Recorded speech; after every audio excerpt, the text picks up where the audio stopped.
shake it. The finish line and you'll make it. Don't you let it get you down.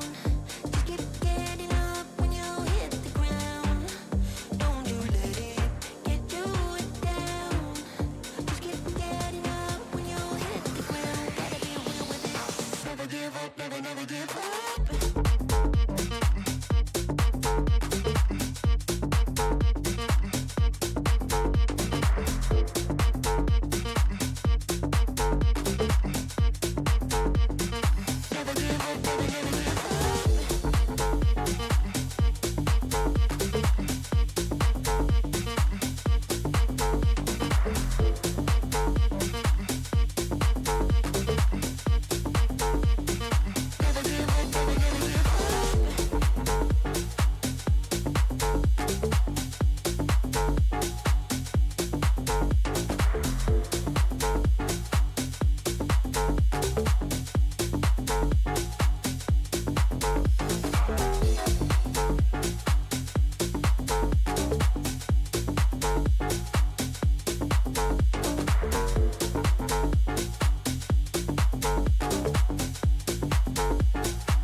Tell me you love me.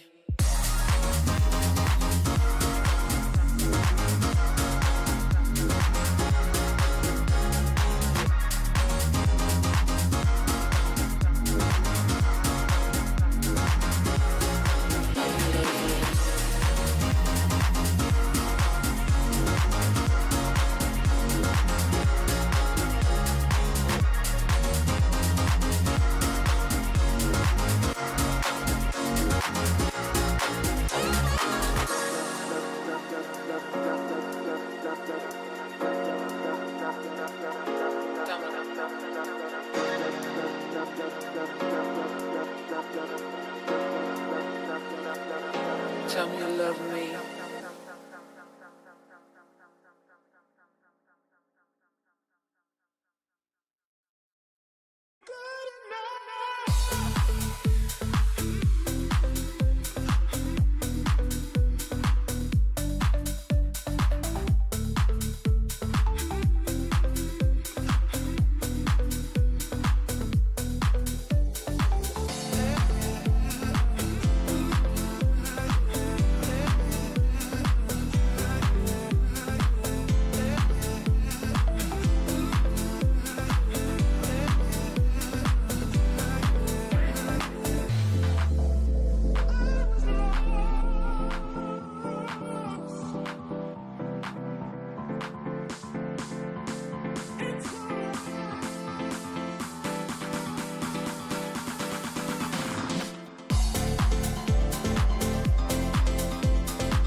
When you feel like it's over and nothing else matters.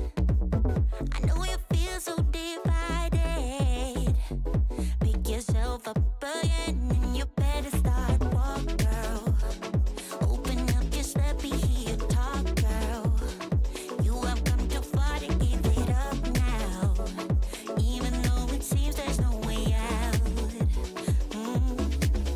Take a look in the mirror now, what do you see? You can be anything you want to be, you know. You will never be alone. Girl, go make your move. There's nothing left to prove. I know that you will find your love again. Don't be ashamed to cry. Hold your head up high. I know that love will save the day. Love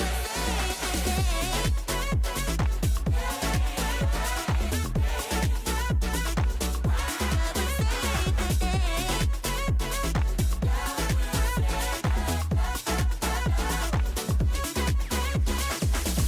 When you feel like you're stranded at the edge of the world, I know you've been taken for granted. Give some love to yourself and you better start walk, girl. Open up your step and hear you talk, girl. You have come too far to give it up now. Even though it seems there's no way out. Take a look in the mirror now, what do you see? You can be anything you want to be, you know. You will never be alone. Girl, go make your move. There's nothing left to prove. I know that you will find your love again. Don't be ashamed to cry. Hold your head up high. I know that love will save the day. So go make your move. There's nothing left to prove. Don't be ashamed to cry. Hold your head up high. 'Cause love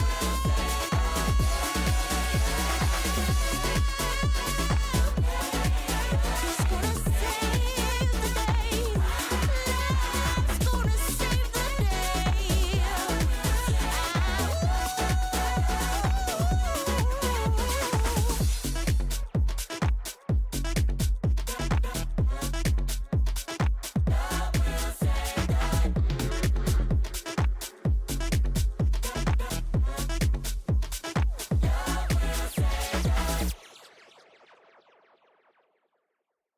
Baby, I don't need you to tell me you were wrong. Swear my mind erased you the moment we were done. All out of me, you're all out of me. I'm finally free, it's all good. I'll be fine, and you'll keep on breaking hearts for fun. 1, 2, 3. I don't wanna see your face again, and I'll never let you near my friends. It's a shame that this is how it ends, but I honestly think you for nothing, nothing, nothing, nothing. I honestly think you for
Yeah, yeah, yeah, yeah.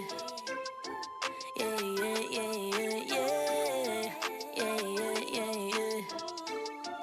Yeah, yeah, yeah, yeah, yeah. Ooh, look what you done. Took a living woman and turned her into stone. I guess I should be thankful.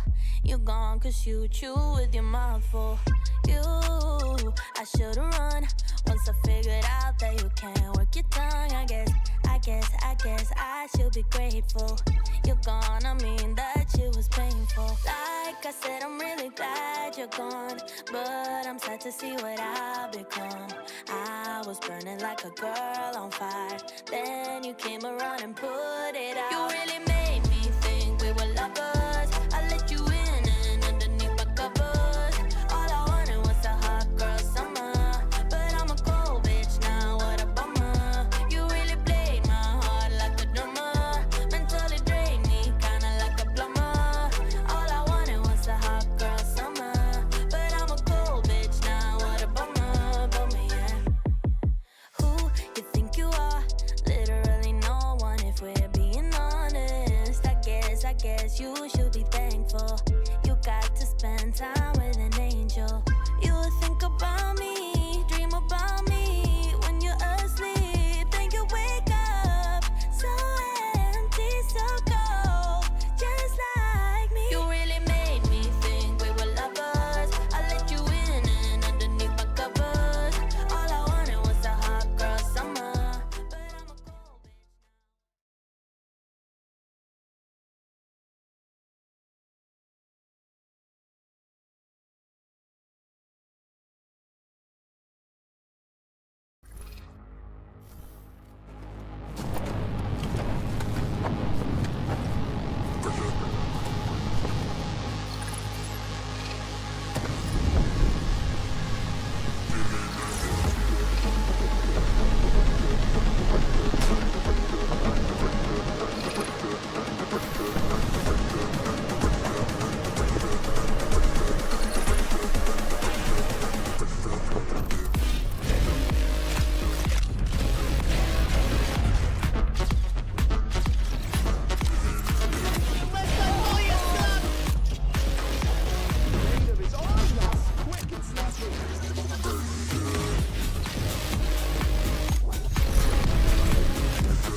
Hello everybody, welcome to Valorant Challengers Northeast. We're back with day 2 of the action for the playoffs here. We've still got 4 whole games to go, and 2 of them are going to be happening today. 2 very exciting ones. They may not be promotion games, they may not be for Valorant, for Challengers EMEA, but they are going to be just as exciting, and dare I say, maybe even more exciting. There's some exciting stuff coming up, because these are teams that have now proven themselves. They are now going to Challengers EMEA. These are our top 4 teams of Valorant Northeast.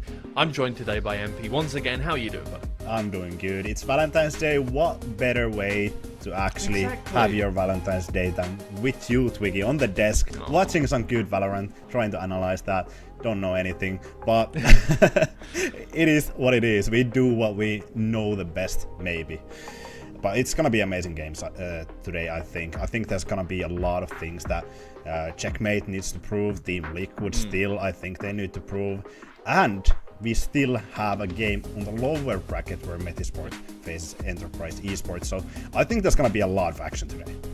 Yeah, let's take a quick look at that bracket. Call us a beginner's guide to chess strategy, because we've got a 3-nights opening for you today with Checkmate versus Team Liquid Academy, and that's going to be followed by a lower bracket game of the clash of the 2 most recently qualified teams, Metisport and Enterprise Esports. But yeah, this is going to be good. I mean, this is our final two game day. And that will set up for our lower bracket finals, and then the winners of those plus the upper bracket game from today will be in the grand finals on Sunday. So really exciting stuff. But before we talk about our Northeast representatives in more detail, let me just introduce our 2 wonderful casters for today to contribute to the conversation. How are you guys doing? It's going to be a fun day for you, I reckon. Yeah, it's going to be a great day. Looking forward to some more Valorant. We've got our top 4 teams making it to Challengers EMEA. It's all about seeding now. Yeah, Exactly. should be good fun. Sorry, no, go ahead.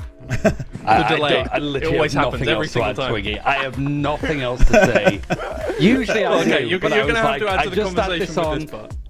We said this conversation was going to last a minute. I don't want to run into it, but yeah, this is basically moving the conversation along. Okay, well, I like we these talked 4 just a little teams that bit. we're sending. Yes, sorry. The delay is absolutely perfect for us to keep talking over each other, but we did talk about a little bit about these teams. Yesterday, we're going to discuss them in more detail with this little round table here. I am curious about your guys' opinions when it comes to who made it to the next stage of the competition. Anybody you're surprised made it, surprised didn't. What are your thoughts on that? MP, we can start with you and then just go around. I'll let you guys discuss. Yeah, I mean, I'll just do it briefly. I think Checkmate was a bit of a surprise for me. I'll go for the cop-out as well. I was surprised there's no Finnish players here. Havu got dropped out, Formulation Gaming got dropped out, Wild got dropped out as well, and we have no Finns here, so I'm kind of surprised about that, but happy to see these teams. Yeah, you're probably disappointed Havu didn't make it even past the main Swiss stage, right? But yeah, a bunch of rookies on that roster, but it's not like rookies can't make it out into Challengers EMEA because Team Liquid and Shagmat, both of them have their fair share. I'm actually surprised Zero Tenacity couldn't make it. I think their performances were a little bit lackluster from the start of the season, from the start of the tournament. They did have a couple losses in the main Swiss, basically barely making it out of there. But yeah, overall happy that EP finally made it work. If they would have not been knocked out into the lower bracket, I don't think this season would have made sense. For me, it's like maybe Sweet and Sour just being shy of the top 4, not only because they were top 2 for the Northeast region last year, granted a very different team, but also just the players that they've replaced on this squad when you've got people like Defo and Diseased who are at a terrific sort of stage. But I think it's also more surprising that we have that like perfect disparity of Northeast and East teams that are in here, like 2 sort of like North from Team Liquid Academy, Metasport, and then Enterprise and Shagmat from the eastern side. So it's nice that both the regions that have combined seem to have this good balance of the top teams from each of the 2 regions. All right, brilliant. Well, thank you guys so much for giving us your thoughts. I'll leave you now to prepare for the actual games ahead. Me and MP will talk about the rest of the teams in a little more detail. Thank you guys. Bye bye. Okay, so now back to our date, back to our Valentine's Day date, just us 2 here, and yeah. So the first game coming up is going to be Team Liquid Academy versus Checkmate, whatever you want to call them. And you know what? I'm very proud of the joke I made earlier because like they all have they've got their horses going on. Anyway, it doesn't matter. I just wanted to draw attention to that. It's absolutely fine. But that will be our first game today, and then right after that we've got our lower bracket game. The 2 teams that we saw yesterday win their games, Metasport and Enterprise Esports, which should also be a fun one. But I think most of all, we're all looking forward to seeing these top 2 teams again today. Yeah, absolutely. I think this is something that we have wanted to see for almost a week already, or it's actually even more than a week, because it's such an interesting dynamic where Team Liquid Academy, I think they have a lot of resources behind them, a lot of maybe potential scrim possibilities with the main Liquid rosters. Then you have Checkmate, who doesn't have an organization, who is really a rising star right now. You could even compare to Ballista in 2021, where they had this full Polish roster. They made absolutely a dream climb. They actually won against Fnatic. And I think here, Checkmate, they might have their own Fnatic to face in Team Liquid Academies. So I think it is probably gonna be their hardest matchup. But yeah, I think that's yet to be seen still.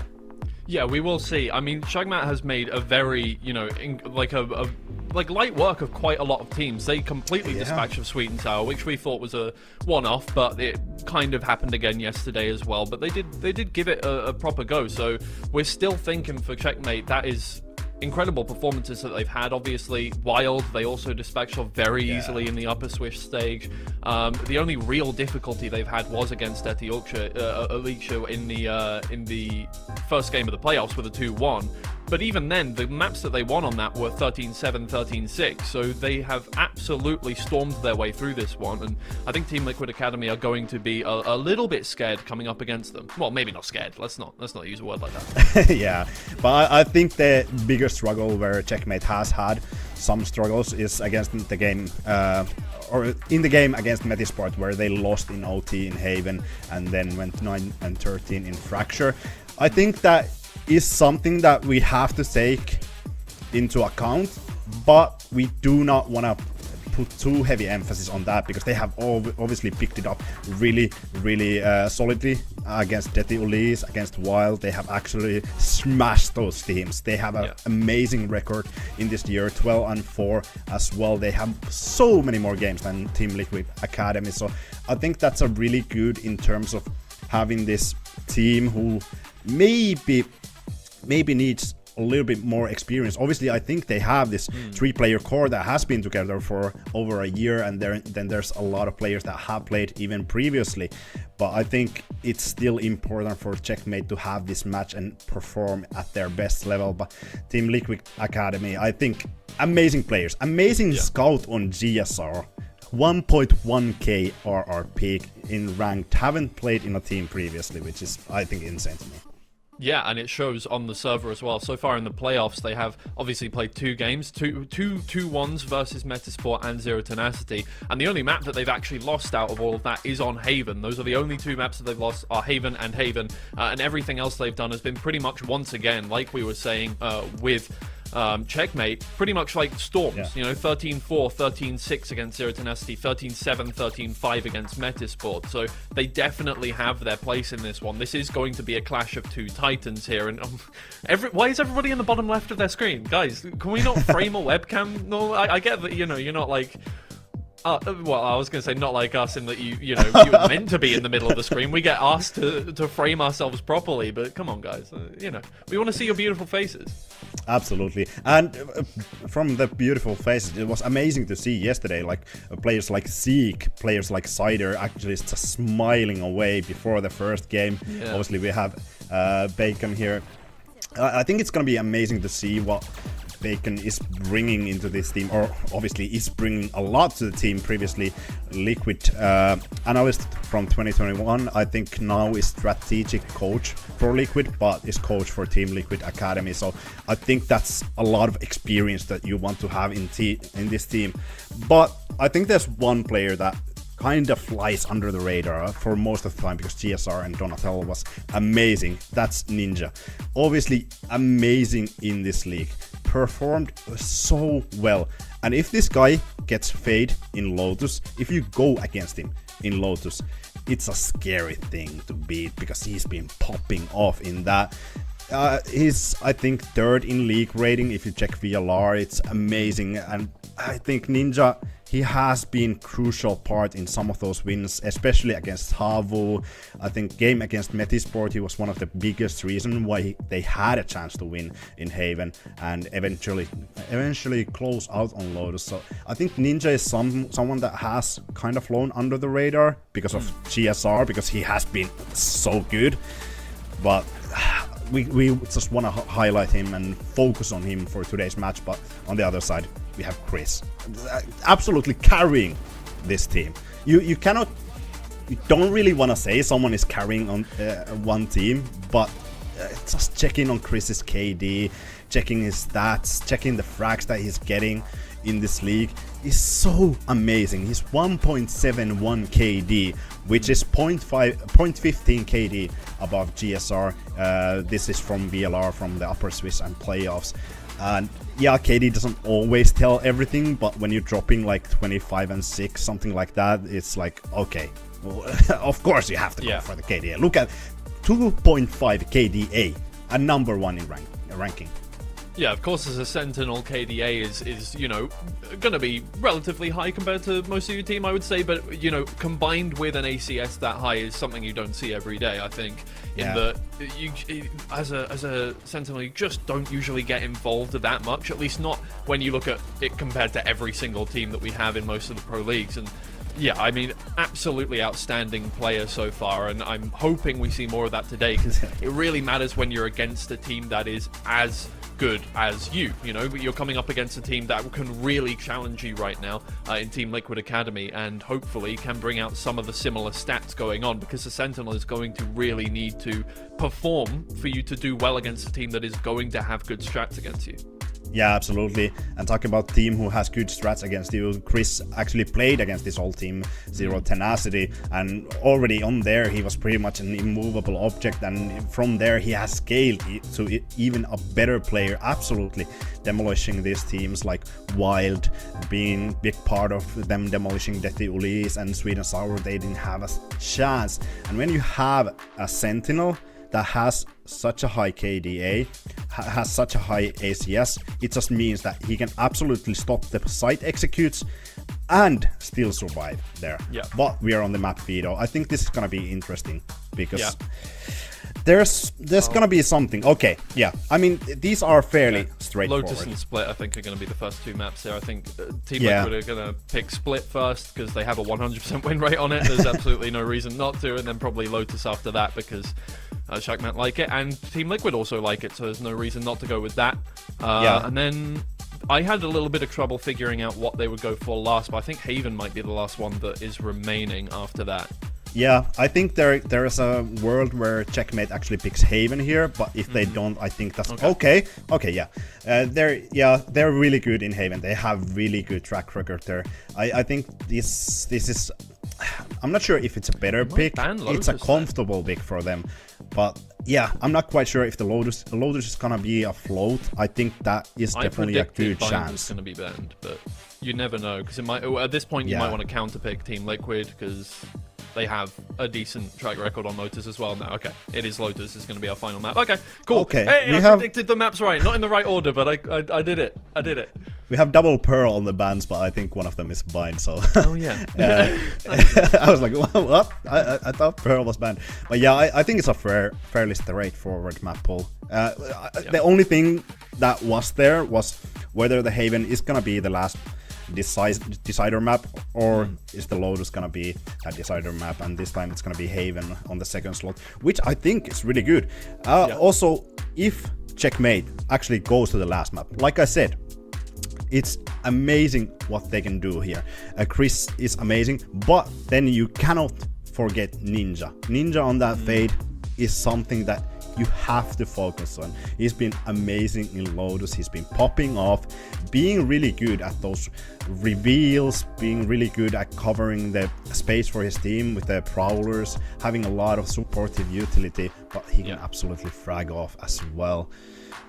I think it's gonna be interesting map pool. Liquid Academy, they played such a good split previously. So Split is generally the second veto for Checkmat, which means that now that they're playing against a team that actually wants to play Split, I don't know how well this is going to go for them. We might see a repeat of yesterday, where we have just almost a blowout in the first game, in that Checkmate don't want to play this map, and Team Liquid absolutely love this map. So it could be a little bit scary as we exit map 1. But I mean, we haven't seen Checkmate on this map yet, so anything could happen, I suppose. We don't know what's going to happen whatsoever with that. But yeah, Team Liquid Academy, they are big fans of this one. They love to run their fade with their breach on it. Yeah, it's, for me, it's a composition that you maybe don't see too often. The fade and breach, having Cypher, Jet, Omen there. A lot of teams, they want to go with the Raze, they might want to go with the Sky, especially if they go with the Viper. They kind of want to switch around. We have seen Teho here as well. There's a lot of comps that you can actually run on Split, but it seems like this composition, this pace that Team Liquid wants to take on Split is amazing. They have yet to be beaten on that map. Wild got close, it was 13-11, but other than that, it's been 13-4 and 13-6, so I don't think there has been a realistic chance for a lot of these teams to actually compete against Team Liquid here. Okay. Checkmate! Wow. Oh, wow. This is very interesting. That is so interesting. Having Viper and no Sky is gonna be interesting, but because you have Yoru, you have actually ability to pop flash through that Viper wall and make a lot of setups, especially in mid. That's gonna be really heavy utility based composition for Checkmate.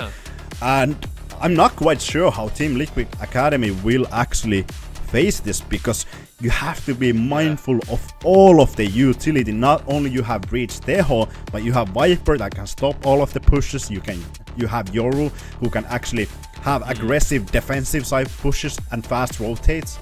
Yeah. I think it's gonna be interesting. I did not expect that composition at all. It's going to be interesting. We're going to have to see how they cycle util with no Sentinel. This is going to be a slightly interesting idea here from Shakmat, but we will see how it pans out with our two casters. Once again, go ahead, Ryan and Pavlos. Out of the 4 teams remaining now in the playoffs of Challengers Northeast, the 2 teams that we have ahead of us are probably the most inexperienced, but they've got the chance to be in the upper bracket, right? Have the opportunity to play to be in the top 2 in the seedings, and that's exactly what they want to be doing. Now, look, there are a lot of rookies around. There is some spice in the rosters. There's a lot to speak about for this one, Ryan. So I'm interested to see what comes to your mind first here. Yeah, I mean, even though we have our qualified teams now for EMEA challenges, I do think that seeding is going to be such a prevalent thing, just because you have so many like different regions to play in on and push from those perspectives. So here is a case of like, a Shakmat the real deal. You've made a really good point. These are the most inexperienced teams probably heading into challenges, I'd say. Not only the 2 teams that are here, but just across that tournament too. And speaking of inexperience, this is a map that we've not seen Shakmat play at all, really, other than, no performances so far across this stage. Understandable that Team Liquid brought them here, so the idea should be an interesting one. Seen a bit of the Teo, mostly playing from mid, it looks like, for Shakmat. Yes, the fight of the youngsters as we head into this game. Team Liquid Academy starting things off on the attacking, Shakmat on the defensive. So the quick infiltration through ramp seems to be the idea here for the Liquid Academy side of things. The A site is on their minds. Demek, backside, not to be revealed just yet, takes one down with him as the fight ensues. Still, 4 to wrap up here from Shakmat. Not very late to the party, the spike goes down, and already in close proximity. A triple up now, moving down and ramp, where 2 players make that 3, are there to receive. Smoke will take a couple of them out of the equation. The paranoia strong, though, I think affects every single one of the players. So Zesta will be able to deliver on that one. Ninja comes in on time, such a destructive player. So it leaves Kozok all by himself against a 1v2. And I think the spike may not be planted for the Team Liquid Academy side, but Cooper is ready for it. The IGL closes out this round, and Team Liquid Academy take round number 1. Yeah, some good moments for Shakmat to do some damage there. I think that Team Liquid Academy planted like quite safe on site, and then everybody was playing off site. Whether they had post-plant lineups, hard to say. But that first kill, the trade that came in from Dema was really important. You've got the Euro set up to play on the site, get a kill, TP out to safety. You sort of see Cyphers do a similar thing where they have a cyber cage to help them get towards CT and get off, right? So it was a good plan for Shakmat, but Dema making sure that the trade came in. Not really too much of a buy-up if they can get this orb for Demek. Dimensional Drift would be handy. It is the fact, actually, that he's had his TP set up all the way over to A, so he can get both orbs on this eco round. Yeah, I wonder how much Kozok can get done here, though. You talk about efficient. 2 orbs in 20 seconds. We'll allow those orbs to accumulate into an ultimate further on, but for now the site's taken over. You do expect Team Liquid Academy to coming out on top of this one, but I think something that is a big advantage for this roster overall, and I think, Ryan, you'll agree, is the fact that they've got Bacon along with them. Sure, he's been second in command when it comes to the main roster, Team Liquid, and now he's got a little bit project of it on his hands. Being able to work with all these rookies, you know, it's some character development for him as well, isn't it? It is, and it's a hell of a test for him. Just because of his experience and time just as an assistant coach and analyst for Team Liquid. Somebody sort of said to me that, like, analysts, assistant coaches, they do the busy work, right? They're the ones finding lineups and set strats, and the head coaches are mostly to make sure that the machine is well oiled, that everything's working in tandem to get everything going. So it is a real test of how he can put together and keep this roster going. He does have the help of Cooper, who has also got good experience, not only as an IGL as a player, but also as an assistant coach, as an analyst for teams like Cloud9. So between the two of them, they should have enough to make this work. And I think also from talking to them, I remember talking to Cooper after their first, like, best of one loss that happened in the Swiss stage.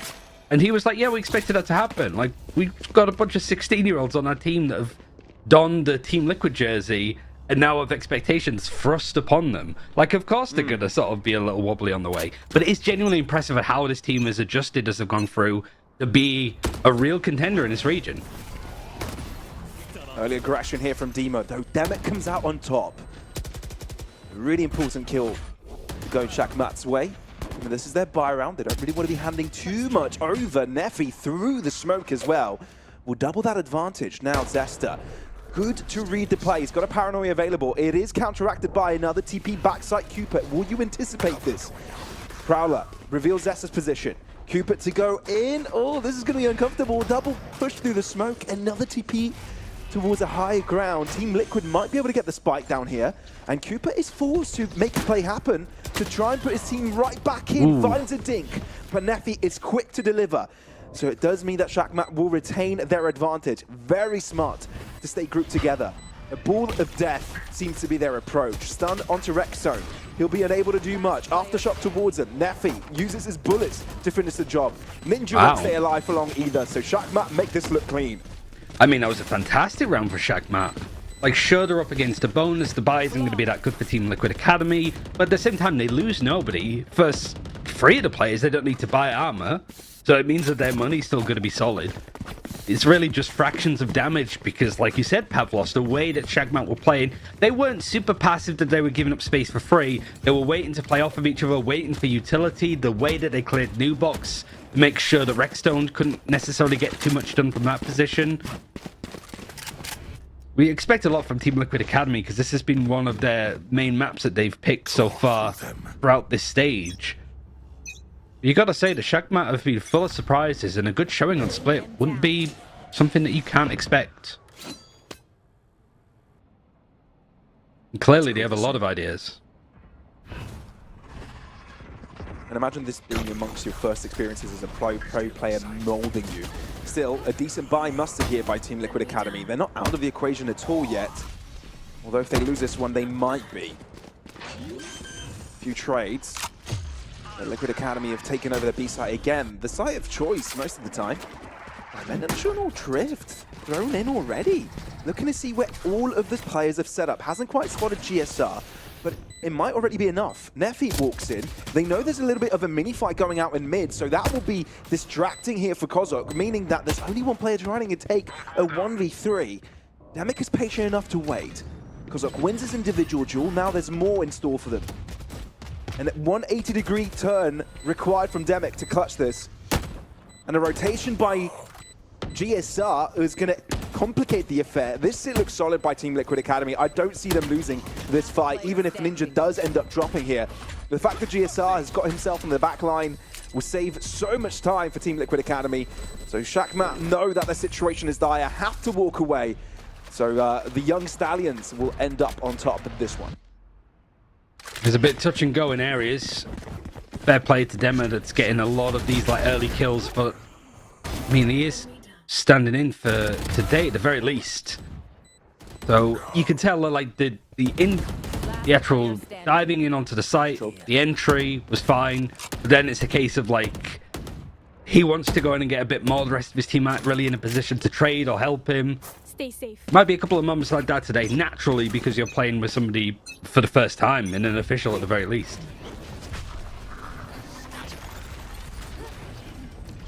Demo updraft. Demek will be able to find it. Nice coordination play. Just a micro play here from Shakmat. To be able to find the early advantage. You don't really want to be taking fights into site now, given that you've given access to your opponents. So just a good old group Peru. You can also see Chris is uncomfortable given that they don't really have the information of what has happened out on screen, so he waits for Zesta to take that fight with him. 3 moving in through ramp, Rexstone being baited by the clone, so has to recover for Kozok, not able to do so in time. Cooper, the smoke will fade any moment now. And once it does, he'll be able to make it work. No, they push through it. Paranoia drops, and that's Zesta winning one of those fights. Nice trade. PSR, he's been solid this entire tournament so far, and he looks to be that again, but Shakmat need to be quick for these fights. They need to get into the spike as soon as possible because it is ticking ever closer, but they've won their duels and they've got plenty of time to get on the defuse as well. Again, just that early pick onto Dema. You could maybe nitpick a bit more, but I'm really curious on like how he's going to play, right? Because he's been caught out in those early fights, just doing what you expect. So is he going to be the kind of duelist that's going to keep continuing to go for these like aggressive plays? There, it's just a bit unfortunate, right? People from Team Liquid are in a space to trade and fight as well, but because of some of the utility and some of the pressure coming in from Shagmat, are unable to.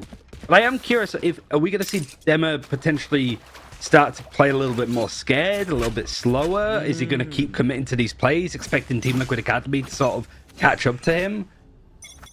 Like, win or lose, you can't really put it on a player like that. But it is interesting to see what a young, cracked duelist does in this situation. Because he's been first death a couple of times now. He's also been, he's delivered with first kills, right? So it's... I think he's currently got 2 so far. First 5 rounds. Let's see if that statistic could be held up. You're right. It's an odd thing to see a switch between Dema and Donatello already in playoffs. But now that they've made it into Challengers EMEA, maybe they're trying to get as many reps as possible with their new addition. We'll see how long this substitution is for. Kozok wants to back out. Realizes there is some presence nearby. Alerts his teammates. Demek is making his way. The Team Liquid are careful about this. Not much available for them to cross through. And Kozok realizes the fight is closer than he thought. That's Rexon bringing an excellent opportunity for Team Liquid to take over this round. They've equalized the numbers. A Vandal to be upgraded to, if Cooper isn't careful, given how close his opponent was. I got baited by the clone as well. I mean, after what Durka did the other week, where he faked being a clone, everybody's second guessing it just maybe a bit more.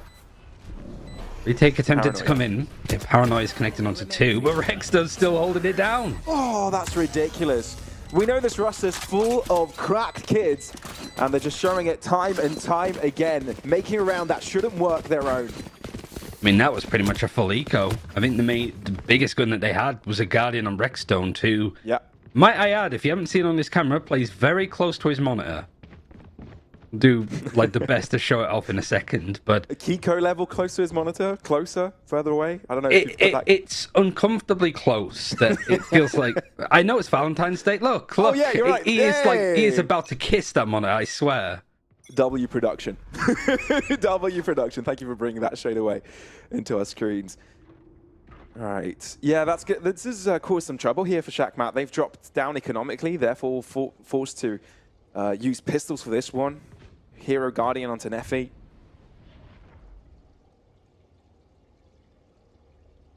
I mean, so far we've seen a lot of different looks for Team Liquid Academy, mostly playing fast, just straightforward, like execute plays in these first few rounds.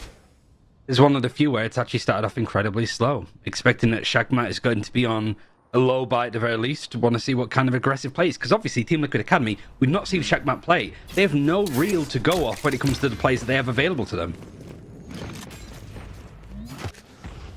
Yeah, but I guess then you could take the other narrative where you could say Team Liquid Academy are very comfortable on this map, having played 4 and won all 4. It might not matter that much as to what your opponents have in store for you. Being comfortable in your own fundamentals on this map. And look, they weren't going to be tested too much this round either way, and you wouldn't think that the ultimate Shakmat had available would be too soon on using. Oh, they're not really going to expect this. Oh, how did Ninja get away with one? And he had to turn around for it as well. I think Shakmat just got surprised. And Cupid finds himself in the background. I don't know if these fights are really worth it, but, you know, little by little. No, not at all. No, they're definitely not worth it. No! Does Chris have a real opportunity for a 1v2 here? 2 very different positions. Stun on sight. He's got to deal with the defuse as well. Closing in on him. Oh, you could tell the shakes got to him. But that's more damage than we thought Shakmat were capable of. Oh, for sure. I do sort of agree with you, Pablo Studd. It did feel like, do Team Liquid Academy need to go through some of these fights? Probably not. Did they feel pressured into? That's another question. It feels like they went for this plan. They're planting in a really like unique spot as well. I don't know how many teams have sort of been planting like in that corner on the ground. The screen. Oh, Oh, that's so cute. Happy Valentine's Day to T. I don't know who what T is. I don't know what Happy Valentine's Day is in Polish, but That is very cute. I'll leave that for MP. He say any European words nicer than I can, including English. I know exactly. Yeah, the Brits are notorious at butchering names, and so am I. Here we go. Ooh, good dimensional drift here. Finding a lot of information available. Armageddon thrown in from Kozok, and it's done quite a bit. Not only disrupting, but also finding kills. Cooper in trouble. Shakmat seem to have all of the answers here. They do not look uncomfortable at all. They're already on the defuse, and Team Liquid are so far away from the site. It feels they can't do much about it, though. They do have high ground. Demek is there to cover his teammates' ground. And just like that, Shakmat, I feel, are right back in the game. Yeah, shame about the Viper's Pit though. Chris is going to be, kicking himself, uses it pretty much just as the round's confirmed, but it gets you on the board and it potentially brings Team Liquid Academy down to a lower buy. They might just have enough. But that's genuinely one of the few rounds, like MP is a telestrator, the ability to do it. That's a great round for him to highlight when it comes to like actual good stuff from Teo. That's the best Teo ultimate I've seen so far with this character coming out, because it was placed in such a position that it forces people to either die to it or peek out in fights that they don't want to take. Almost kind of like a Breach Aftershock, but just bigger and longer and scarier. Actually seen some good use out of the latest agents. Push comes in from Team Liquid Academy. Shakmat are pretty quick to react to it, but Demek is now stuck inside, wondering if it should vacate the premises. Instead, sticks around, digs his feet in. Team Liquid Academy take a different approach, not main, but through tower. Priz, he's waiting to break in. Neffy as well on the other side. Could be a good crossfire setup when the push does come through, but Team Liquid cut noise.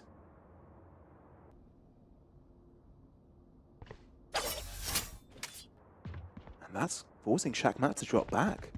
Curious as to Team Liquid have moved. We're seeing so much patience. Oh. Ninja Belly appeared on Demek's screen. That's going to be frustrating. Kriz needs to find a backstep, and the fact that Kozak walks away, he won't be there in time. His opponents are being distracted, but they're still looking in the right direction. He didn't expect the second player to be there. Team Liquid are playing this superbly. Can the rest of Shakmat make it work, though? Paranoia, and I think it affects every single one of the players. But they do race towards the A site, and Shakmat completely change their positions. There's no Cypher on the attacking side, so you don't need to worry about a trip, so they're trying to flank from a different position. Look at where Ninja is, though. Getting good information, but still for Team Liquid Academy, you don't know if they're coming from mid or if they can come through A main. They should be expecting it now, though. Surely. Especially after being silent for so long. You'd expect some sort of presence in heaven already. Ninja expecting he could be on the pounce on heaven.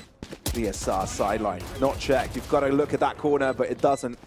Catches Kriz by surprise. Zesta, though, is on fire. Dima doesn't have all of his health. No charges. And neither the Zesta. Time ticking quickly. And Zesta getting frantic. Team Liquid looking to double their opponent's score. And boy, was that round a close one. This is a strange one, but almost in a good way for Team Liquid Academy, where we're just seeing so many different looks. Like all 5 players going up like ramp and fighting in that spot from A tower, just cutting noise, waiting out, then going for it. There's just so many like unique things that are coming out of Team Liquid Academy of just, it feels like they're kind of going through their playbook, to be honest. But that's the one thing to sort of expect about any team, again, with Cooper and Bacon on it, that they are going to come up with some really like niche ideas that they're not just going to take from other teams. They're going to come up with their own stuff and keep pushing the limits on what certain comps can do.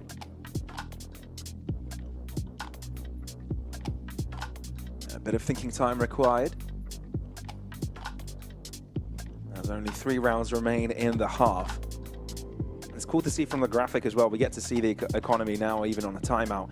It's not looking great for Team Liquid Academy, albeit they've won this round. I think the saving grace is that they've already got a couple rifles saved, but I guess the same thing you could say about the opponents. Yeah. So, crucial round. so far, this might be wrong, but the highest average damage per round is coming from both of the breaches. Like, Neffy's doing quite a lot of work, and GSR, like, we haven't really touched on how phenomenal of a player he has been so far this stage. And to have a breach doing top damage for both sides, pretty unique to say the very least. You'd expect both of them maybe at the bottom.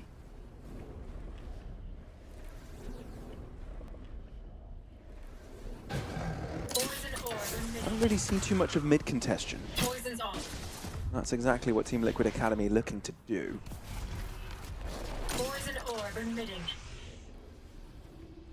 Like I said, they're just kind of going through the whole playbook. You gotta think, everything that you see here from Team Liquid Academy, you might see on the main team at Bangkok as well. Yeah, absolutely. Reliable scrim partner. You've already seen huge success from something similar for Evil Geniuses a couple of years ago. Very true. I guess the 10-man though didn't count as a second academy team. Now Team Liquid Academy though, having real experience in professional play. That's true. Aggression shown from Shakmat though, wanting to put pressure onto Team Liquid Academy. Ninja though, does not feel a hint of it. Instead dances around the util thrown at him and knows he's done his job obscuring what the rest of the team is doing. Demek backside, Rolling Thunder, hitting one of them. They don't check Demek, they don't account for him. Kriz also does a lot of damage, throwing out the TP, thinking he got the job done, but Kriz is there to save the day. The spike only just gone down, but you've got to wonder where the two remaining players are coming from. Toxic Screen pops up. Rifles to be collected. They know they've got the time to play with Nightfall. That's not going to allow them to hear. So Rexone's position and push will be unaccounted for. Still, the defense stuck with, and it's enough to put Shakmat on the board. One time that we're sort of seeing, like, okay, Team Liquid Academy, they're going for these plants. They clearly have a plan of, like, planting in that position isn't quite completely covered from heaven, but also is a little bit more open to A main as well. But the thing that they can't account for, because they've never seen Shakmat play, is the Viper wall. Of just how perfectly placed it is to deal with that kind of plant and the overall post-plant positions that Team Liquid Academy is trying to run with. Cover going out. There's 2 Thrifties we've seen so far, 1 for each team. It's gorgeous. I mean, not fun for the receiving teams, but it's cool to see that both of them have got rounds like this in their pockets. Well, we might be seeing another one here, Ryan. We might have spoken too quickly. Rolling Thunder forced out of GSR. They're serious about this one, but Kozok is here to try and restore order. I know exactly where you are. That's a really important ultimate in your theft, knowing where your opponents are coming from, knowing that there's no flank in the making, at least not currently. So you go for one yourself. Look at the fade. That is gorgeous by Ninja. So influential in the isolated fights. Playing by himself is where he thrives, and he'll look to do it again. Now Kriz needs to check behind him. That's going to buy so much time for the attacking team. But Kriz turns around.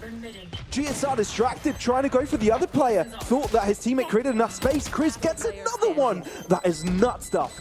But you need to get onto the spike quickly. Kriz brings out an operator running out of bullets on his Vandal. Goes for another shot. He gets all the kills he needed to, but he does run out of time, meaning that Team Liquid Academy are still successful in their thrifty. Yep, 3 Thrifties now. Pretty much all of the opportunities have been taken. And a really nice round from Team Liquid Academy. Final opening. The only thing that they end up losing out on early is Demo, which I think is like an easy fix as well. It's just, okay, these first fights really good from Demo. It's the second way, it's like, you know, overextending, overfighting. There's just nobody there with him in that position. But here, like, the flank from Ninja, pretty much apt username for him. Able to get quite a lot done, and these post plans for Team Liquid Academy annoying and problematic. Viper's Pit being used, but it feels that Team Liquid Academy not only expected it, but were willing to try and fight it early on. Them unfortunately can't get much to it. He's made a lot of noise. He's going to keep that focus over towards mid. He might even pull some rotations over here. But look at Shakmat on the map. They're moving around frantically in their own spawn. They won't be here to receive this take. Team Liquid don't really need to expend all that match to break through. GSR didn't have to use a single one of his flashes, so very much capable of using them late round. The shadows taking out behind. And again, no flank from Shakmat. They're going to try and move in together. Only the dimensional drift is utilized to figure out some of this information. Not quite sure if Rexstone was shown on his screen. Push comes in. Good little cloudburst to give space for Dima. But it's Rexstone and Ninja that do most of the work for Team Liquid Academy. Shakmat do have some weapons to work with. Close proximity is great for the Stinger. And still, they've got most of the players. Oh, we might be seeing another Thrifty, but now Cupid's got the spike planted for him, so he might be able to chip at them one by one. They're running out of time. But Neffy finds a bullet between the eyes, allowing for Shakmat. No! Never mind! That's around for Team Liquid Academy instead. Narrowly buying enough time. A couple of smiles on the faces of Team Liquid Academy. Overall, a good half for them in the end. That was cheeky. Yeah, focused more than anything. 0.025 seconds was a difference in that round. You thought Shakmat would have closed out that round, that half on a high. But no, it's just Team Liquid extending.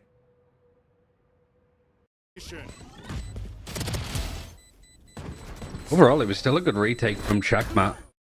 And I hope that people, you know, might be tuning in to watch Team Liquid Academy play, looking at a team like Shakmat, being like, who are these bozos? You know what I mean? Like, how's a team like this got to top, like, 2 potentially?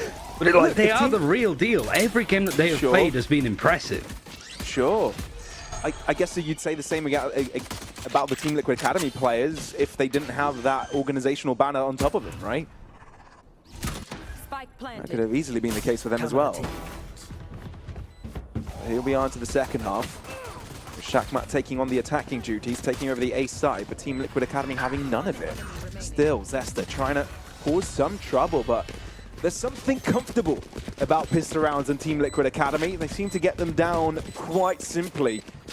Defuse on GSR, so triples the orb count on him. Get closer to the Rolling Thunder as they extend their lead even further. Yeah, you can tell that this is a team with 2 ex-assistant coaches on it, because pistol rounds are just seamless. Like, there's no break for me to like interject with what's going on, because it's from start to finish, Pavlos. They have just got everything lined up from the beginning of the round to winning it. They know exactly what they should be doing, and it's one foul swoop.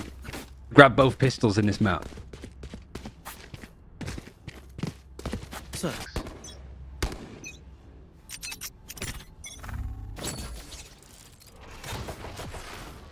Time to jump. I think one of the shining things for Shakmat at least has been Demek. 4 first kills, 1 first death. More than the rest of the server, and he's actually able to not be the one getting caught out. I think Chester's 0 and 4 so far.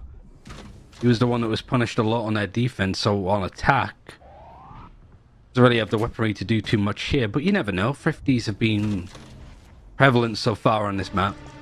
Bit of a push into mid, trying to clear their way over towards B main. Ninja not looking to grab the orb early, but keeping an eye on it to make sure that nobody from Shakmat tries to do the same.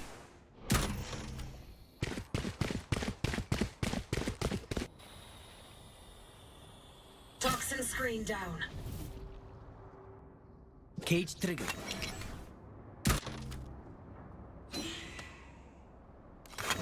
Yeah, there's no doubt about it. This is going to be an A hit. Although, polarized positioning by the defenders. 30 seconds left, you still got a camera and a trip set up. That isn't bad. But the information might come in a bit too late, given how far the other defenders may be. Paranoia, that's well timed. Kozok getting it done in backside without really having to take on the fight himself. Don't lose a single player. That's the way you really want it, taking over a site with less available in your arsenal. And then you've got the guarantee from Neffy. Up on heaven, Team Liquid Academy starting to walk through. Zesta below, gets it done, still trading equally. Guns to be upgraded. Neffy tries to come in from behind, but GSR is ready for it. And now Kozok left alone. GSR, does he really know where he is? He doesn't. Finds him from a distance. Shaken, Kozok can't get a grip in that moment. meaning that Team Liquid Academy find double digits. They've been doing terrific. It's actually the Viper and the Breach that are topping the kills for either side.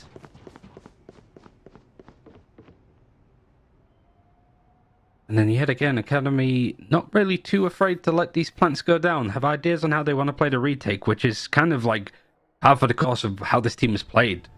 Not afraid to give up a lot of space, they just want to make sure that they stick to their game plan, they play together, they've got utility to set up amongst each other, they'll go for it.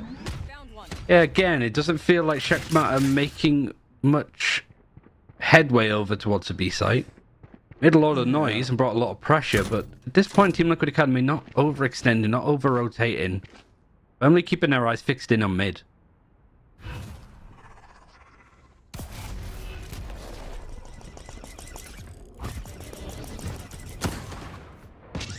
Well, Android doing its work, trying to scout.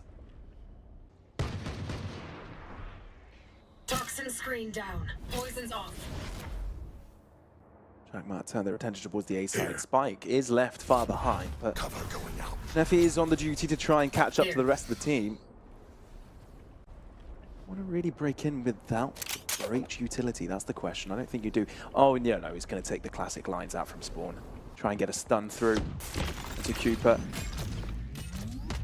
And it's followed up by some damage. Ooh, gets away.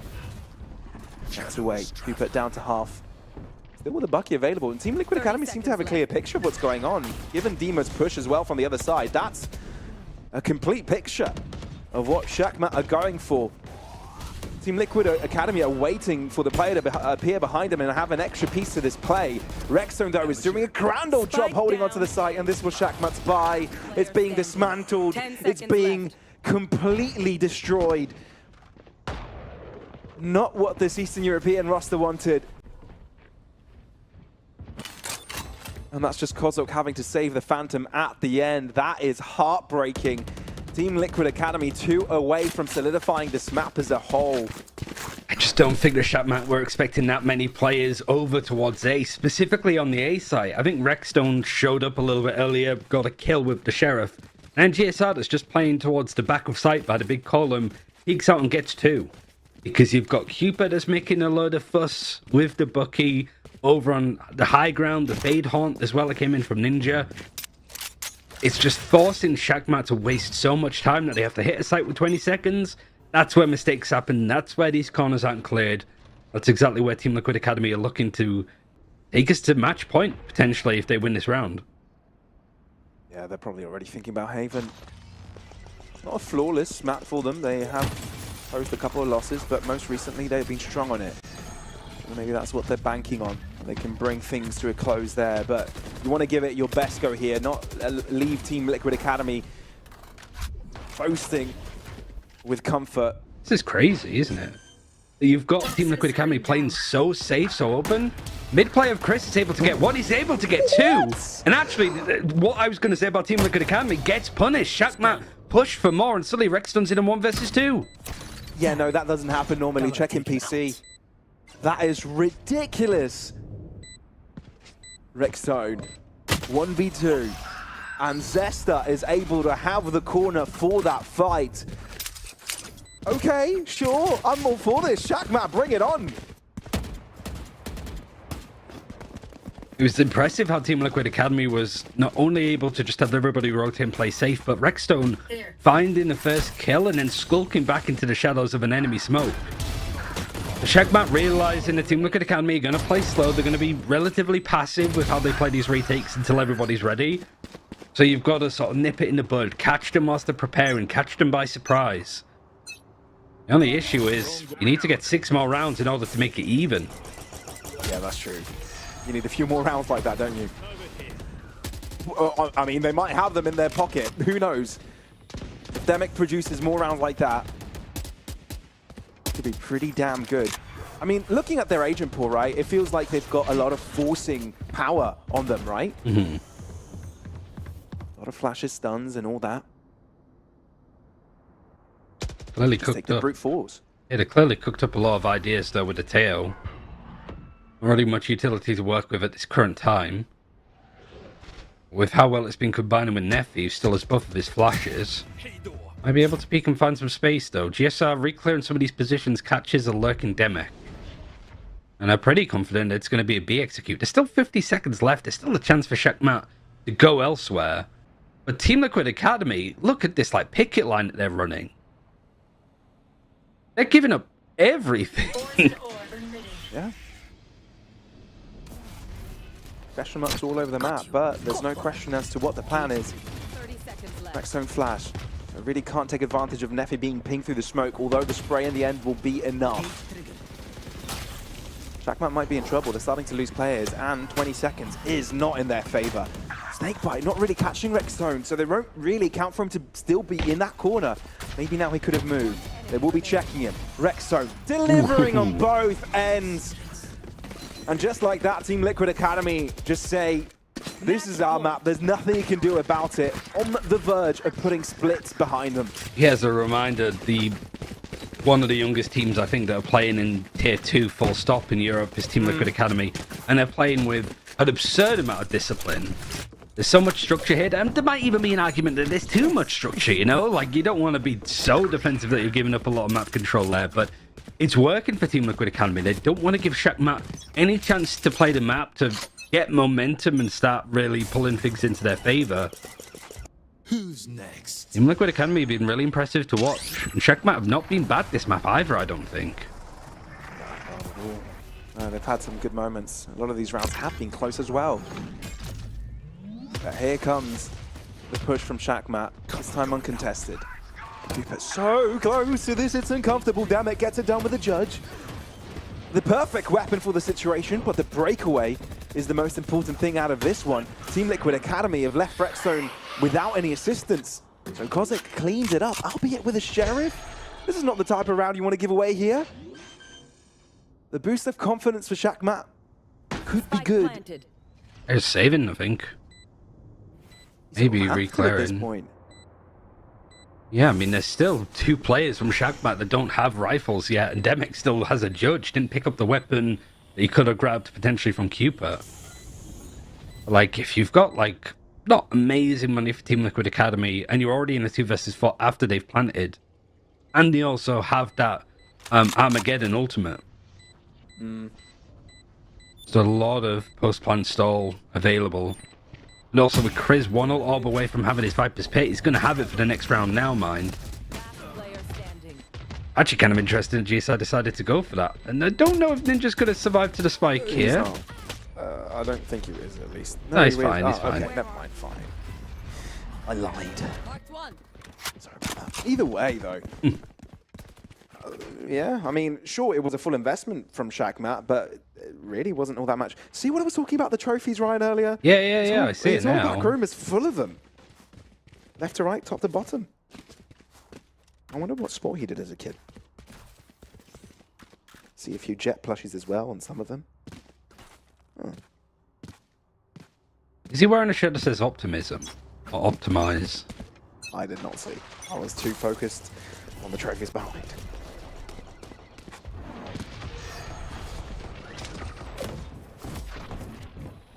Anyway, there still could very much be map point here for Team Liquid Academy. It's not over till it's over. Armageddon utilized. Cooper is able to escape it, though they do clear his position for him momentarily, but he's considering going in again.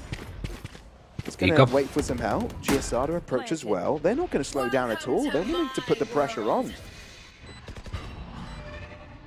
Got a neural theft. If the Cypher can find a corpse, this gank from Emma is a good idea, but it was keenly watched from Kozok.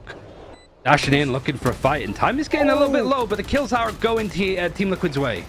Yeah, they are flooding in Team Liquid Academy's favor. Thema in the nick of all that damage. Still gets away. Neffy backside. The Viper's Pit damaging all the Team Liquid Academy players. So Shakmat still have a chance to keep this going, but no, not quite. The damage at the start of the round was just too much from the young Stallions. Team Liquid Academy take over on their home ground split as they go ahead in this best of 3 series, one step closer to getting to the finals of Challengers Northeast Split 1. Yeah, really nice showing. I mean, they were the favorites maybe in this series, but most certainly on this map. But you do have to bear in mind that they are playing with a standard of Demo. Bottom of the ACS board, but to be fair, not too much was expected from him or asked from him other than to find that space and to allow potential for the other players to play off of it. And when you've got GSR getting 300 ACS and Rexstone on 244, if they're getting the kills after you're diving in, then you're doing a fantastic job as a duelist anyway. But yeah, it wasn't a bad showing, I think, from Shakmat, all things considered. It was the first time that we saw them play this map, and they have some nice ideas that could certainly beat other teams. But this is Team Liquid Academy's home ground, and understandably so when they play it that nicely. Yeah, we appreciate the desk's effort to highlight some of the players from Shakmat like Chris, who have been completely absurd throughout this tournament, but it was Team Liquid Academy's individuals to pop off in map number 1. Let's see what their thoughts are coming out of this map, and yeah, give your best go at breaking it down, boys. I'm sure we will, and yeah, I mean, Team Liquid Academy just managed to take that one away. It's their home ground, as Ryan said, but I mean, Shakmat gave it their best shot. They did. They put up a good fight, and there were some rounds that were really great. You could see how some of those strats were coming into play with the Teho, and obviously Chris was going absolutely mental. Wasn't quite enough. Yeah, they had absolutely beautiful ideas with the Breach, Teho, and Yoru combination. Yoru going for the TP with the Teho and Breach, actually clearing out that space and disallowing Team Liquid to actually have good space there. I think there was many great first picks there, but in the end it's not quite enough against Team Liquid here. GSR, it's not a surprise that is on the top, 22 and 12. But on the other side, like Pablo said, Chris, 23 and 13, but it's not quite enough. All those frags, they are great, but it's not quite enough against Team Liquid's strats. Yeah, exactly. I mean, you expect it from a team like Team Liquid Academy, at least with the players they have, that they're going to have strats like that they're going to be able to do that kind of thing. So it's not surprising so far, and I don't think Shakmat are going to be off-put by that performance. Obviously, they haven't really run into a lot of kind of resistance so far in the playoffs, but this will be their first kind of experience of that. I think they'll still be fine. Moving into Haven, obviously, that's their next map, and they'll be able to refocus on things. But I think right now we should have a little bit of fun, because you got a little Valentine's Day present. No, it isn't a shirtless pic of me. That'll be later. He gets a telestrator for today, so you can just have as much fun as you want. I'm gonna sit back and watch. Yeah, let's go. I think this was really good highlighted by Ryan. There was a lot of good things coming in this round. I think Checkmate, there was a struggle of losing that first player, but this round was still amazing. Let's put it a little bit further in. Okay. Chris, good position, great positioning here, but there's a tough situation where Team Liquid, they are looking for that heaven situation. I think Chris, it's a tough place to hold in this vent area when you have a lot of pressure coming through the heaven. Nefi, looking for information, having that Rolling Thunder available as well. Team Liquid, I think they're struggling here to have any ground, but look at this setup from GSR. Demek, he doesn't know the players have crossed already. They go for that side aggression, they go for that information. Chris trying to look for something, but it's not quite enough in the end. I think, I'm gonna be honest, I think this round was a really tough situation for Checkmate. Team Liquid, they found a lot of space towards that A area, especially towards that Heaven area, and in a sense where Checkmate are looking for information with all of that utility, I don't think you can give this much space for Team Liquid Academy. And we have another clip after this that I want to show you guys as well. I think this was such a good clip of Team Liquid reading how Checkmate plays this map. So let's jump in the clip. I'll highlight these positions for you. Let's see here. Okay, that circle is a little bit too big. We're close. But look at the positions. Three players already on the defensive side towards A. Team Liquid knows exactly what is happening here. They know that the pressure from Checkmate has been towards A. So when they're looking into this round with this half buy, you can see here there's only one. Okay, that's that's the wrong one. There's only one rifle. That's on Ninja. So you have to pressure one side that is maybe not the strongest side for Checkmate. They know exactly what is happening here. They know that Chester's alone here. and they utilize that information so perfectly. I think this is what Team Liquid actually does great in this attacking side, in this split as well. Kind of conditioning Checkmate to go towards that A side, having pressure there early on, and knowing that, okay, Checkmate, they have to stack one side. We get easy plant here, Cupert gets a plant, that's a post plant, and with that breach, Rolling Thunder coming to heaven, there's nothing that Checkmate can do. And I think a lot of these thrifties was the reason why Team Liquid Academy actually beat Checkmate on the attacking side so heavily. There was nothing they could do. Yeah, no. Amazing breakdowns, by the way. Are you having fun with your new toy? Are you having fun? Yeah. That's all that matters. I'm kind of looking there. forward. There was Yeah. But I think it's fine. It's fine. You know, it's the first day. It's the Valentine's Day. Yeah. You can have little mistakes here and there. But I think Team Liquid Academy, they played the split really well. I think they had amazing pressure on the points that they wanted. They didn't let Checkmate's utility actually distract them from getting that space, because the utility is so big when you have Teho, Breach, Yoru and Viper, but still Team Liquid was like, not a challenge. We'll just win on attack. Well, after that, they're going to be moving to Haven now, and they haven't had any qualms with going to Haven so far, Team Liquid Academy, but they haven't done so amazingly on it. So we will see how they come up against Shakmat in that one very shortly, but we're going to go to a quick break before we get into that map.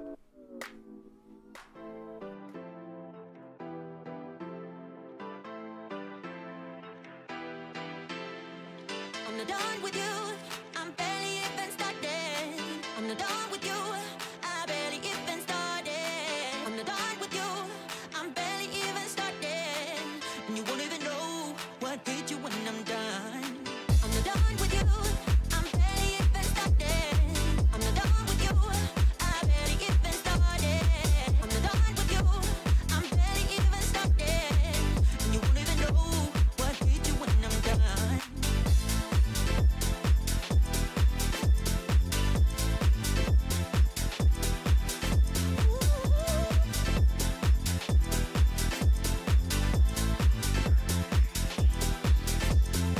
I'm not done with you. I'm barely even started. I'm not done with you. I'm barely even started. I don't know why you look at me like that. I'm so self-absorbed, I know that for a fact. Now I realize I'm better off without you.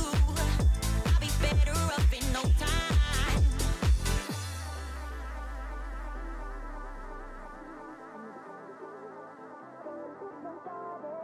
I'm not done with you. I'm barely even started. And you won't even know what hit you when I'm done. I'm not done with you. I'm not done with you. I'm not done with you. I'm not done with you. I'm not done with you. I'm barely even started. I'm not done with you. I barely even started. I'm not done with you. I'm barely even started. And you won't even know what hit you when I'm done. I'm not done with you.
Welcome back to the Valorant Challengers Northeast Playoffs, everybody. We have another game for you in this amazing series. So far, Team Liquid Academy have been amazing on their own map pick split, but now we're going to Haven, where they have, over the last couple of games, had a little bit of trouble. They've played 2 best of 3s in the playoffs so far, and on both of them, they lost Haven, and only Haven. So we will see if it is the same story here against Shaq who historically have been pretty good on Haven. I'm a bit worried here for Team Liquid Academy, but as long as, I mean, the thing is they've been changing up their comp on this one so much, they've been trying new things, and I guess that is kind of the nature of the players on Team Liquid Academy. They are very analytic-minded and very kind of strategy-minded players, so I think changing their comp is kind of part of the natural process. I do wonder if they've landed on anything over the last week that might be able to take down Shaq here. Yeah, something I would really like to see from Team Liquid is switching up that composition. They obviously had Astra, Breach, Cypher, Jet, and Sova for the first time. Then they were like, we don't really like that Astra on this map. Maybe we want to switch this Breach to Teho as well. So they went for the Teho, Sova, Omen, Jet, and Cypher composition. Something that I would love for Team Liquid to do is bring that Sova away from the comp and have Breach replace that. I think Teho, being as a single initiator in terms of reveals, having that information is quite enough when you combo that with the Cypher. So I think what they need to do, especially against this Neon, is bring back that Breach. You have to have that stopping power for Checkmate's Neon. Unless, I think it's gonna be a really rough situation, especially on the attack, because Neon can just break the ankles, break all of the timings, and I think Team Liquid are gonna be left struggling. Something that is really good for Shaq is that Team Liquid has only lost in Lotus and Haven, and those are the last 2 maps, so definitely like a really good map pool for them in that sense. Yeah, for sure. It has been a couple of weeks now since Shaq have got to play Haven. Sweet and Sour banned it out as their first veto in their last game, but I think they'll be absolutely, I mean, you know that they are comfortable on that map. They have such good results on it, obviously against Wild, a 13-2, and then most recently a 13-7 on that map. And, you know, I think strategically we're going to see something similar, a little bit of a flip of the script from last map here, where Team Liquid Academy were very, very comfortable. They knew what they were doing on Split, and now on Haven, I think we're in the home ground almost of Shaq. They should be able to bring something special out here. I'm more interested in the response from Team Liquid Academy, I think. Yeah, absolutely, and I want to see how Team Liquid Academy actually deals with Chris going for those lurks, because the Killjoy is such a dangerous place there. A lot of the kills, a lot of the first kills that Chris gets on this map is actually from the attacking side with that Killjoy, and when you have that attacking side Killjoy absolutely dominating, you have to place more players to actually deal with that, which takes away players from those sides that the rest of the Shaq team is attacking to. And Chris just being able to find those rotates coming through, being able to pull those players from different sides is gonna be something that Team Liquid has to be like, okay, how do we deal with this Killjoy? He's already on fire from the first map, dropping was it 23 kills or something like that, absolutely topping the boards. When you have a Killjoy like that, it's a tough situation, especially when Team Liquid goes on the attacking side. It's usually, I think what is gonna happen is like, okay, let's find the Killjoy and let's go to the different side of the map. That's usually when you have a Sentinel that's popping off. You just want to go to the other side. You never want to cross that side. There is, of course, a case study, a VOD, that they could have reviewed to see how to beat Shaq here on Haven. Metasport did beat them 17-15 here, about 2-3 weeks ago now at this point, just before the playoffs started.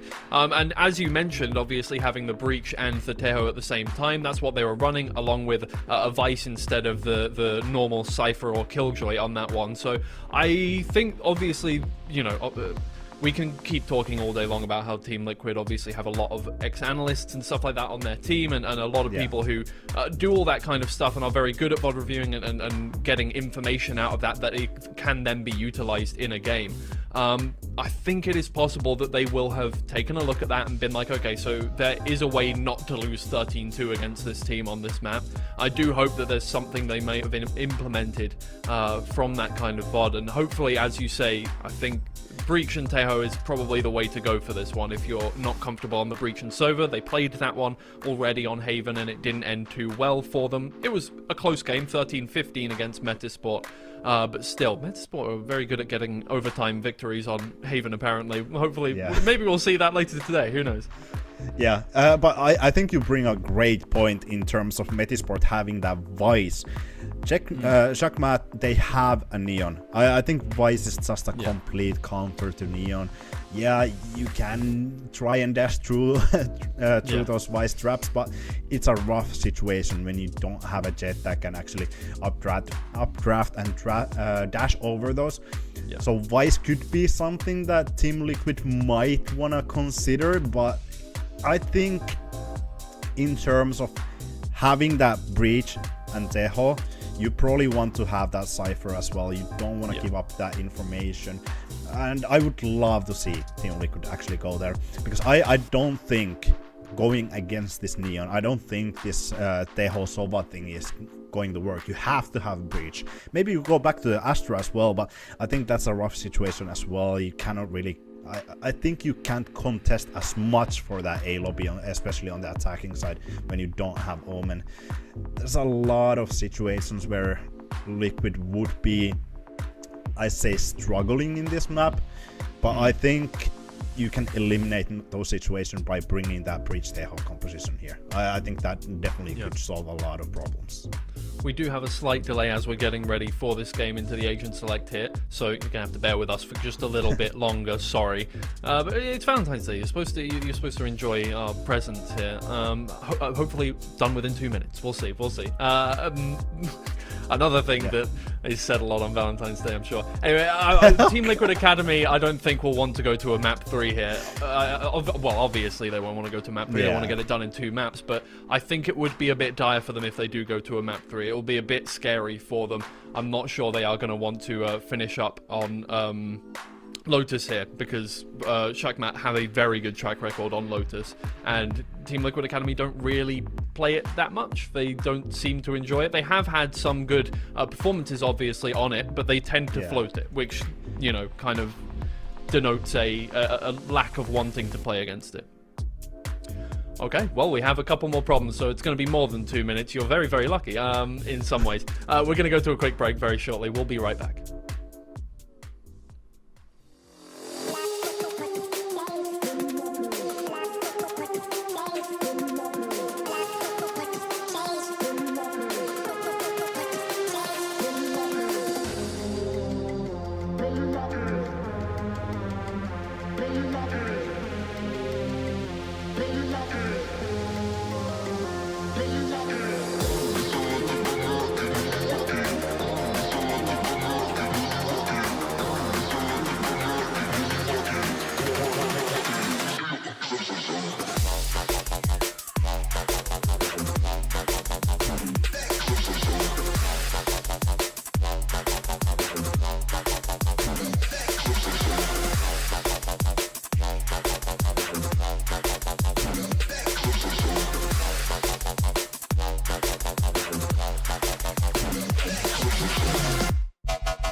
not done with you.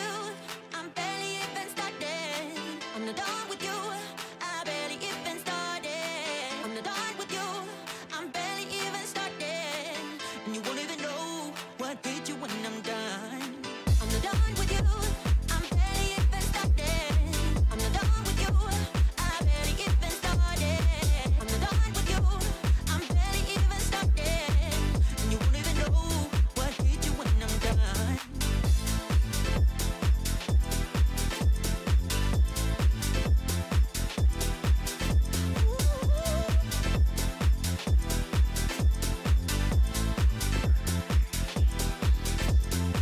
I'm not done with you. I'm barely even started. I'm not done with you. I'm barely even started. I don't know why you look at me like that. I'm so self-absorbed, I know that for a fact. Now I realize I'm better off with. Welcome back, everybody. Apologies for the delay. We have Agent Select ready for you. We're about ready to go into the game now. Just a short time. I'm sorry about that one, but the teams are ready to go. Hopefully, Team Liquid Academy have had a little bit of time, a little bit of extra time. Look, this is helpful to think about what they're doing. What? Oh, That's what? Okay. Wait, There's this is... neither a breach nor a Teho. Huh? How do they Double deal with duelist. this Neon? I feel like this Neon is just gonna run the game here. I'm gonna be I honest. think maybe look. This is just my kind of take on this one. I think maybe the plan is don't deal with the Neon. I think the plan is now run away from the Neon and then play attack on defense. Yeah, I mean, I think this might be just because Dimmer is standing in, so they have to go with maybe a different composition. Maybe this is a comfort composition. I mean, the ISO has been seen in Haven before. Yeah. Maybe not like this, but I think this is gonna be interesting. Obviously, Yoru, you can TP, you can rotate easily, but it's gonna be interesting to see. Right, well, there's going to be a lot to unpack on the server, so Ryan and Pavlos, good luck with this one. Thank you very much. Yeah, it is getting a little bit chilly. Got my blankie out to stay warm for this one. But yeah, no, it's going to be interesting. No seemingly compositional changes to try and deal with the Neon as per the analyst's analysis, if you will. Ryan, what are your thoughts on this? A bit of ISO there, a bit of Yoru as well. What's your thought? I think you look like a crazy wizard when you're wearing a blanket like that. I meant, what are your thoughts on the game and the agent select here? Of course. Yeah, of course. Just as Yeah, crazy, thank you. really, for Team Liquid Academy. Okay. It's the poorest map, I think, in form for them, 0 and 2.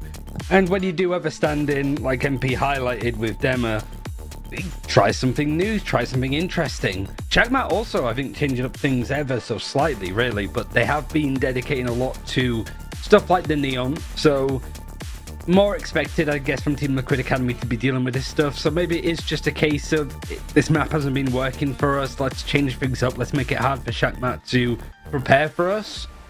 Let's just try to diff them individually with the characters that we're on.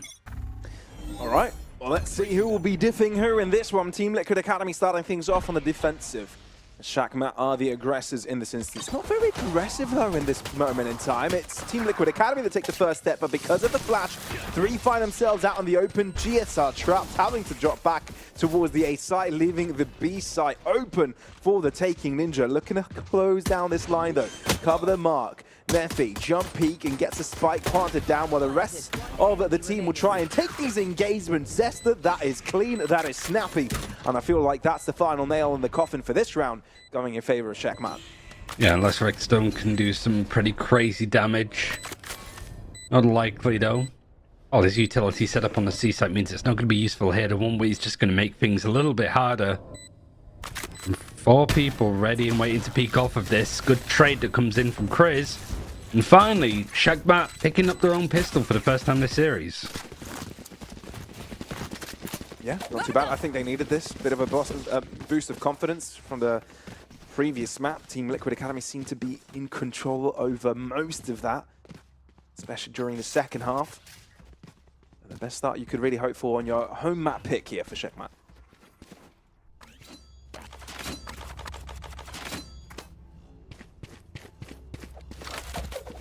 Really not sure what to expect from Team Liquid on this map. Confident first win on Split. It was their choice in a map that they've been fairly dominant on.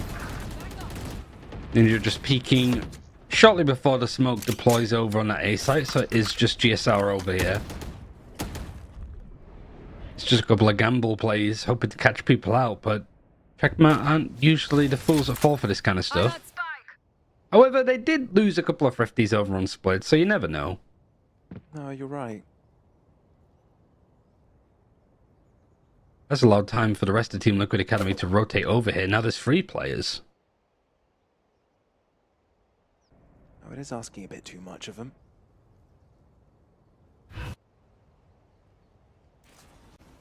I mean, it's as good as it could be really for the defensive side of Team Liquid Academy.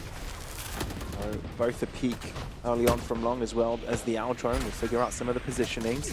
GSI, instead of dropping back, goes ever closer but gets caught. Nice little stun in his direction. Cupid able to keep his team in the conversation, at least very much in the conversation, but there's no follow-up, there's no backup. That's Shaqmat's round. That rift boy is going to teleport. A little twinkle toes there for a second from Cupid. You're right, not really enough damage done to make this bonus one that Checkmate would just buy up fully on. Despite the fact that they have got 4 rifles, a Guardian, and mostly like decent armor. Team Liquid Academy, a lot of positions that they were playing on easily cleared, easily dealt with by Checkmate. You're going to try and catch him by surprise. You need to do a little bit better than that. You don't want to be losing players out early, and these stuns have been connected consistently from Demek. Yeah, but no follow-up this round at least.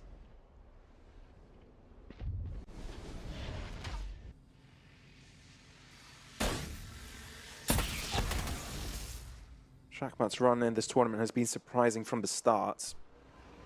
Having a single loss during the main Swiss stage, but the lower Swiss stage was actually closer. They had some growing pains, right? 3-2 record. They did eliminate Cloalesk in the process, right? So some important wins. But they've grown out the entirety of this tournament, and now already with their feet solid into Challengers EMEA, looking for the top 2 seeds. The map behind. A very important buy round here to try and break Team Liquid Academy's backs.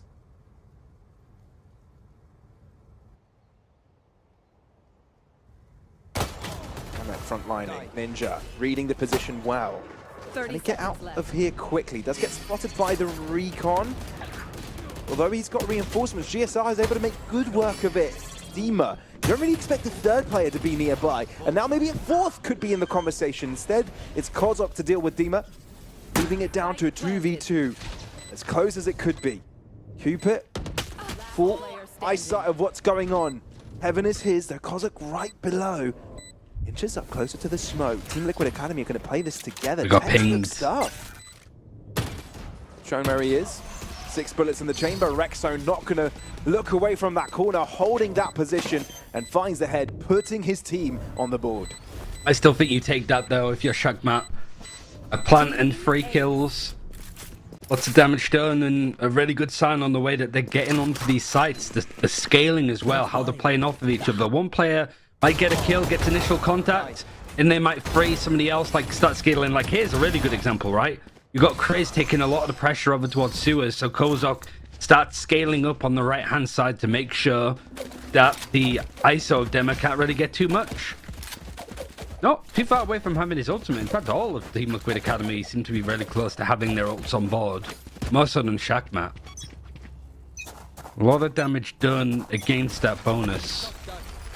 And Nika would be required from either team if they lose this round.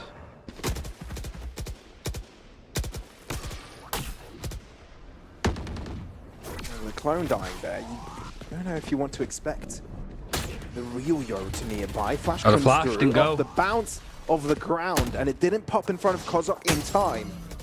Dema unable to stay alive there. That's hyper important for Checkmate here, as they've taken down 2 of the A-site defenders.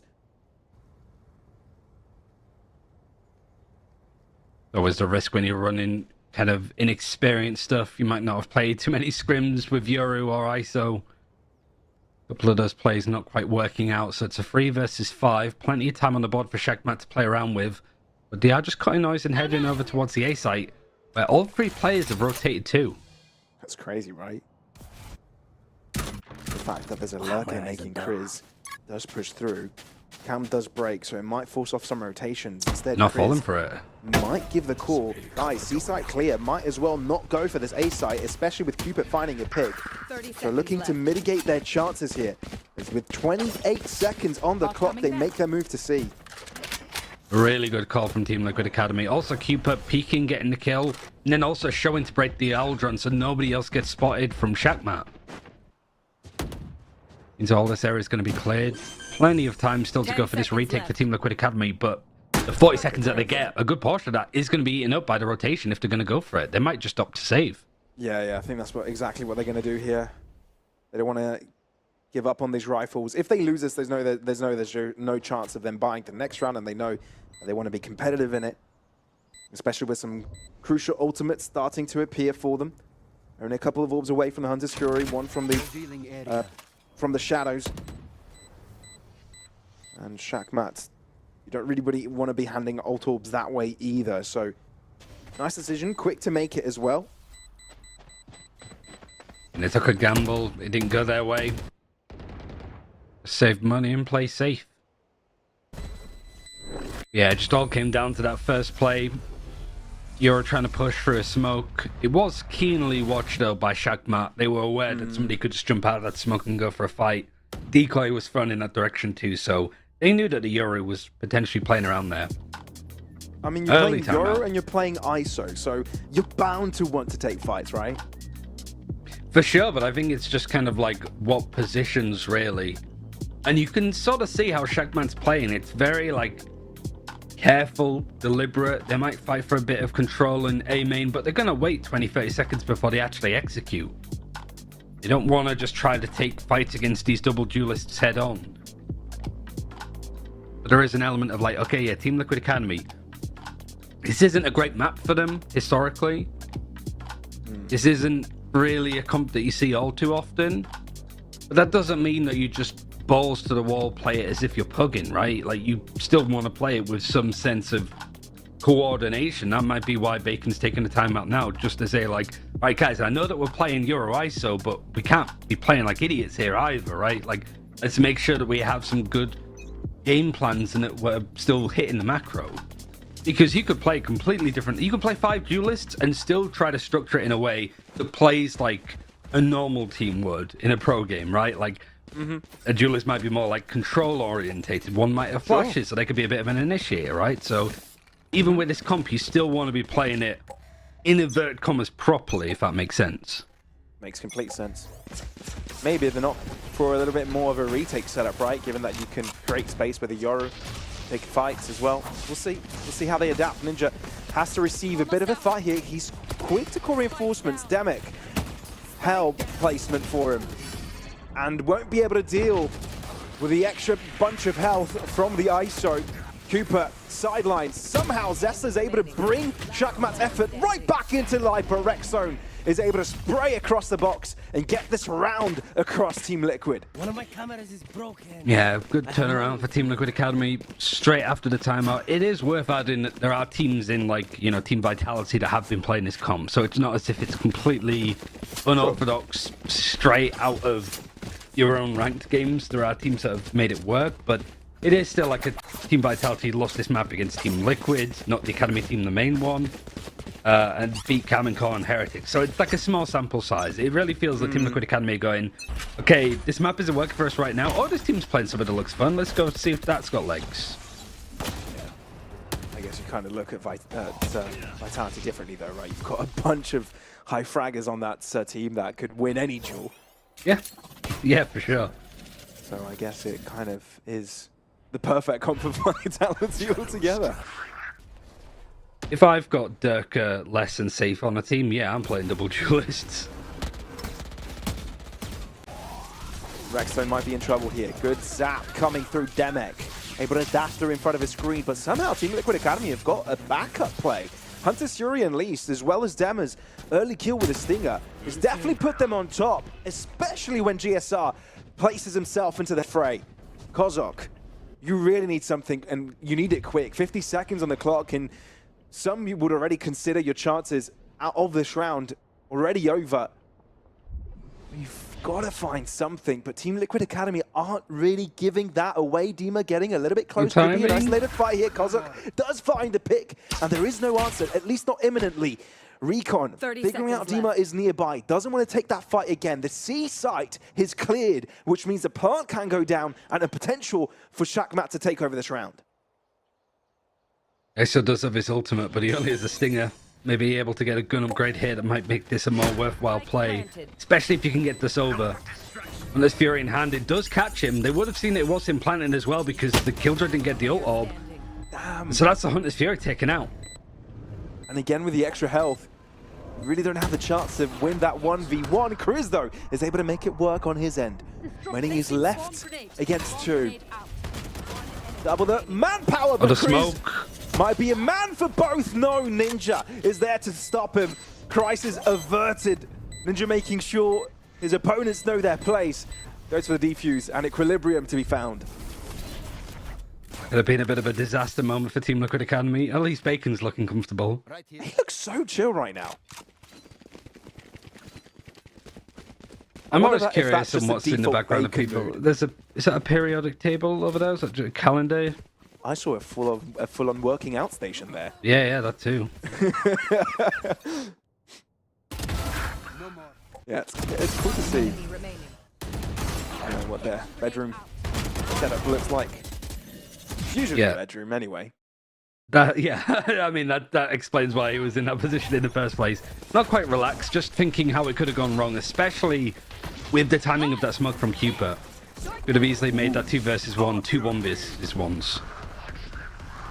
Overdrive enabled. Rolling Thunder as well. That's 2 very important ultimates that Team Liquid Academy respected and didn't really want to punish straight away. Here comes the Dimensional Drift though. GSR figuring out where 2 out of the players are. He needs to figure out where 3 more of them are going to be. Chris is nearby. He's going to exit it, but he's got a flash available to do it. Even though he finds out the information, there's no follow-up though.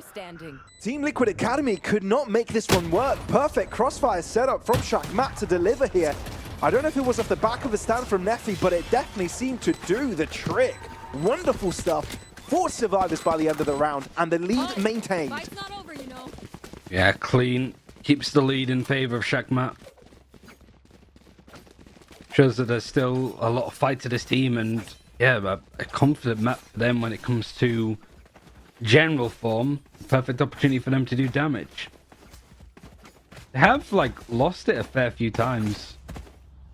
Played it 10 times so far across the qualifiers, which is a ridiculous amount.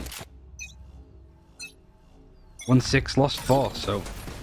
I mean, even though Team Liquid Academy don't have much reps on this map, Check might have lost more still. Also means they're more experienced.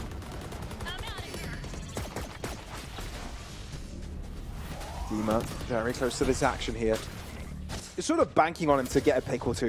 You want that? Oh, wait, what? What? No way, he gets away with 2 there. Rexstone also in the fight. Dima, very much available for it. It's all a matter of timing. Spike not even down. Ninja doesn't have the pressure on him. Instead, it's Chris. Oh, the timing of it all. Team Liquid Academy steal that one away. Genius. I mean, it was great aim. Good positioning, and it's nice to see a player like Ninja sort of be reliable so far, winning out these clutches in the end. Good Thrifty yet again. Good position for Cupid, able to just get a kill before the flash properly comes in. Goes to show that even if Shakman can put the money in a bad situation for Team Liquid Academy, it doesn't mean that the round is done. Their money's still good enough for now, but it is teetering on the edge of needed to eco, but they do have stuff like a lockdown. There's no Hunter's Fury available for Ninja just yet. Potentially a play from Garage with it could be the answer. Cupid early spray, meaning we won't have as many bullets if the collapse comes his way, which definitely felt like the case early on, but no, it's just an aggressive measure to have safety for that lockdown to be placed. Attention heavily towards the C site. Rexstone targeted by stun, aftershock, and by bullet sprayed across the smoke. important 2 kills that cleared the entirety of the C side. Zesta hyper-aggressive with the judge. This is crazy stuff delivered by Shakmat. Determined to be the ones on top constantly. Bouncing back, it's just the Team Liquid can't win these like full buys. It's only the ecos that they're making somewhat contestable. Right. By the way, Ryan, I noticed a few chess pieces up there. You know, some big queen pieces. I reckon those trophies are from chess events. Oh, it might explain the team name as well. Maybe he's just some aspiring chess god. Or used to be. Maybe he's, yeah. Maybe he was one of those prodigies that decided that, you know, maybe chess isn't for me. I'll just go for esports. Another eco required for Team Liquid Academy. Fast to execute, looking to go in. Ninja can't quite capitalize on the good round that he's had so far. Ooh. Wow. Quick stuff by Shakmate. My ult is ready. At least there's a reply here for Team Liquid Academy, some sort of consolidation prize, but I think this is the first time Shakmate might have created a bit of a buffer between themselves and their opponents. I'm just looking Rexstone's cam. That is very, very close to his monitor. Doesn't flinch a bit as he flicks onto Neffy's head. That is great stuff. But again, finally some sort of space, breathing space here for Shakmate. Yeah, good chance for Team Liquid Academy now on a full buy and having ultimates either available or about to be available. All things considered, even 8-4 down after you've just defended isn't a bad scoreline. Especially with Shakmat picking up the pistols as well. Defending's hard for any team to do on this map, but especially, yeah, if you've not really got a chance to nail down what exactly you want to do on it, it's going to be a tad bit harder.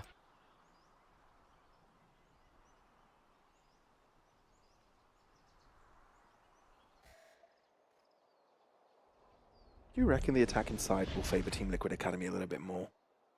With double duelist? Probably. Yeah. I mean, I think it did favor Team Vitality. Actually, no, it was a little bit worse for Team Vitality, but I guess it's just a general idea. Also, they didn't play it that much.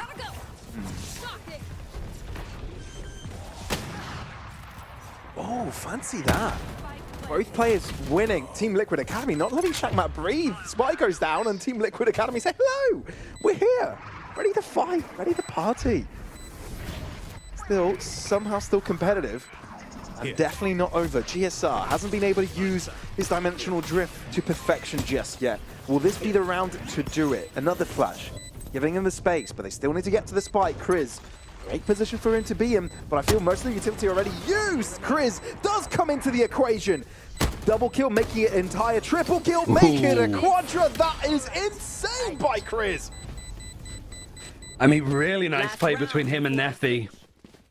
You got the dimensional drift being used and the neural theft in a 3 versus 2 for Team Liquid, and they're still not able to get it on board.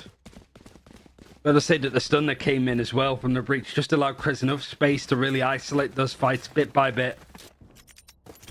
And round 12, last one of the half, last one Team Liquid's defense. I can't imagine their money's going to be all that good here.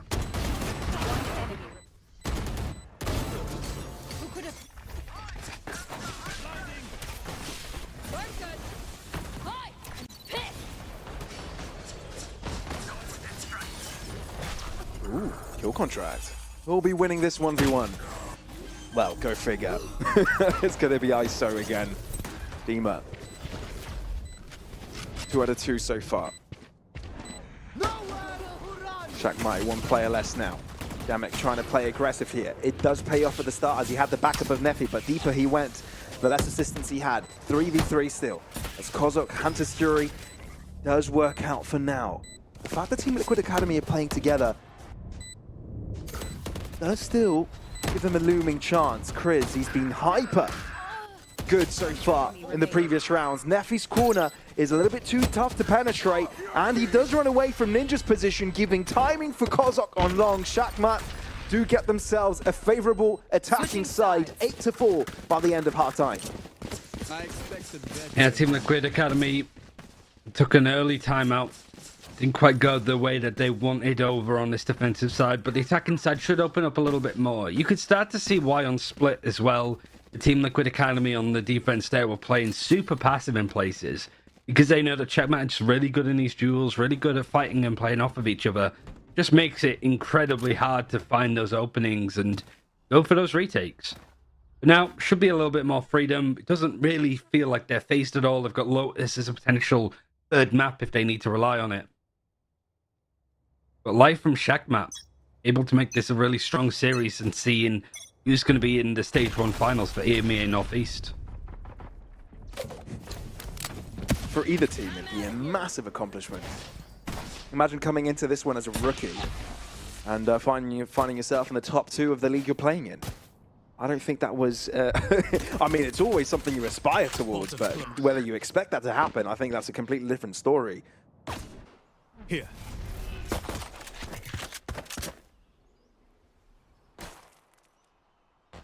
Not too much space has been able to get grabbed by Team Liquid Academy, however. Got a camera set up to watch A main, but it's not spotted anything, but these sounds are going to be heard from Demek. Confident that nobody's crossed here, but now they're not going to be too sure. Might force a rotation from Shackmat in order to make sure that Suez is not going to get lurked up on. 2 players, in fact, rotating over. Is just going to be the ISO. The shields were used, so I guess that's a bit of an audio bait.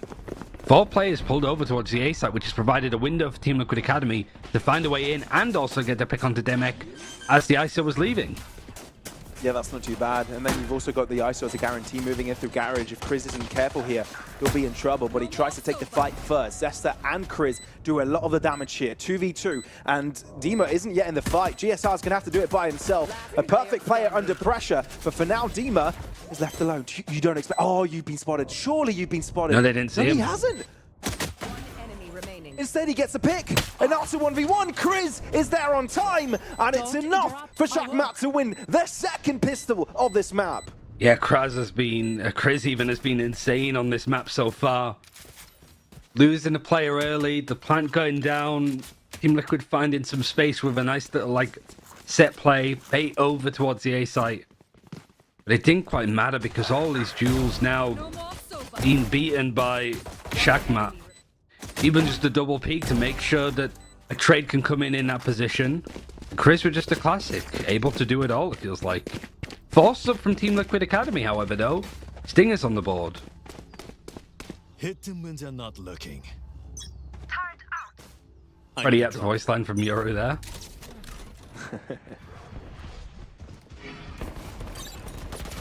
It's a force buy from Team Liquid Academy. Yeah. Odd. It's a spike. Oh, and this makes it even worse if you're not able to recover rounds like this. Oh no. You've got no right to do that, GSR. Maybe you run out of bullets and you're like, yeah, but I'm not going to pull my pistol out here. But, it was 10 HP as well. Yeah, this feels like it's going to a third map at this point. Yeah. I don't know, have they given up? Hope not. GSR buying again? Well, he does sell, but yeah, no, I'm not a fan of this. Okay, sure, a hero vandal is something many teams do, but yeah. I don't think it's that bad. You just lose a player early, and I mean, Chapman responded to the situation really nicely. Means that this is a safe and comfortable bonus, and even the ecos that we've seen from Team Liquid Academy haven't quite been on the same level as they were on Split. Just as I say that. Yeah, Dima's nuts. Maybe for this roster. And he's not doing too bad, is he? Look where the hero is. Yeah. Look where Neffy is. Very deep into the side, but Dima is a monster! Finds 3 already, Demek all by himself. Wondering where on earth his teammates went. There's no armor on these players though, so the Outlaw can do a ton of damage. Sure, if you peek him. And that's not what Team Liquid Academy are doing right now. They're playing the safe game. They know what they need to do. Dima's already done all the job.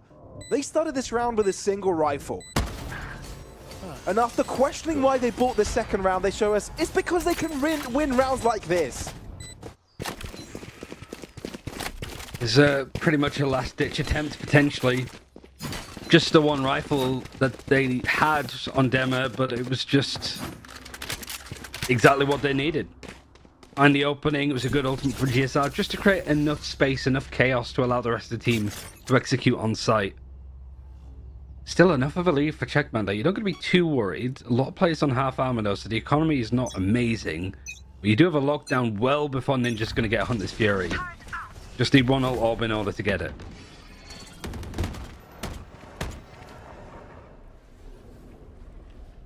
Damek. That is very cheeky of you. Take flight. Oh, the Alderon's going to clear him. And he knows. Oh, hello. Even hit it, it's a Bucky. Just tries to run away. It's their Team Liquid Academy. Put their focus towards the A site. Kozok with a random spray shot. Trying to get the player that is on the orb. And it works out. You lose an ultimate as well. Ooh. You'd have the kill contract available. Might have even been an argument of like, oh, you know, Demek's pushed up with a Bucky, ult him as ISO. You should win that duel. At least make it 5 versus 4.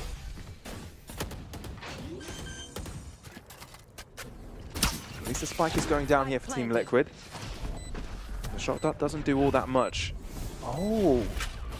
Cooper is quick to react to the audio cues given from above. Tries to turn his attention towards the main entrance. Paranoia thrown out, but look how quick Demek is to get onto the site, though he's not quick enough to get his gun out, meaning that he gets shut down first. 2 versus 2 already, but Cooper seems to be under control. The captain seizing the opportunity to shine and keep Team Liquid Academy in the game.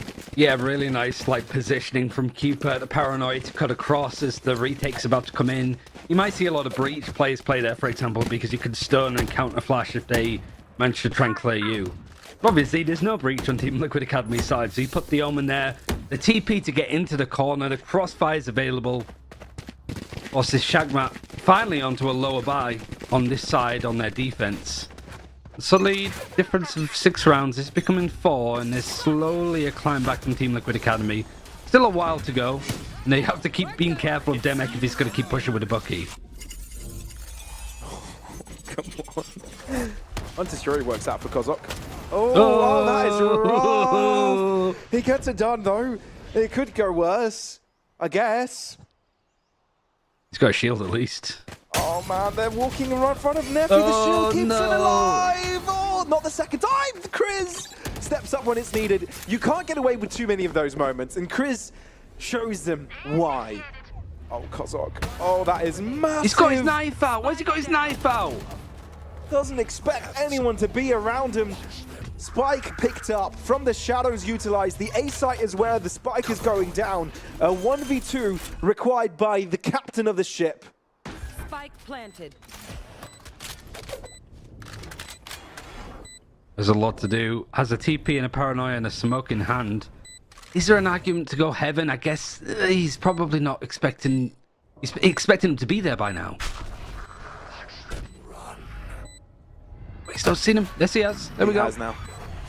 TP, it's just the sound of it. Paranoia. They're going to check it. Surely you think that a fake could be a choice for Cooper, as there wasn't anywhere else to run, really. So here comes the defuse. Thrifty. Yeah, Dima got away with one too many there, and eventually gets punished. Yeah, these rounds from Team Liquid Academy there, you're in, again, a 5 versus 3. And we've seen a few of those where they've had like a good player advantage, and it still managed to slip away from them. That was just in spectacular fashion. Chris picking up a nice 2k with a Sheriff. He's probably been the most impressive player in the survey. He's not necessarily at the top of kills, but geez Louise, he's finding a lot of impact. And Chester's having a much better map in comparison to the last one. Money's still good for Team Liquid Academy, but they're much less down on ultimates. Please clear this corner. Chris is instructing them, though. That cover. Oh, yeah. Well, when the Yoru clone spots you, you're going to have to check that corner. Chris, though, only good for the one this time, which is not quite like him. He's always good for 2 or more. Planted. So it does hand the advantage over to the young Stallions. Look at where Rexstone is. He's managed to get past the Killjoy utility. And GSR's left behind. Neffy finds him.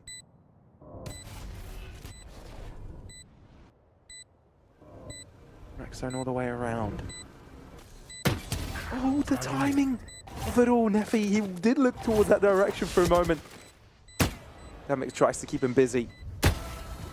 As Kozok goes for the look. Last player standing.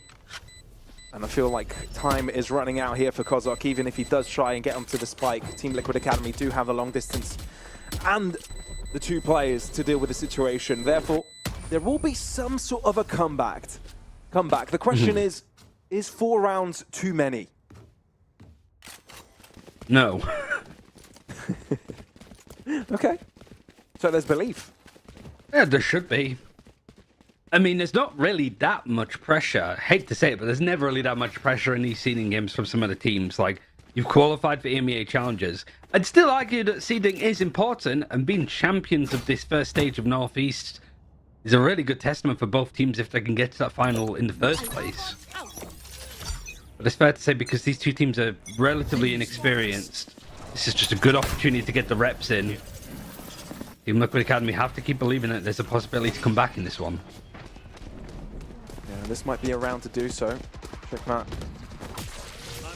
Not fully invested into this one. Sheriff and a Bucky. Breaking the trend of rifles Oh, the across all Yoru. players. Yeah, very deep into enemy lines, and Checkmate are looking for it. The fact that Demic can be such a slithery snake and escape the wrath of his opponent's bullets has allowed them for the early pick. Rexstone always is a menace, though. You can never count him out, especially when he's playing alone.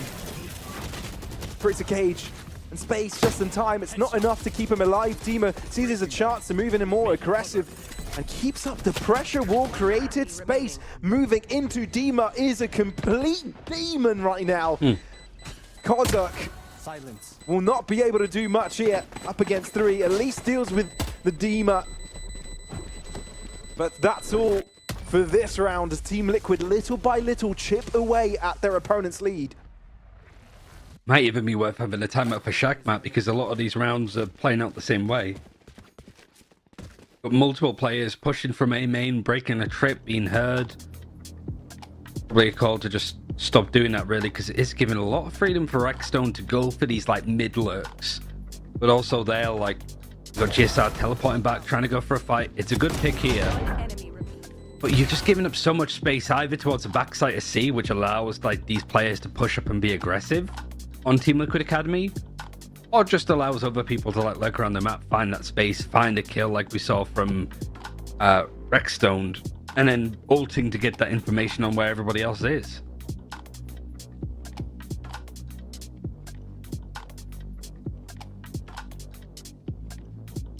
Well, looking at the theme of rounds, the attacking side seems to have favored the buy rounds for Team Liquid Academy. Imagine if they would have gotten the pistol round on the follow-up as well. That would have essentially given them the lead, I think. Makes a difference. Bacon going lower and lower into his chair. We're seeing less and less of his face. I get it though. He's melting. You just have to like relax yourself completely. Yeah. Because the players usually can't see you either, so I guess he's thinking like, if I just relax in my chair, they can hear how chill I am. So he's not going to be like, guys, please, please, stop, get this right, please. That's not. You're so bleep. You don't want any coach to sound like that. You listen to any moment from Potter. Potter sounds so chill all of the time. It could be like 12-0 down, and she's like, let's go, guys, you got this, you know.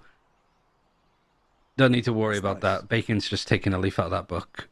You need a little cheerleader behind you, don't you? Knowledge is good. Insight is amazing. Having a little bit of a mental boost in these moments of relaxation is exactly what you need. And it looks like Bacon is as relaxed as any coach right now. Yeah. I mean, he takes a lot of inspiration from Steve Bruce, who's Oh. Coached and managed a lot of Premier League teams, including Hull City at a point. Is that true? Yeah, As in, like, that's where his name came from, because his name How's the Bacon. And that's a question that was asked to Steve Bruce in a press conference. Okay, I did not know that. Thanks for the insight. Cool. That's really 30 cool. seconds left. But it's funny because I think at a point he did, like, he's a Geordie. Nice pick from Rexton. He's a Geordie and he did coach Newcastle, but he's coached like Sunderland and all sorts of different teams. Okay, you're talking British football talk that I don't think all of our viewers will know about, but yeah, exactly. Cool. Nice little piece of information. Back to the game though. Pick per side, out in mid, while the A site seems to be. Where Shakmat needs to break into, not quite the corner. GSR does get punished eventually. Hunter Fury available though for Ninja, which does tell the tale that it will be a difficult site to hold defuse halfway through. Here comes a Hunter's Fury, does get the pickup, which is hyper important, which means they still have equal numbers. Teamer with a kill contract, but Zesta! What? What on earth happened there? The defuse still got stuck with. The kill contract didn't catch the player defusing. I mean, we didn't hear it. I don't think any of the Team Liquid players heard it either. Yeah, just Hands up in the air. I don't know how that happened. Hand of God. This was not me, he says. That was not me. It was not part of the plan. Oh, I love that. I love that. Green screen background just makes it worse. Like, it's a pure mugshot picture there. So true.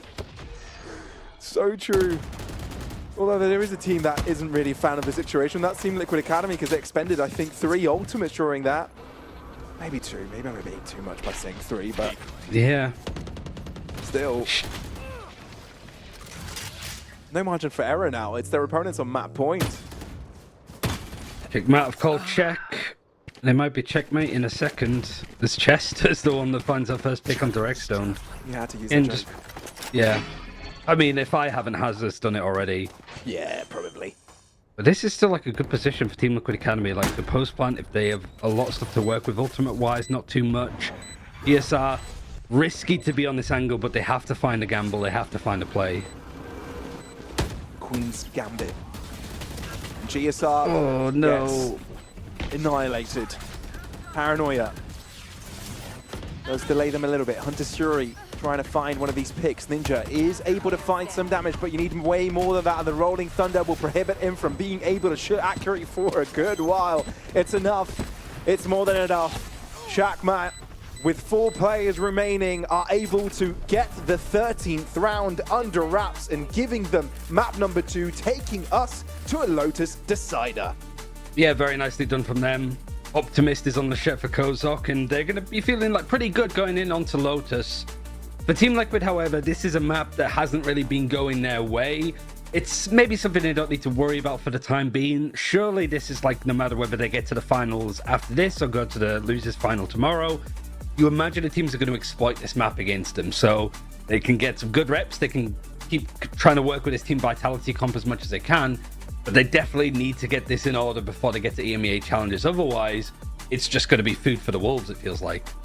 Oh yeah, I completely agree. This is a close match, and I don't think we'd have it any other way. I don't think we'd be satisfied with just a 2-0 from either of these teams, right? Considering that we've got very similar storylines, a lot of rookies playing here and fighting for the top 2 spots, already having their seeding into Challengers EMEA. We want to see a close fight. We want to see these 2 teams pressured as much as possible to be able to represent this region at their best capacity coming into the upcoming Challengers EMEA tournament. So yeah, it's looking like really positive stuff from Shakmat, and as we enter Lotus here, Ryan, they probably have a good chance taking this series as a whole. Let's see what the analyst desk has to think about this whole ordeal, though, as we throw it over to Twiggy and MP.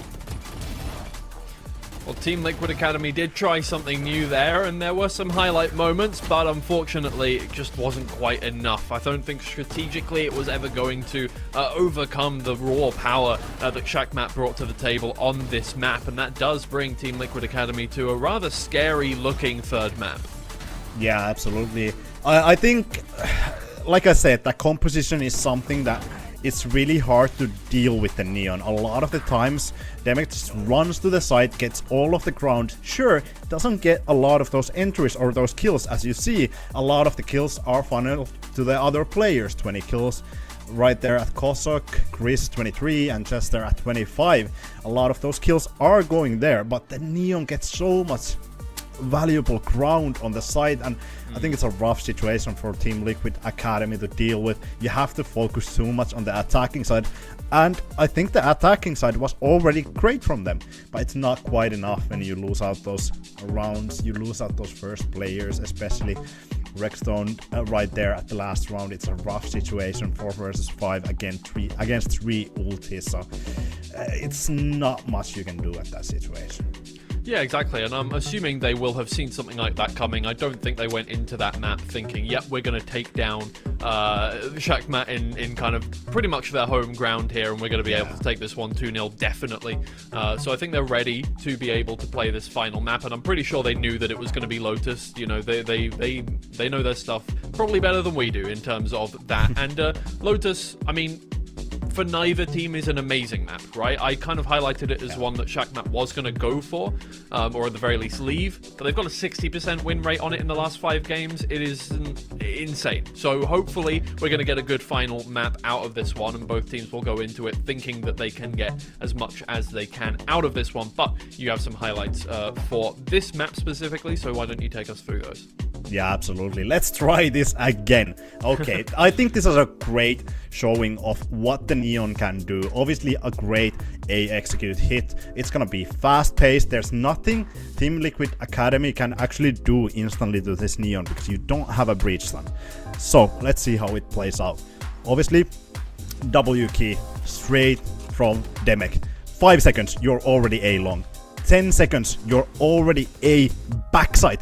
But I think Demek makes a crucial mistake right here. Look at the gap that's left between Demek and his team. There's literally nothing his team could do when Demek is right there on backside. Team Liquid, they can swipe into this side and just absolutely deal with. And then you have another layer here. Ninja, great performance. Just focuses on that A-long push. Doesn't care about Demek. Doesn't care about that Neon wall. It's basically the same as Jet dashing into the smoke. You just want to cover the next players that are gonna come in. And I think this was kinda a disastrous round for Checkmate because they left such a huge gap. And this is a classic Neon thing. You just run with the W key, but let's see how the round plays out. It's not looking too good in this round. As you see, Ninja, perfect position. Demek can't have any support on the backside, gets dealt with. Obviously, there is a good amount of kills that Chester and Chris are gonna be able to take from there, but when you have those players actually drop down at the start, it's a crucial mistake, but they fix it on round 7. Look at this round. Already fast, but they pop the overdrive. Also, they have Chris following up, but they have a Rolling Thunder covering that close angle, that short gap as well. They fix this, they get the spike down, they are fast in post-plant position, and Team Liquid Academy, they cannot win this round. It's a tough situation. There is a possibility, but because Checkmate, they are in such a great position in this post-plant, it's just an easy round for Checkmate to clean. Rexstone. Play out for a second. Yeah, there we go. Yeah. There we go. With the Bucky. I mean, Neon, Bucky, there's nothing you can really do, you know? Well, thank you very much for those. Yeah, that was a brilliant one. That was clean. That was smooth. I enjoyed that. Yeah, I mean, I think that Neon was a crucial part because you saw in both of those clips, you can get so much ground, and because you don't have Teho, you don't have Breach, you don't have any stun utility to cover that fast push and stop that Neon. You can just run through to the site and be like, okay, I'll just take the control.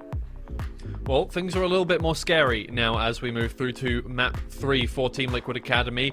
They've kind of lost their advantage, and now we're in a map where Shakmat are a little more comfortable, and in fact, probably even more comfortable than on Haven. Maybe not specifically against Team Liquid Academy, but it's a map where they seem to do quite well. We'll see how that works out. We've got a break coming up before we get into map 3, so don't go anywhere.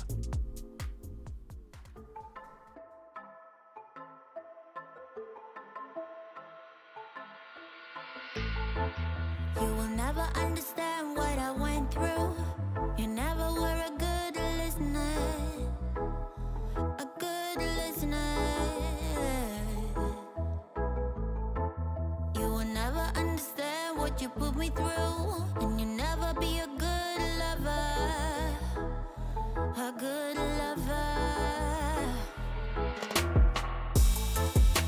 At first I believed I was the lucky one, but I was just fooling myself, fooling myself.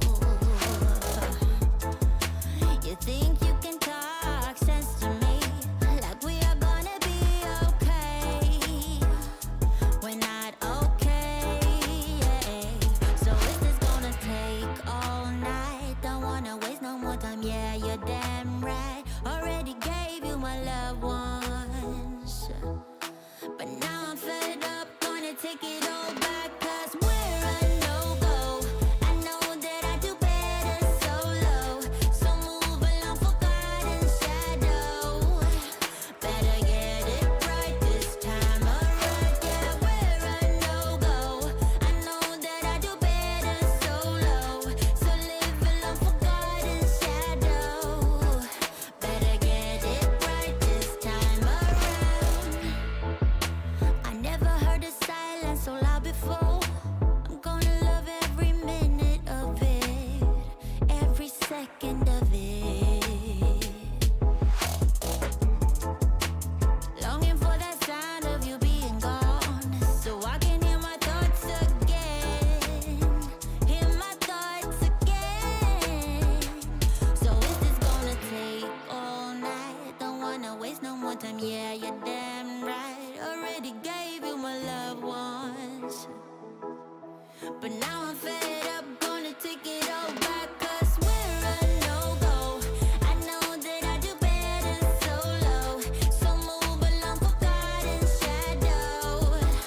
Better get it right this time around. Yeah, we're a no-go. I know that I do better solo, so move along for God and shadow. Better get it right this time around.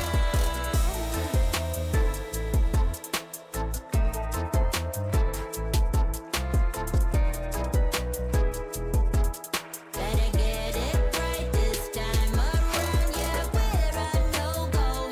I know that I do better solo, so move along for God and shadow. Better get it right this time around.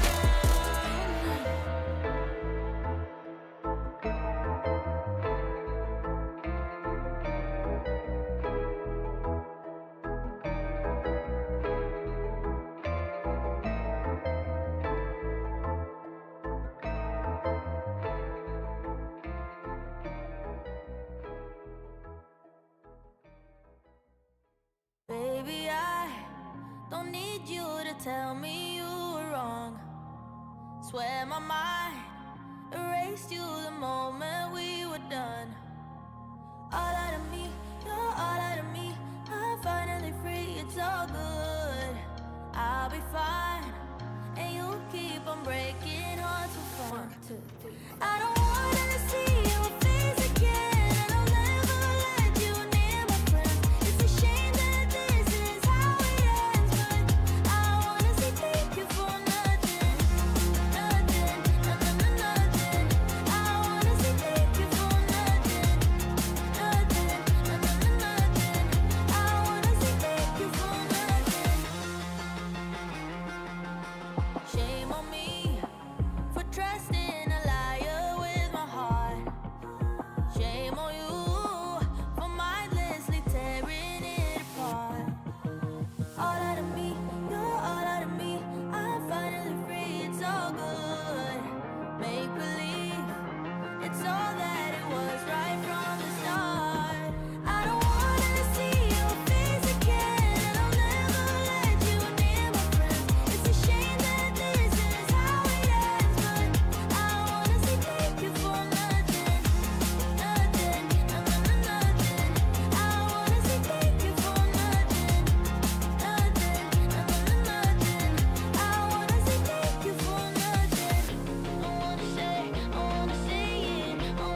Welcome back to Valorant Challengers Northeast, everybody. We're here with our first three mapper, of the playoffs. Word's difficult. And Team Liquid Academy now one map down in that Haven game, and it's 1-1 in the series, and we're going to Lotus, which we kind of highlighted Team Liquid Academy maybe not so comfortable with. They float it all the time. However, I don't think they're as comfortable picking it as Shakmat are. They have a 60% win rate on it, yes, but they quite like to play on it. So I'm a little bit worried for Team Liquid Academy here, but, you know, they have the quality to change things up, and hopefully they can bring something out against them. Yeah, first 3-mapper this week. It's gonna be interesting because I said it previously when we highlighted Ninja. If we go on Lotus, his fade is insanely good. It's something that you actually have to kind of be afraid. And now when they have Teho in the composition, obviously we cannot know whether they're gonna run the same composition because they have Dimmer as a stand-in. So they could mix it up with, I don't know, maybe I saw Yoru in this map again as well. I hope not. But I think definitely Shakmat, they have a good solid Lotus. They have a good solid composition there. They're running the double controller with Viper and Omen, floating with the Sky and Raze as well. Don't really have that fade, which I think for me that fade just gives extra pressure, especially on that A side rubble control. When you're on the defensive side, you can go for that fast aggressive A side control. I think without the fade, it can be troubling to take that, but we just have to see whether Shakmat is actually just gonna go for that. With the Teho and Raze, you have so much more utility. Literally, if Team Liquid Academy are running this same comp, Teho, Raze, Fade, you cannot take insta rubble as Shakmat, especially when you're attacked, because that utility that you have on the defensive side is so much. And I'm kind of afraid. I'm afraid for Shakmat because GSR, Ninja, both have been popping off in this map, and yeah, it could be dangerous. Yeah, I mean, I think both teams have had their moments of really, really good times on Lotus, right? Obviously, the last game that Shakmat played against Sweet and Sour, 13-3 was the scoreline there on Lotus. They do love it when they pick it. Sometimes they don't pick it, though. Who knows? Like, this time around, they left it as a float. I don't know what the thinking is going into that, why they are kind of leaving it for that one. Maybe it's just because they know that Team Liquid Academy don't really like to ban it out, so it's a safe one to float, and therefore we can leave it till the very end and go for something that might get us a quicker win. But I'm interested to see how these two teams are going to clash up against each other here, as you mentioned, with the newer composition that Team Liquid Academy have brought in the last two games. On that one, obviously, they used to play Breach Fade, which I think they had mixed results on, essentially, and then kind of switched away from it, and they've been doing quite well since they have changed it up. So we're not 100% sure what is going to happen here. Both of them should be quite comfortable.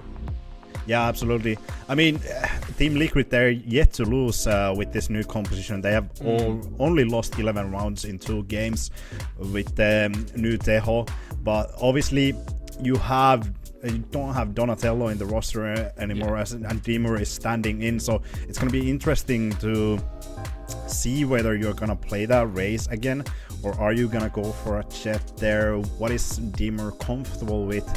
Are you gonna see Yoru? I don't think so.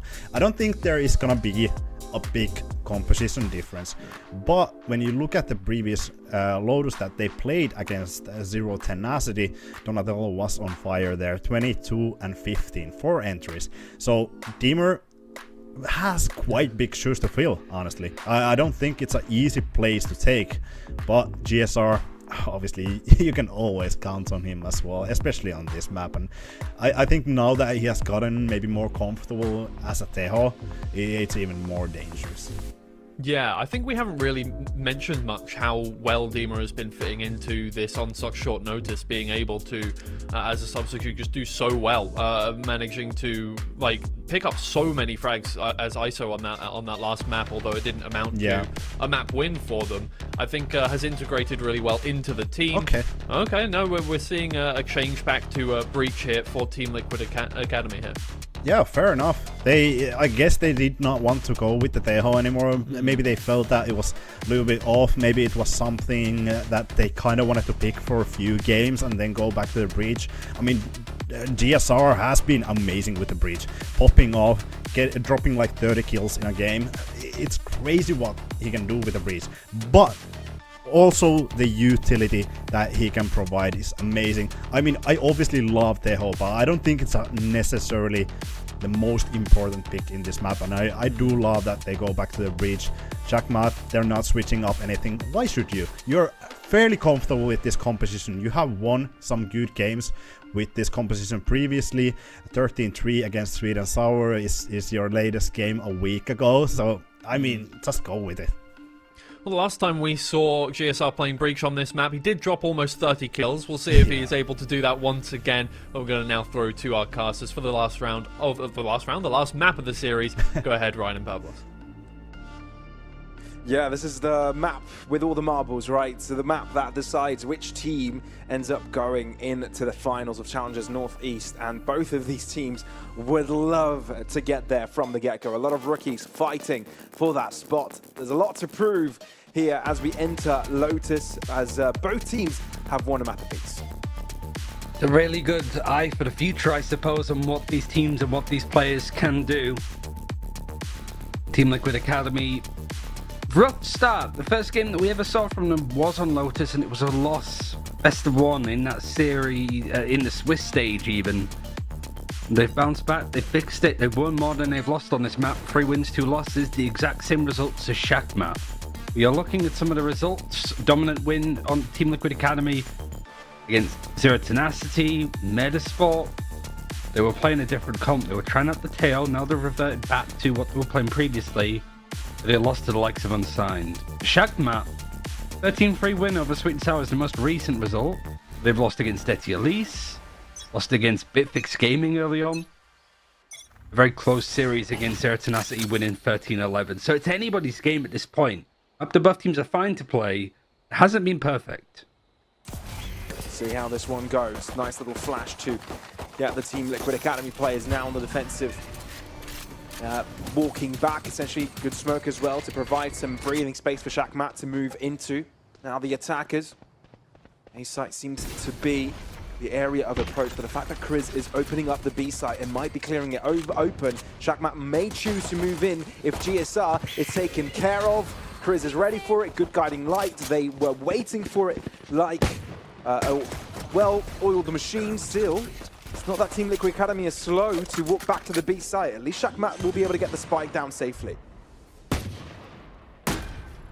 Got the Omen playing towards A main as well. Right by Rubble. So if this Cypher tries to sneak through into Secret to try and flank, this is going to be met. One problem Team Liquid Academy had on this map on their defense is a little bit too slow to go for these retakes. Time is certainly not on their side here. It absolutely isn't. Demek is able to deal with Rexon pretty quickly, which leaves Dima all to himself. Probably the highlight player from the previous map. But for Team Liquid Academy at least, but Shackmat are able to continue the momentum from the previous one. Able to pick up another pistol. So far, it's a really nice test. Like we sort of mentioned, both teams have qualified for EMEA challenges at this point. It is for seeding, it is for prize money, it is for accolades to get to the final and maybe be the champion of this stage. There has to be elements of stress. Team Liquid Academy pushed to the end. Shackmat up against a big org. It's not necessarily their first team, but it's Team Liquid nonetheless. Feel good to be able to beat them.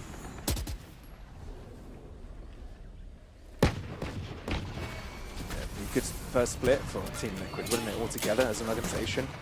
Getting top 2 into EMEA and now top 2 potentially in Challengers Northeast. Should be a fairly good cleanup here for Shackmat. Yeah. Would be Team Liquid's first best of 3 loss as well. Dropped a couple of maps here or there, but the only actual matches that they've lost have been best of 1s. True, main Swiss.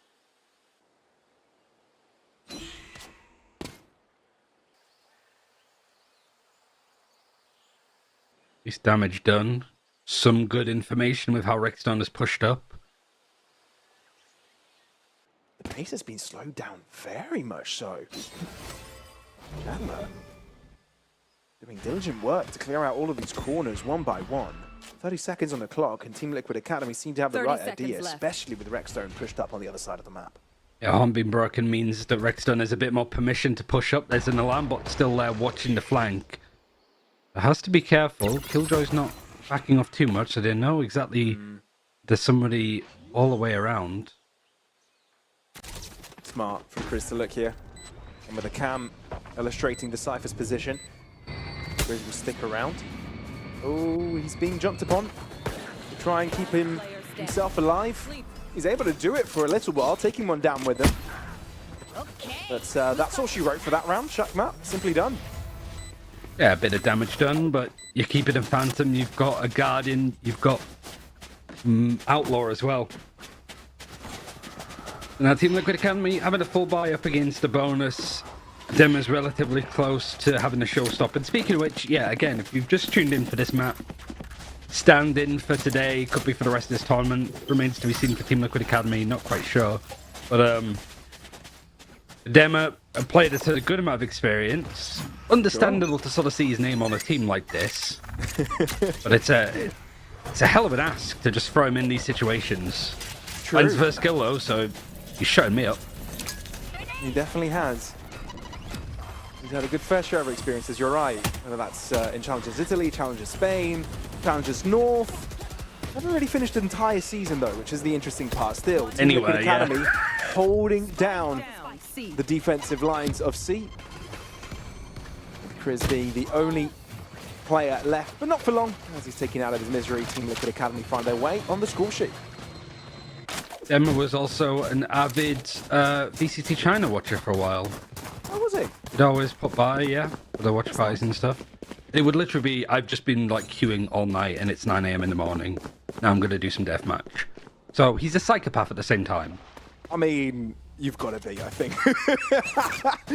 to play some Valorant at that level. This goes here.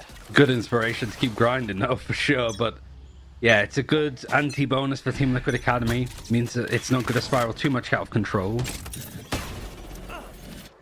I can't believe you actually called the lad a psychopath. I mean, he's a Turkish duelist, like, Yeah, again, par for the course. brilliant mechanically for sure. Cam found. Cam really setting the tone here on the attacking side. Very slow with their approaches. Haven't really gone for any decisive early fights. I think that suits Team Liquid Academy. That suits Team Liquid Academy just fine, though, with what you just said about, like, not looking for fights. They like to play the information, they like to manipulate the map. So much of, like, a flow chart of decisions. If they do this, we do that. But if they do this, we do this instead. Problem is like, you got so much firepower. You saw, like, Metasport playing the other day, right? Like, yesterday, and just how aggressive, how well in sync they were, how unafraid they were. You could say the Team Liquid Academy almost play with a little bit too much structure, that you take a little bit of the wind out of the sails of the individual players. Oh, there's a really good quote. I need to remember it, though. Oh, damn it. A little bit too deep into that position. Although GSI takes a lot of damage off the back of that. Still, stunned up Ninja backside is able to find one before it drops Chris. Oh, he's snappy with it. 10 And it might cause for the adjustment towards the B site. No, they're happy with the A site space they've garnered. Team Liquid Academy not quite out of it, but the fact that GSI is low doesn't give you too much comfort about their chances. Will be dropping, but you won't really be wanting to take the fight without Rexstone. Rexstone joined in with them. Oh, only good for the one, as Neffy does find the right timing to swing. Enemy remaining. Rexstone brings it down to a duel. This really could go either way, but the timing is definitely putting more pressure onto the Team Liquid Academy player. Neffy just holds back, knows he can just hold back for a few more seconds. Rexstone forced to take the fight, forced to try and get the win here, but I don't think he has the time to defuse. Spike goes kaboom, and Shakmat on the third round of their own. They're close in the end, just taking chunks. I mean, both teams having to wrestle with time of how long these rounds have been going for. The quote I was going to mention when it comes to like the way the Team Liquid Academy play with structure, the problem with logic is that it kills off magic. And I think that's kind of like how I feel about Team Liquid Academy a little bit. Like, if you're setting up these like perfect situation plays, you're not going to get some of the individual brilliance out of these guys. Yeah, it's always a balancing act, isn't it? I guess that's also what you get. It's the outcome of having two analysts on the team, the IGL and the coach. You all have these very strategic, protocol-heavy situations. Rolling Thunder, that's an aggressive move. Nefi's not affected by it, but it doesn't even matter. Dima gets away with murder with a mere classic. And Shakmat are probably shaking their heads right now, given that they've lost two Is the players spike for on the nothing. other side of the door? It might be. No, actually, Killjoy was able to pick it up, but it looked like it was because it was right on the side of the sliding door. So a little bit lucky for Shakmat that they didn't lose the spike in a really awkward position. They've broken the door on secret. They've kind of tried to put a bit more threat over towards A. But everybody's rotated. GSL with a Guardian, keeping an eye. Got more than he bargained for, so player advantage still in favor of Team Liquid Academy. The lockdown's going to create a bit of space to allow this plant to go down. Yeah, you can't call this round over just yet, especially Team Liquid Academy being forced off an extra player. Good decision making for Shakmat to stay group at the start, but now, isolated, they're starting to get picked off. In the Nightfall did hit the Omen in the high ground. It did, They know, so they know roughly his where he position. is. Chris trying to play aggressive here. Dima is able to shut him down, and Kozak can't do much against the multiple angles approaching him. Team Liquid Academy, again, I think for a third map in a row, they've been able to be successful in a lot of these thrifties. Another successful thrifty in the end for Team Liquid Academy. Them are just finding a little bit of space to work with the opening door. Right-click classic right in the face. The gun upgrade, just good space control. At least one thing that Team Liquid Academy has been consistently good with on this map is knowing what space to fight for, know what space to give up. They're just really good at getting a read, and you can see it from our perspective as well, like how Team Liquid Academy is so confident in what they're calling. Now Shakmat forced to a lower buy.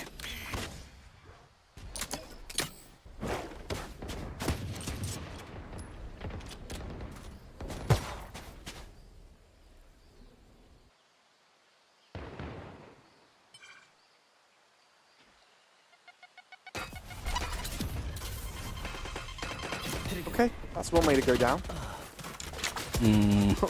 Oh no, what if Checkmate win this round, Ryan? What happens then? I mean, this is the way in, I think. Against Unsigned, it was a similar thing of Redux just being completely alone on that C site. And, like, that's fine. If you're playing for some initial pressure, you can back off a little bit. Showstopper in the hands of Dema, knows somebody's nearby, able to get a kill and not be traded, which is major. Does Team Liquid Academy go for this retake? Oh, come on, Chris. That is ridiculous. And GSL's got to go for the chase. He's bought some time. Shakmat in the middle of the smoke. No. Double classic right click. That is insane. Cooper. All that remains for Team Liquid Academy, and it doesn't have all of his health. And you're right, not all of his bullets either. Smoke on the spike, but Kozak has found himself an upgrade and a back-to-back thrifty.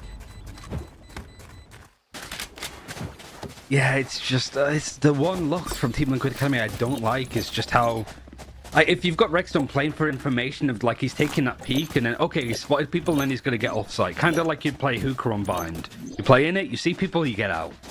But if he goes down, all of that utility that's on site goes down, and nobody's in a position to trade or to contest Shakmat as they try to execute onto the site, it just feels like a complete waste, really. If you're not gonna, if you're playing weak side over on C, you want to make sure that you're off it completely. For a moment there, I thought it was the flying rays that ended up with the kill, but no, it was Kozak. With an early advantage here. But again, they're not the team that will use that advantage straight away. They'll try and see if they can use that extra player elsewhere. And for now, Chris going for a solo journey. Cooper will be spotting it. Both players see each other. Toxin screen down. Gentleman's agreement to not really engage. As the A side is what Shakmat are pouncing onto, and Team Liquid Academy are well aware. Snape's just going to push people back for a second, create a little bit of space for Shakmat to work with. Neural theft, if Redstone can get a corpse to work with. It's whether these 4 players alive, you don't have Demo to create some of that space, and a Viper's Pit might be used by Chester here. Oh, it might not even be needed at this point, because he is damn accurate. He's coming alive. He hasn't really been a conversation topic for Shakmat, but he's doing what he needs to, and he's there when he has to be. Team Liquid Academy will be drawing out the white flag for this round, handing it over to their opposition. A buffer to be created, and Shakmat little by little becoming more confident on the attacking side of Lotus. Timeout may be required from Team Liquid Academy. Feels like yet again the setups are fine, the plays are fine, might even be chatting about things now for the time being. Just whilst they save these guns because money is rough for them. You might have a buy next round, but the lead is developing for Shakmat. The economy is looking pretty sharp for most players at this point. Timeout might not even really be required if you've got Cupid there, but now Bacon wants to chime in with his own opinions. That sounded really like passive aggressive. I'm sorry. If Bacon's gonna come in and give his opinions on this, oh, la-di-da. Didn't sound like that to me. Don't worry about it. It's a shame we can't see Bacon's face. It's not. We can't even attempt to lip read. I know we're terrible at it, but at least let us try. I'm pretty sure Vilchuk is speaking Polish right now. I wonder who the T is. It's got a little love heart. Yeah, probably a significant other. Is that a vinyl player behind Bacon? Looks like it. You've been spotting a few things here and there. Very observant. I feel like I'm going to see something I don't want to see if I'm looking too closely, you know. Then stop looking!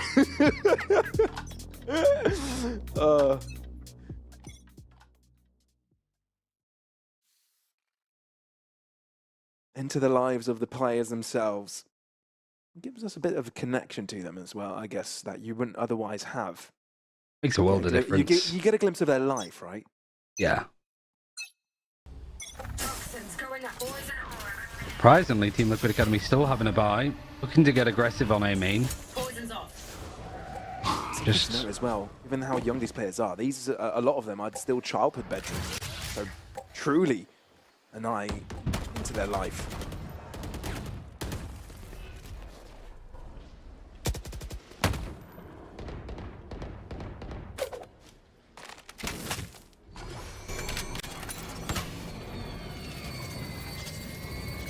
Aggressive angle for Ninja to be on. He's pushed all the way up past his Viper wall. Should get cleared though. Usually you might have a double stack here, high-low. Yeah, Ninja needs to be very careful. Forced to back off a little bit. I'm just going to buy a little bit of time, but I think Secret's broken, so you do have a lot of support and quick rotations to come in. And a way to get out for Ninja if he needs to. Still Shakmat unable to break through, waiting for the toxic screen to fade. But the Penchals do make the rest of them to drop back, and on that 30-second mark, it still feels like there's not any major legway created.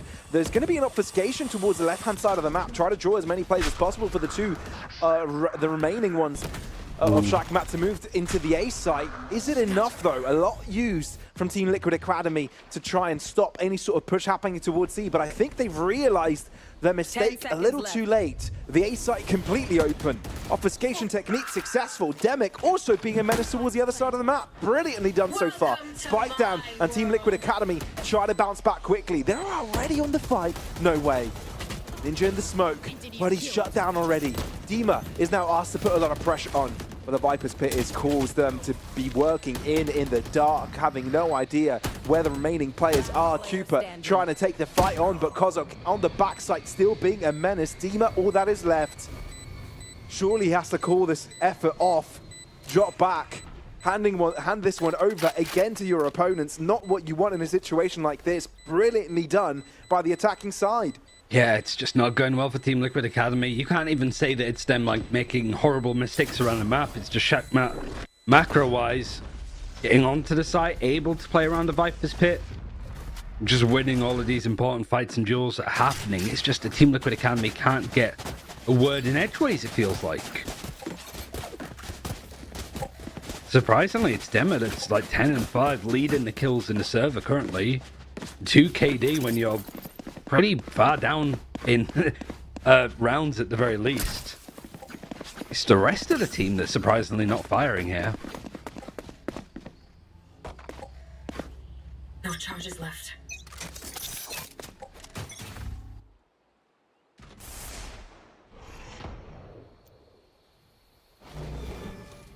I'll find you. Marked one. Oh, couple of players spotted. Not too bad. You can see Team Liquid Academy already responding to Ninja. Cool stuff. Shadows traveling. Guess it gives them some leeway.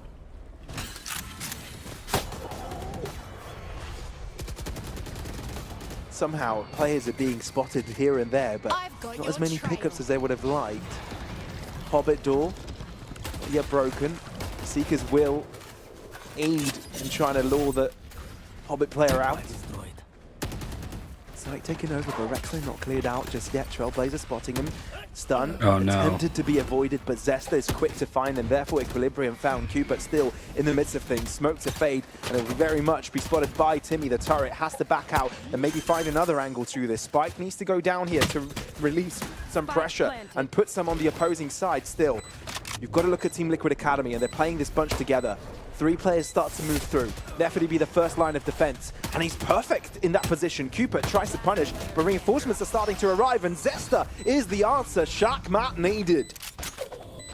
You can really tell us something's off for Team Liquid Academy when GSR is dying pretty late into the round. Oh, they've got a Checkmate London Club. Is that where the name of this organization comes from? Well, this team at least. maybe they're just avid chess players, yeah. Yeah, maybe. But you've got GSR dying like post-ban, so well into like a minute half into the round. He's both of his flashes. Like there's no like setup play. There's no little team coordination really happening around this stuff. Yeah, granted it's Lotus. It's hard to get flashes to work on this map. That's why you had like the Fnatic comp with the Viper Fade. Speaking of which, Ninja's able to get the kill over onto Chester, create a lot of space. But it is an eco for Team Liquid Academy. It is. He's been able to get away with a few of these, but they haven't really turned out to help out with the end result of the round. Trackmat have made the right decision to move towards the seaside, but they've taken quite a while. Demet, close quarters with a shorty. Even when you've got rivals to expose, or Dima is able to use the Vandal he's been able to upgrade to, and they've completely turned the tides of this round in their favor. Sure, another Thrifty. I think we've seen 3 or 4 this half already. I think it's the only rounds that Team Liquid have won. It's just been ecos. Maybe apart from the 3rd round. The 5th and the 10th were Thrifties, yeah. Now, how many of these rounds as well have been like the plants going down? You see it on the scoreboard, like 3 of them bombs going off, the others were eliminations. Quick peeks now. Hasn't been that many opportunities that Team Liquid have actually won on a defuse. It's just the 1 round. Still 2 left on the half. Dima using the showstopper he was able to get the previous round, although he's quickly been dealt with. And now you start to wonder here, Checkmate, do they try and do something different? I guess early aggression or early front-facing movement hasn't really worked out for them. It's always sort of resulted for a pick for the opposing side. Again, they go back to their slow pace.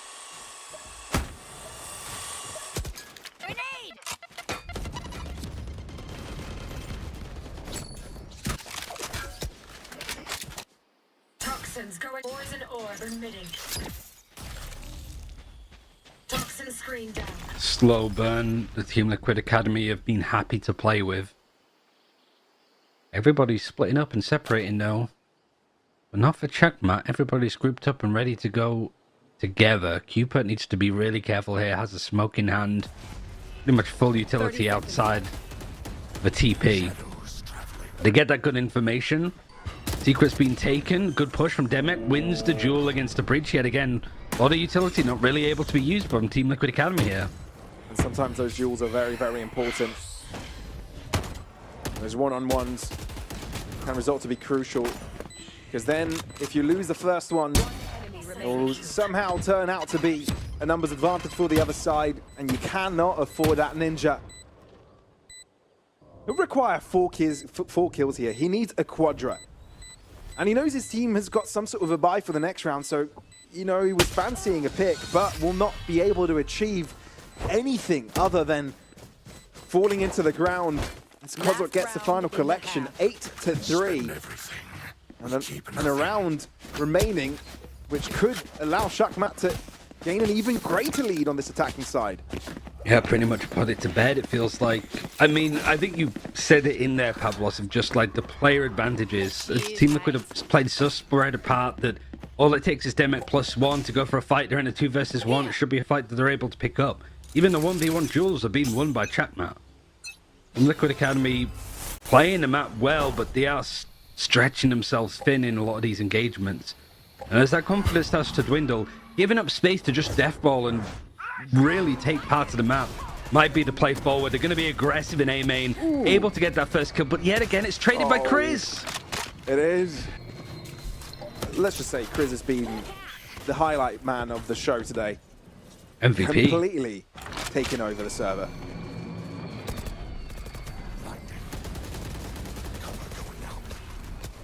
Cooper keeping them busy, trying to buy time for his teammates to arrive, but he gets shut down upon from the smoke. Oh, lockdown as well. Insult to injury. This is tough from Team Liquid. The Academy boys trying to fight their way back, but they're going to have to wait a little while. The spike has to go down, and it's got the perfect amount of space to do it. Aftershock could cause a bit of delay, but Nephew passed past it. Though, with a stun coming out, GSL might be catching 2 off guard, though. Rexstone loses his life. Grizz is able to tally up a nice score. 4-piece for him on the final round of the half. And that's a massive lead for them already. I mean, yeah, it's a great position. Just like, you got the Optimist t-shirt for Kozlok, but you got to say, like, the mental resilience to come back from kind of being devoured on split to have a nice, solid, comfortable win on Haven and then have a lead like this. Again, Team Liquid Academy are a good enough team to come back in these situations. It's not done and dusted just yet. But it's a real test now of like, okay, Checkmate, like, you are ahead up against one of the biggest dogs in the world's academy team. That dog has also attended an international event. So clearly stuff has been working with their like system, their infrastructure, and how these two teams have been put together. And you might beat them to get to the grand final of this league that you're playing in.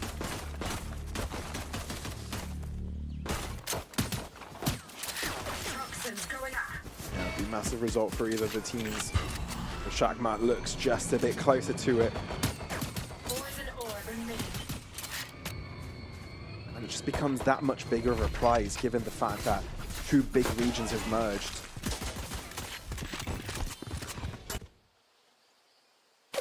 It's just that much more important, right? I don't know You're if there already was... better than the rest of the half. You're better than half of Europe, essentially. Yeah. You got a good chance for challengers. I don't think there was a trip over towards the seaside of the map, but a lot of space was taken. Door opened. You got the Omen pushing around, so it's good information for Team Liquid Academy to work with. And they are mostly grouping up. Demo, though, looking to get separated. Really feeling the pressure to go for these fights. But it doesn't matter if he's going to win them.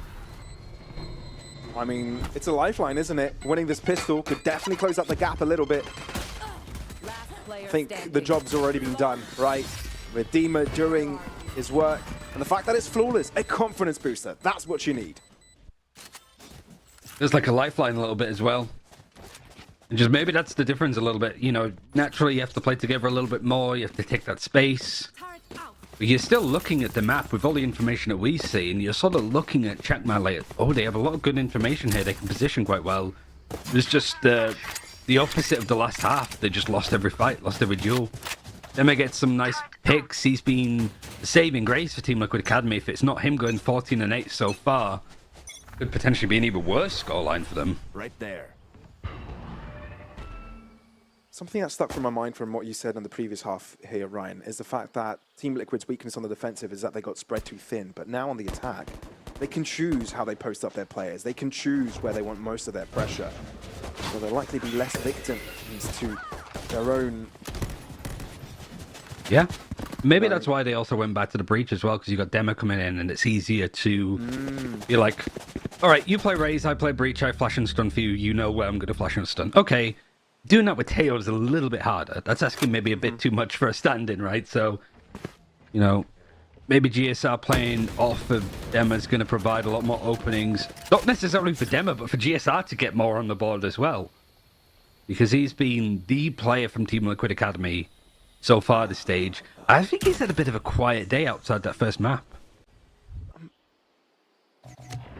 During that whole ordeal, Team Liquid Academy may have overcooked a bit because they were moving towards an open B site, and now they're going 30 seconds left. They're going Going to B.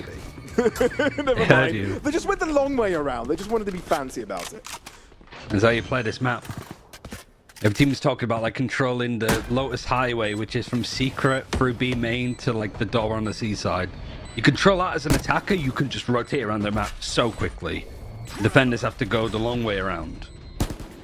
Right now, Breach is in control of that highway. There's a lot of control over on B, and right now, Chatmat not looking to win the round. They're just looking to die to the spike and not give any ult-obs away to GSR of all people, who's farmed up free.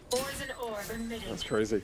I think there's a bit of a bug where on the X-ray vision, where you get to see where your opponents are through the observing mechanic, you see empty HP bars.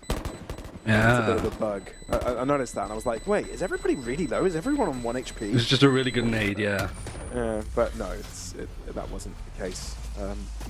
It worked fine on GSR, so maybe it was a bug for earlier? Not sure. It fixed itself. Oh yeah, it's fixed itself now. That goes there. People are probably wondering, what is this guy on about? I think it looks fine. Yeah, I don't know what you're talking about. I think you're just crazy. Yeah.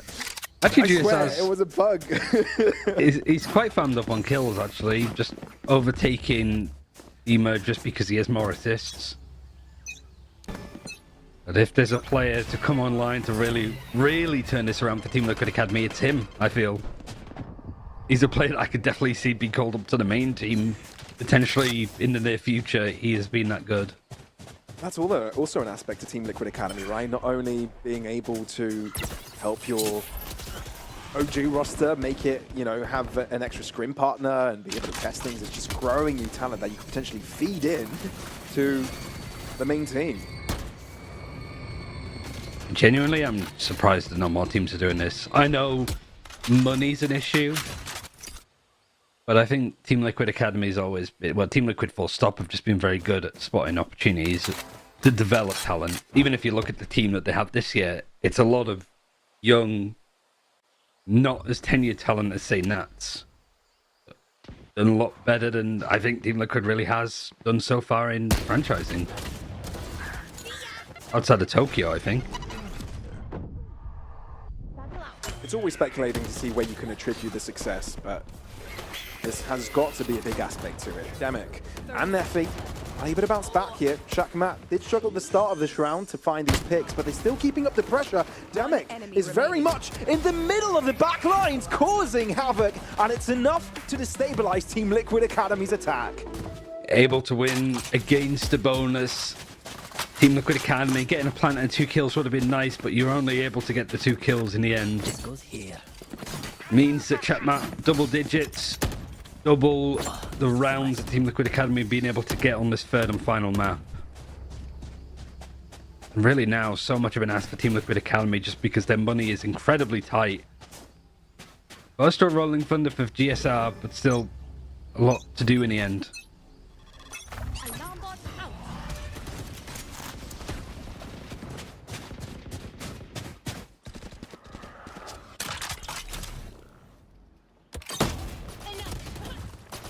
Good stuff by Neffy from the start.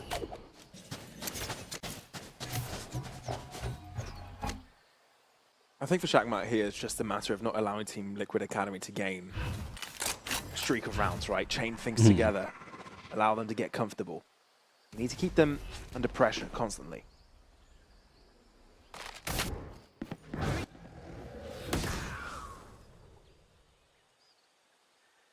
I don't think any team at this point is going to feel comfortable. Seen a lot of hefty comebacks, but this might be too tall of an order. Omen trying to fight in from rubble, his position known, but smokes and TPs would allow him to get out. Fake TP allowed. Demek is taken out as he tries to crossfire for his teammate. Kozok has to get more than one, I think, now, and he's only able to get one. Toxins going up. The A side's been open. 30 seconds left. Two remaining players from Shakmat are the ones behind, but they are quicker to the fight than you would anticipate at the start. Cooper has got an odd corner. You need to check this though, and it's not going to be an easy one to expect. Oh, the jump up. You figured it out. Can you win the fight? Oh, just run and gun. That is incredible coordination. A small play, but a massive outcome. And Ninja alone. Probably one of the best players you can have in a situation like this, but he's cornered in with nowhere to go, nowhere to run, and nowhere to hide. Shakmat has started to create some comfort on the defensive, and they can see the map and series win on the horizon. And it really is these two players of Chest and Chris that have brought this back, that have kept this series alive. And what an amazing 2 versus 3 that they played there. The way that they cleared that angle where the Omen was playing by jumping up, the peak that came afterwards. They're just forcing Team Liquid Academy to make rookie mistakes by getting stuck in that corner trying to peek. Nowhere for you to go. You had to use their Viper wall to get into that position, and of course they're not going to put it up.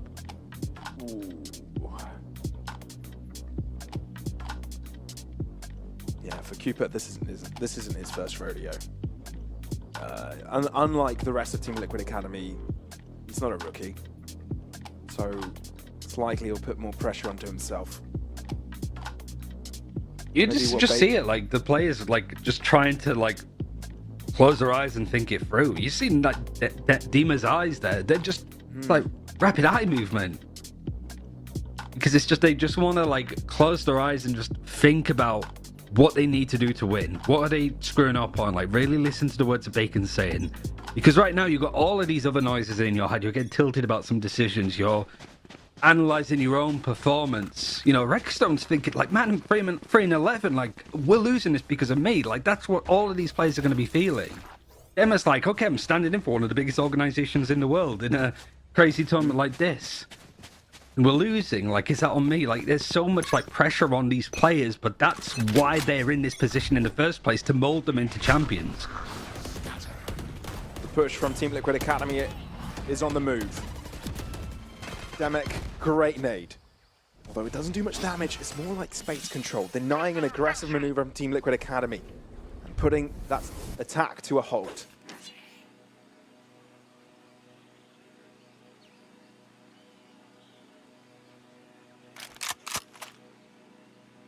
If he is kind of alone here, has a bit of support from the Killjoy, but the Raze is quickly rotated over. See, he's not quite connecting, and the Viper wall passed. Aggressive stuff from Team Liquid Academy. Hail Mary approach to the A site. Pretty much. I mean, they know they can't take these fights head on. They need to take these closer duels to favor their weapons, and so far so good. Spike goes down, numbers equaled. Kozok is poking and prodding, and he's finding some picks here and there. You've also got the guarantee of Zesta from behind, so Shakmat aren't looking to push right away. They're trying to gain all the information possible to make their job easier once Zesta arrives. And he has arrived, which means Shakmat will start to move through. Smoke drops, and it's right on time. Cupid low, Shorty will be drawn in. Zesta's looking to push them together, double shooting push, and that's Zesta picking up the kill. And he's drawn out the Vandal to get the final elimination. Vilcek is happy about that. His team is working like a unit. It's a top 2 team performance for sure, as one round remains to nip this one in the bud. Oh, I got an answer from God of Pog of all people. Checkmat's team name and graphical theme is inspired by Kozok's past activities as a chess player. Hey, we figured that one out, didn't we? Kozak was a FIDE master. FIDE master. FIDE. So, an NFM. It's your first, I think, I could be wrong, but I think it's the first title you could get. Your first master title you can get in the FIDE system. So, yeah, he's top pretty highly rated. 10,000 globally. Rank 10,000 globe, that's nuts. That's pretty good. Smart man. Kozak trying to get away. As a FIDE master won't have his chess rating help him out in this moment. Dima is the one to do a lot of the job at work with the judge. Yeah. And look, it's worked out. It's allowed Team Liquid Academy to stay in the game for a little longer. Really is taking a hammer to a chessboard approach for Dema, but it's worked. One thing, like, as Dema's on the verge of an ace, all for Chris to do, but keeping money awkward for Team Liquid Academy might not necessarily be a bad shout, but Dema, at least a potential consolidation ace, or it could be the way back into this one, but 6 more rounds in a row is needed. One thing I did want to say before we went on to the topic of chess, when we see Chapmat in these positions where they peek out of like smokes or go for some of these fights, they're always able to get one. Maybe sometimes Team Liquid are able to trade them out, but in every duel against multiple players, Chapmat can get one at the very least. And it just helps him out so much to get these retakes in order.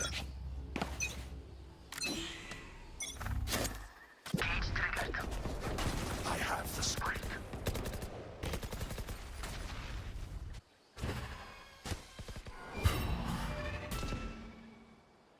You've got to play a lot of chess to get FIDE master title. I'm sorry. Here we go. Demek with a showstopper. Oh, gets stopped before he gets a chance to use it. Not too bad. Team Liquid Academy starting to be the first to imprint, I mean, outcomes in these rounds. These are kind of situations the Team Liquid Academy like. Those are, okay, those kills, those little openings, those trades that usually come in for Shakmat are quite happening here. And suddenly, Team Liquid Academy taking some of the cleanest fights of their life. They're getting that first kill, and so just had so much pressure onto Checkmat. We're going to be comfortable. They're probably going to want to rush these rounds out, you know, win quickly before Team Liquid Academy are allowed back into this. But if you play too aggressively and a little bit too loose, you give Team Liquid Academy rounds like this one. And what were we talking about earlier, Ryan, about giving Team Liquid Academy some comfort, allowing them to chain a few rounds together and get used to winning? Yeah. Look at Rexton, by the way. Can we go back to him just of how close he is to his monitor whilst there's nothing going on? Like, there's 2 players alive on the opponent's team. I love the observers just showing us that Neffy is so close to a gun and then doesn't go pick it up. He doesn't know it's on the other side of the door. Maybe he wants to grab it at like the last second, but he's going to lose his life. But it's a nice little detail on the observing team. Also jumping back to previous topics here, Ryan. You were talking about Team Liquid Academy possibly be visualizing during their tactical timeout, right? Staying silent, you could see their minds and eyes were racing, but on the outside they look calm and focused. Yeah. I wonder if it really was visualizing success, right? Taking a moment and thinking about what it looks like to win a round. Yeah, I think it's just... You might even have like some coaches that might just take the first 30 seconds of a timeout to just chill, right? Yeah. Like, all right, nobody say anything. Just like have a think, close your eyes, take a break, deep breaths, and then 30 seconds into it, okay, what do we need to do? What have they got? What have we got?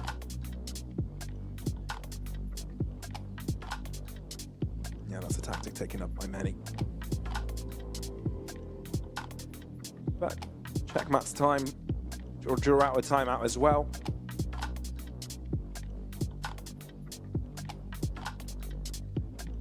It really is. One round. For inexperienced teams that are like in these situations, right? In really big games. The technical pause isn't maybe going to help too much either, but it really is fighting the urge against running down these rounds for Shakmat.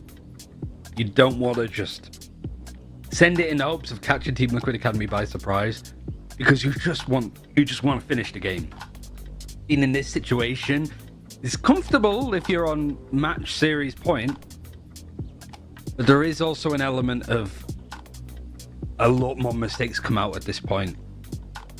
Maybe a bit of hubris, but it is mostly just we just need another play. I can make the play that wins us this tournament, maybe that too, but at least this series that can get us into the finals.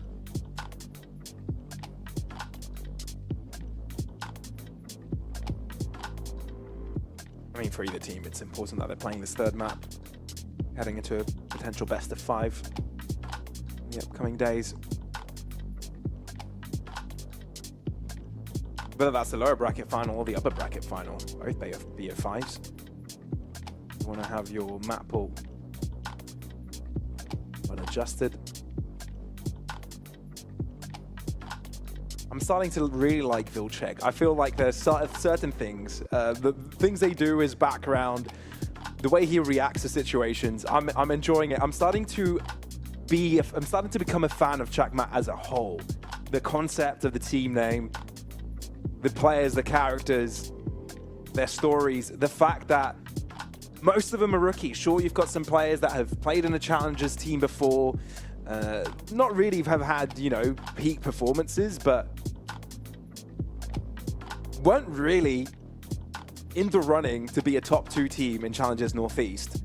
Coming here and destroying every opponent they found in playoffs. Most of the teams they met in the main Swiss. And now 1 round away from being top 2.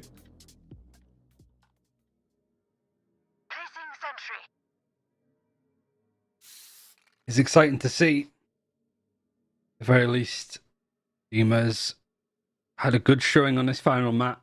Could be the key. 2 all orbs away from having a showstopper. Rolling Thunder available. So whether Shakmat can just get it over the line with Demek able to find that first kill. This is a low buy for them. Traded out. Maybe a gun upgrade potentially grabbed up.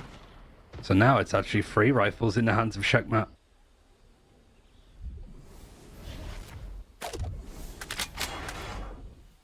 Bogdan's Law being carried over to Valorant as well. Demek giving his life away. Try and do some more chip damage, but he doesn't hand over a rifle. Still a 3v4 though. Team Liquid Academy seem favored for this one. I wonder if Chakmat want to go for this. Unavailable for Ninja. There's a lot of utility that you don't want to be just gunning up too much, but he's able to at least spray a kill and a bit more damage. But 2 versus 3, very doable for Shakmat if they play this right. Yeah, GSR's up close though, difficult angle to work through. Yeah, and Zest has been spotted, so GSR is ready. Oh, that is snappy, that is clean. GSR, I think he's starting to get amped up here. And definitely not too far away from Shakmat's score. 12-8 is definitely within the realm of reason. Yeah, 1 round at a time. This point, again, the pressure does start to lean away from Team Liquid Academy. We saw this a little bit yesterday as well with Metaspot, I think it was. Just behind, able to bring it back, and then suddenly the team that's in the lead just keeps hemorrhaging rounds. The money keeps resetting here. It's half armor buy. No rolling, Nightfall for Ninja to be working with.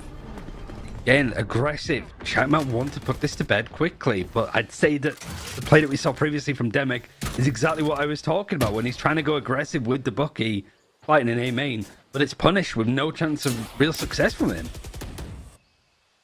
A lot of pressure inflicted now towards the left-hand side of the map, but most of the efforts Team Liquid Academy is towards B. And Dima's already shut down. That's not what you want at the start of this round. You don't want to be playing with a disadvantage. Now it's an uphill fight. Viper's Pit on C, though. That probably gives the call to Team Liquid Academy to head towards the A site. But what's the decision on the defenses, right? Do we keep Zester alone and try and make Kriz create numbers advantages elsewhere? You've got to act quickly. Kozok, that's very deep of him. The chess master, not yet having to reveal himself, and uses the opportune moment to strike. This seemingly looks like the end for Team Liquid Academy, at least in this match. Probably to be dropping to the lower bracket as Shakmat sees their chance, sees their 30 opportunity, seconds left. put Rex Zone to sleep, and find themselves in the top 2 of Challengers Northeast. Yeah, going to be smiles on the faces, a break until Sunday, where they get to play in the grand finals of this stage. But a really good showing. A team that on paper you maybe weren't expected to even qualify for EMEA Challengers to make top 4. Have not only done that, but they've made the grand finals as the higher seed. Really good showing from them. Team Liquid Academy looking good in a lot of places, but just some of these maps, stuff like the Haven, the Lotus, we've seen them lose on these maps before, and Checkmat are just not only able to win, but they're able to find those weaknesses and really exploit them. I think for many people coming into the stream today, tuning into Shakmat, if they haven't done so before, or maybe if they have become a little bit more of a fan of this roster, absolutely. They've got a lot of strengths and they are showing it time and time again, and they'll have a formidable opponent up against them, whether that's Enterprise or Enterprise or Metasport, or again Team Liquid Academy. You don't know who your opponent is going to be in the finals, but they are going to be they're going to be the first seed into that, giving them benefits in that pick and ban phase for those maps. It's going to be interesting to see how that one works out. But Ryan, yeah, what are your final thoughts before we throw this one to the desk?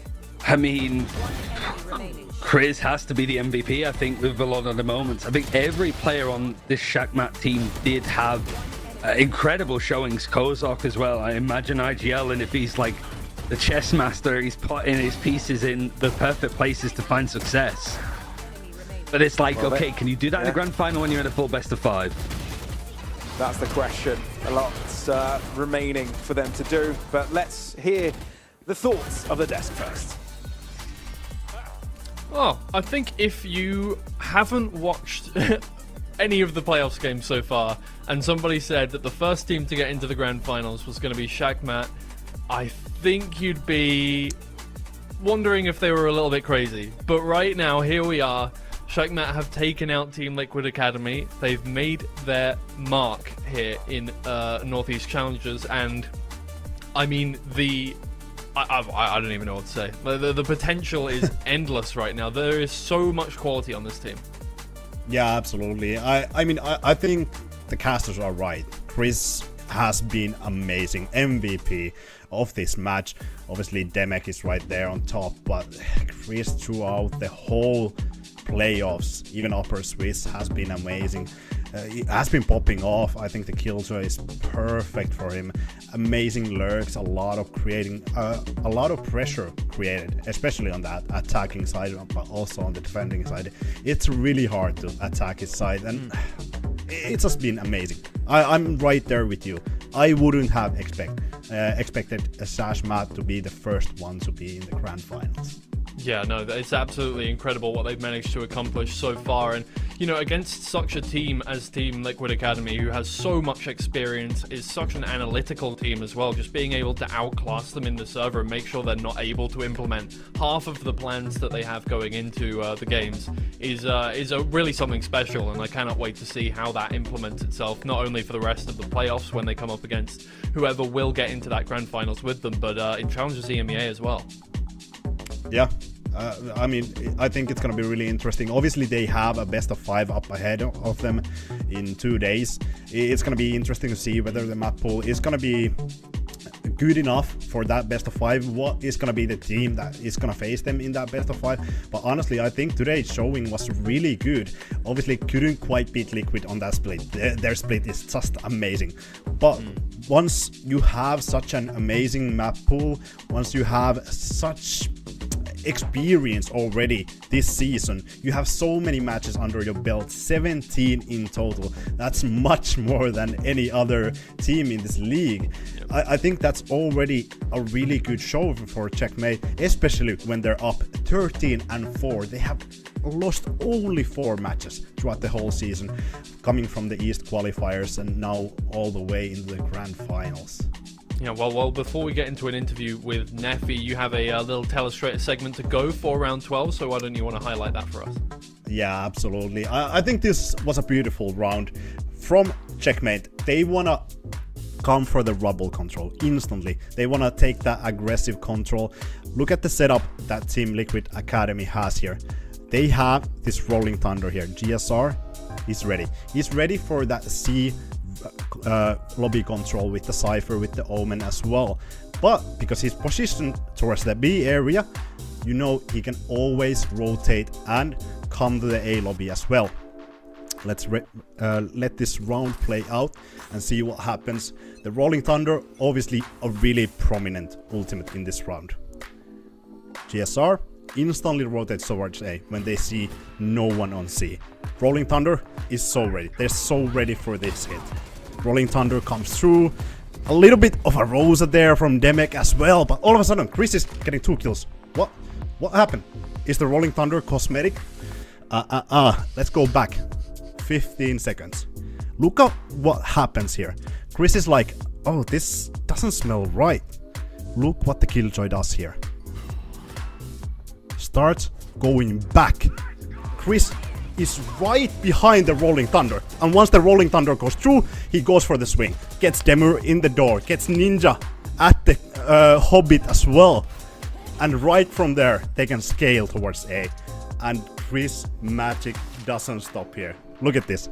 Cupert obviously in a great position with the paranoia, but doesn't want to overextend. There's too many players there. He's gonna be like, yeah, I'm gonna play behind the smoke, but nah. Chris doesn't let that slip, and the round is pretty much over there. It's just GG. That half is gonna be 8 or 9-3, and Team Liquid, they just have to go for the attacking side and be like, oh, I don't know what happened. Yeah, I think that also shows just, you know, Shagmat's their ability to kind of be adaptable in game, and you know how, I mean, we've kind of brought up this or kind of created this character for Team Liquid Academy as being this highly analytical, very kind of stratbook based team, which maybe isn't 100% true, but it you know, I would say probably more so than Checkmate. I think, you know, just the main counter to that is to be able to just react super well to whatever is thrown at you. And I think you highlighted there a great moment where the players in the server see something coming and they're like, okay, well, we trust each other enough where we can go back and we can take this piece by piece and dismantle the strategy that's being thrown at us. Yeah, and the foresight on Chris, just to be like, okay, this doesn't feel right. The Rolling Thunder is there. We know Team Liquid Academy is really solid in the defensive side. They have a lot of trap setups as well. They have a lot of setups that you have to be careful. At first in the round, he is stacked with the teammates, but he realizes, okay, this might be a mistake and falls back. And I think that just shows the character of Chris as well, being this really 200 IQ, maybe even more, but also having an amazing aim. When you have that combination as your sentinel, it's impossible to stop him. Yeah, we've actually seen a lot during kind of at least Valorant North. Kind of these amazing sentinels come on through, and I think it is a role that lends itself very well to having clutch potential, being able to you know, get massive kind of highlights going on rounds. So yeah, I'm really impressed by this team. There's nothing more to say. I think, you know, this is something completely, well, I wouldn't say it's new to us. We have had some teams that have just come up from nowhere and been absolutely amazing, and this team has certainly not come out of nowhere. They have been together for a long time, so I'm incredibly impressed by them, and I hope that they can reach even greater heights. Either way though, we don't quite have an interview for you, so we're going to head straight to a break. Thank you for watching that first series. We'll be back with our second series very shortly.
Yeah, yeah, yeah, yeah. Yeah, yeah, yeah, yeah, yeah. Yeah, yeah, yeah, yeah. Yeah, yeah, yeah, yeah, yeah. Ooh, look what you done. Took a living woman and turned her into stone. I guess I should be thankful. You gone cause you chew with your mouth full. You, I should've run once I figured out that you can't work your tongue. I guess I should be grateful. You're gone, I mean that shit was painful. Like I said, I'm really glad you're gone, but I'm sad to see what I've become.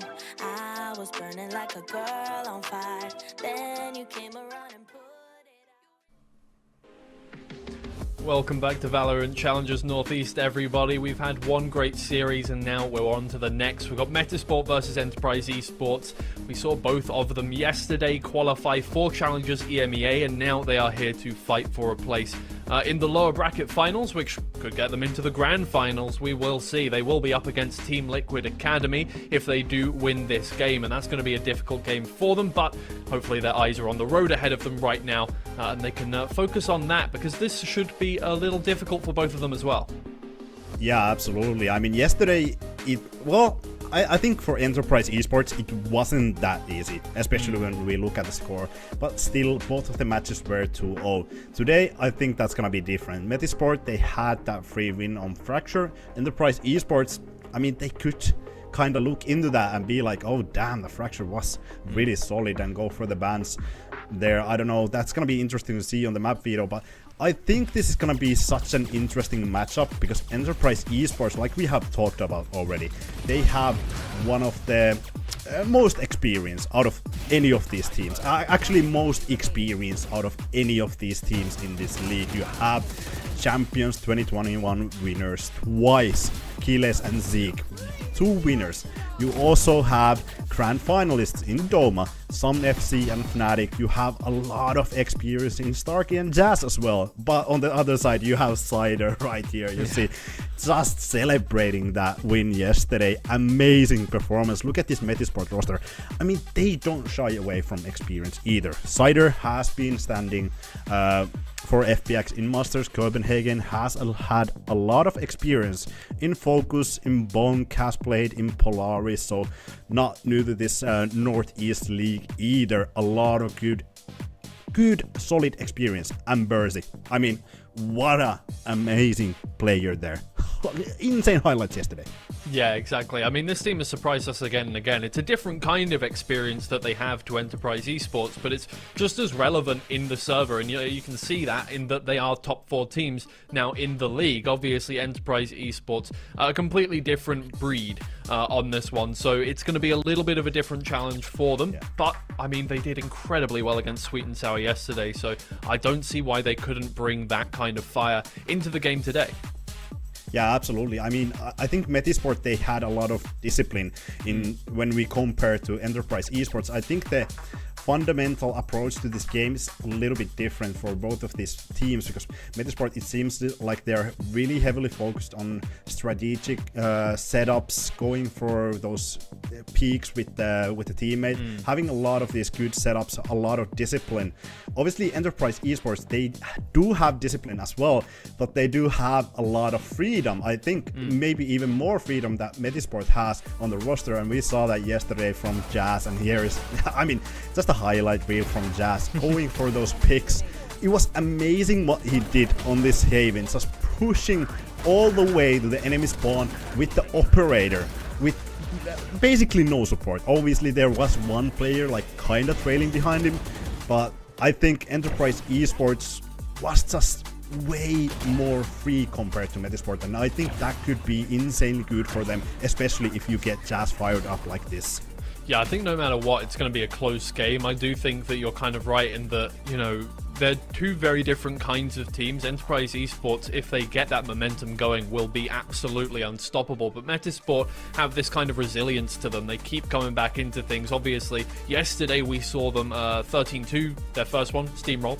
But then on Pearl, we expected them to lose it for quite a while, but they came back and they just kept dragging themselves into the game. And I think that's what Enterprise are going to have to come up against today and be like, okay, well, we just need to keep going. If Metasport stop us in our tracks, we need to, you know, try and keep the momentum rolling, because in a team where momentum is so important, I mean, we saw it on the second map yesterday for Enterprise Esports on Haven, where they just didn't really get going until they really got going. When Jas really picked up that operator and really pushed for it, that momentum was so important to them. And if Metasport can stop that momentum like they do so many times, it could be disastrous for Enterprise Esports. So they need to keep that in mind, I think.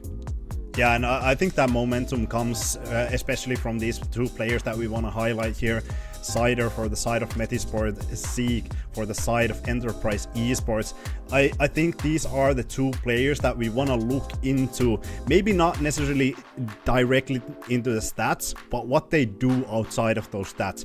Zeke was already smiling yesterday. Cider, the same story. But you gotta keep that smile up. You gotta keep that positivity up, because both of these teams, I think they are heavily relying on that momentum, like you said, maybe even more for the side of Enterprise Esports. So Zeke becomes a crucial part here, maybe trying to elevate that positivity in the team, hype Jas up and get those good picks, 3Ks, a lot of those good rounds. I think what it all comes down to is these two players. Obviously you have 4 other players on the server and coaches, but I think these two plays a crucial part on the whole success of both of these teams.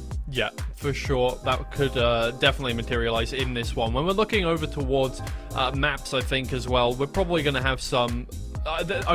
we kind of discussed this a little bit. Obviously, we know that Metasport are insane at Fracture, and they said this themselves in an interview after their game against Sweet and Sour, in that no team was going to be able to get many rounds against them, according to them. So, while I'm expecting that to be their first pick, and Enterprise Esports usually insta-ban Pearl, that is their main veto, there is a world, I think, in which they go, you know what, we just don't want to play Fracture against them. We just take that away from them, take that choice away from them.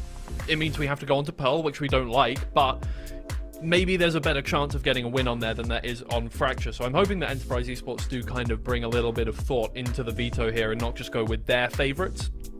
Because, I mean, they changed their veto up against Zero Tenacity when we last saw them play, and it worked out for them very well.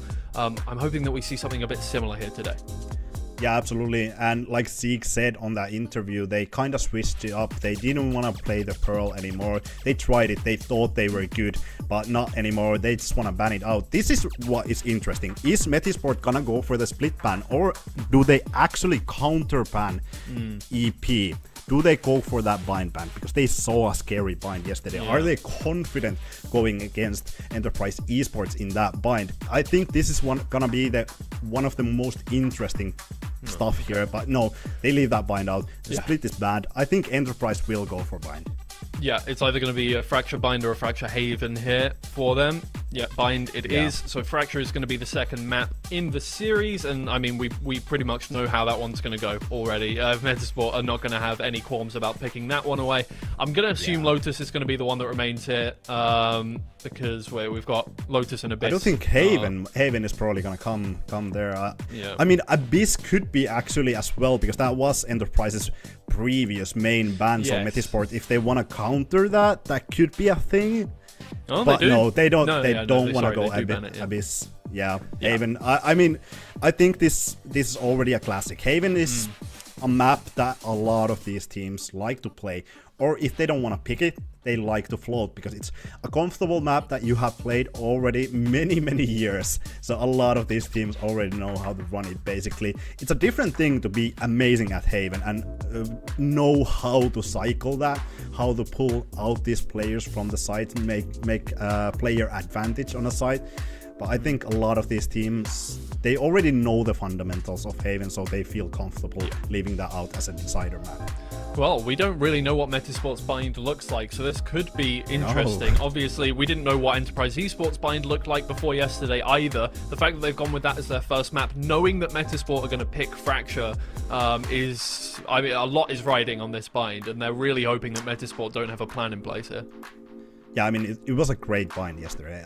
Don't get me wrong, it was a great bind, but they have already kind of shown their hand. Yeah. They had a lot of stuff in B long, especially on the defensive side. I think that's something that Metasport has already picked up. That's a classic setup that has been ran by 2020 already, 2021. That has been a classic setup. So I think something that Enterprise Esports has to do here is kind of fix those setups or make better setups. What they had great was once they made aggression somewhere, they pulled back. If there was nothing to receive that aggression, they pulled back and found another place to find that aggression. So I think that was especially good for Enterprise Esports, and that's something Metasport has to look out for. There could be multiple points where the aggression is gonna be made even after the first contact. Yeah, this it's going to be very interesting. That's all we know for sure, because yeah, as I already said, I mean, Fracture is, at least Metasport seem to think that is locked down, no matter what. Yeah. Once we get to map 2, whoever has won the first map, that it's either going to be 1-1 or 2-0. According to Metasport, there is no way that that Enterprise Esports can 2-0 this one. So yeah, bind really important. Yeah. I kind of get it. Their bind looked amazing, but without knowing what Metasport have coming up for them here, it could be a bit worrying for them. I mean, a lot rides on this map. There's no way to put it. This is going to set the tone for the whole series. Metasport's bind setup here, quite interesting. Yeah, a lot of post-plant utility, especially when you try to get that spike down with the Gecko. You have Brimstone, Molly, maybe even Raise Nade, or still you have Gecko utility, Fate, Prowler, Seas, Viper Snake, but you have a lot of utility for that post-plant. So Enterprise, I think they need to do exactly the same that they did yesterday. A lot of defensive side aggression. Take out that space from Metasport. Choke them out in tight positions already in their spawn pretty much, and just close out that. I don't think you want to give a lot of space to Metasport, because if they get that space, if they get the spike plant down, usually their post plant should be really, really good. Alright, well, for Enterprise Esports, the ball is in their court. They're going to need to take this one away. They do not want to be fighting against a possible 2-0 on Fracture against Metasport. So here we go. We're going to start things off on this series with Ryan and Pavlos. Yeah, I think that was well said from the analyst desk. I feel like it's a really important aspect of this series that Enterprise win this first map.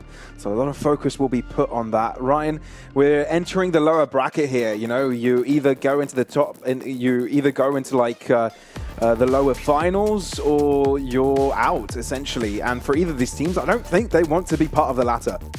Yeah, you don't want to be the bottom seed out of like a region that's sending 4 squads, right? Because it just means that you're going to be in the group of death no matter what. It might be that you're going to be the one doing a lot of the damage for the most part. But it is a really good litmus test to see where these two teams are, right? We saw them qualify yesterday. This was a map that we saw played from Enterprise for the first time. Looked really good on it. Jazz was incredible on the Yoru. But we also get to see what Metasport have been working on. A team that have really just pound for pound a really solid, well-rounded team. Metasport have really built a everlasting squad, I think, with these players. But Enterprise have just gone for absolute stars, new and old. They've gone all in, some would say. As we start off, bind. Metasport on the attack, Enterprise on the defense.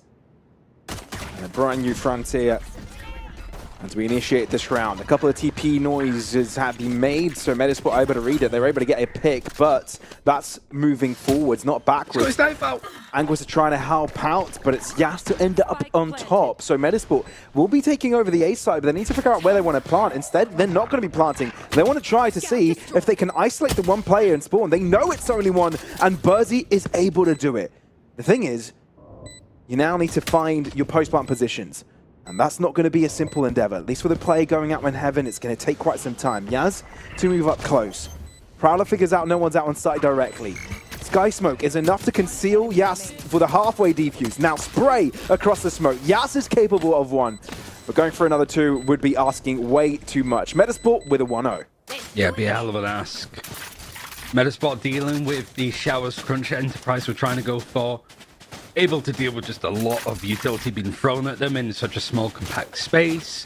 But then also going for the plan, pushing Defender's spawn, managing to get the pick over onto Doma. Just overall, a nice little setup. And Enterprise's map choice, something that maybe like reluctantly they felt they were going to go to, because they only showed it for the first time yesterday. So it's not as if they have a lot of time here. Maybe they felt that after yesterday's like pretty dominant win in some areas, or at least a really solid, comfortable looking game, it could be the thing to go for the future. But Metasport having this and then Fracture next up, which is the map that they were very dominant on yesterday too. You could start to be able to pick up your opponent's map choice. We saw a lot of these 50 rounds coming in from Enterprise. You never know. Zeke. Oh, that would have been the best chance for them to gain a pick there, given that Anguis only had a ghost. I think that chance has subsided, especially with Yusu demanding respect within the smoke. No one may challenge him.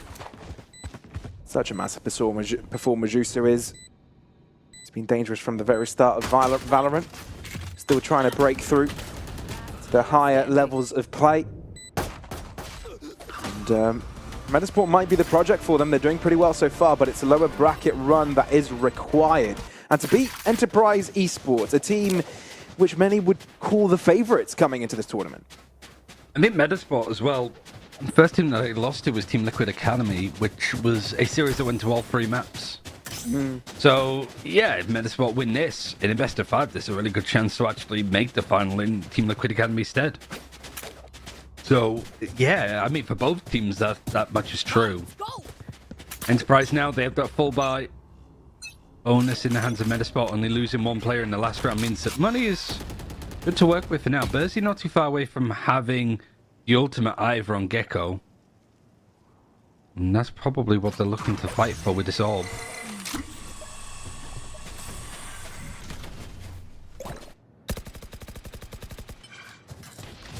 Not too bad of a bonus buy, though.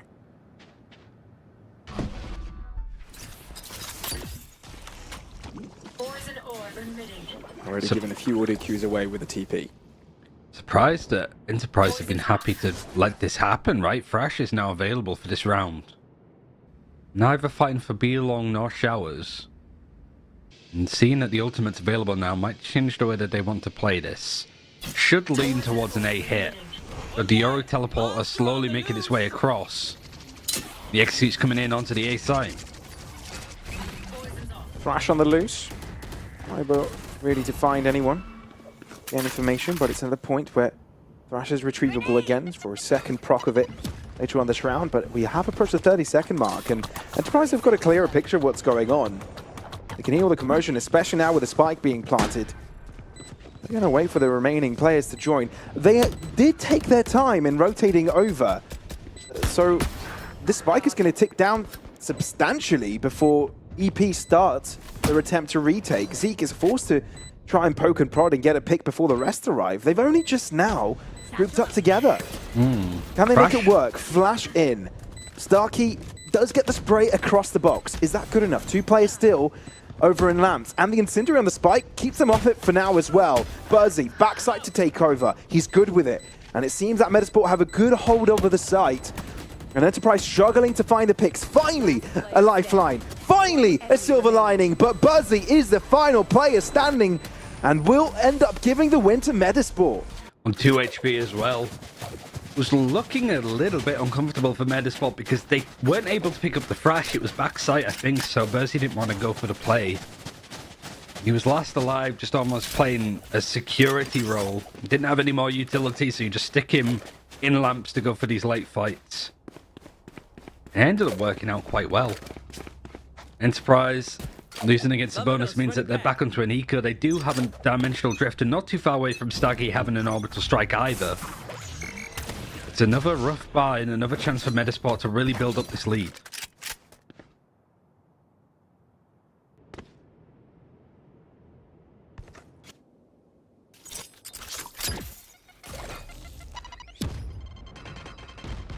Toxins going up.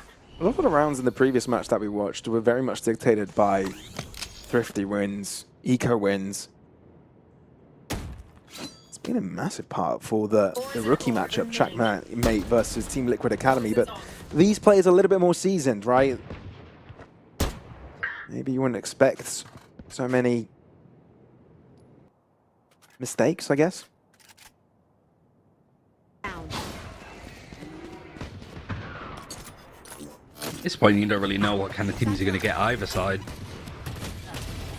Juicy very aggressive with that fight. Blast Pack enabling a very front and facing position. Anguis trying to lure out the player out of lamps, but Juicy losing his life is in a comfortable situation. Trying to gain info using the dimensional drift. Yas could break through on the smoke, and he's got reinforcements to join in from short as well. Oh no. Gives Doma a chance to get a pick, but doesn't seize the opportunity. Tries to get out of the dimensional drift, but gets shut down instead. I feel this depletes Enterprise's chances. Sure, Killers gets a pick, but I feel there isn't much to be replicated. Killers doubles up. The only thing that Doma can hope for is interrupting the spike plant. Spike planted. But won't be able to do it. Leaving it down to 1v2. At least there's the upgrade on the Vandal.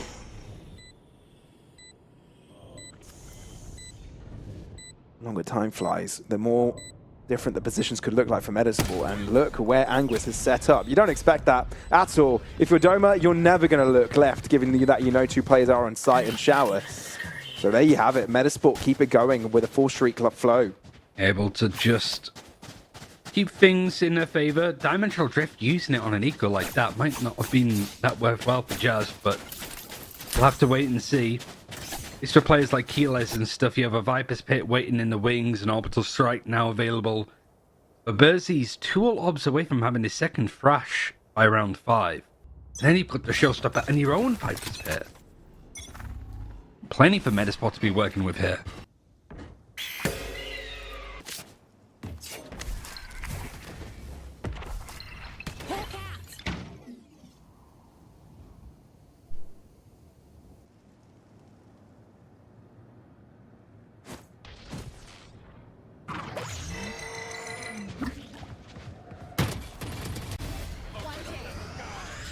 Put a strike. Didn't eye any entry. As Doma collects first blood. EP finally having a step ahead for this round. It looks like it's going to be an explosive breakaway, and Doma's got this corner covered. It's not Doma to get the picks. That's confusing. It's Yas and Starkey who had a sideline from B itself. At least they have the guarantee of Doma, and he comes alive now. But Shinik is all that remains, and I feel not much help for him this round. Doma with a triple to pad up the stats as EP find their way onto the score sheet. Yeah, finally able to get it going. Starkey, really good Molly actually, as that execute was coming out from Metasport. Molly comes in, does a lot of damage in the big brimstone smoke, and yeah, crossfire. Multiple players from Enterprise ready and waiting. A little bit of a weird moment from Jusu there, just not expecting somebody to be pushed up. I think he's even said the same thing to us, like, why is he there? Why is he facing? You got to bear in mind that, like, Percy's 2 ult obs away. He's only 1 now, but yeah, of course they're going to be keeping an eye on the extremities. That's where Percy's going to be hunting those obs to get another ultimate. Wait, I've seen this play before. Yeah, but it doesn't work out that great for EP. It's Metasport to get most of the picks. Enterprise are probably well, they're probably thinking we shouldn't have done that now. Got to play catch up.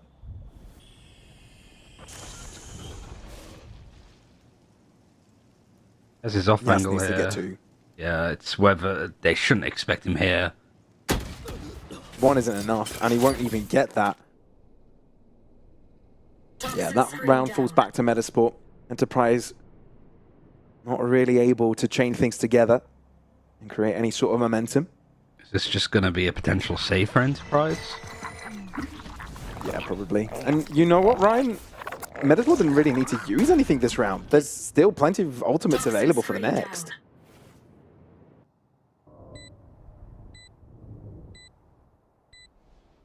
Money and economy is overall just not good enough for Enterprise to try to get Keyliz's Viper's Pit on the board.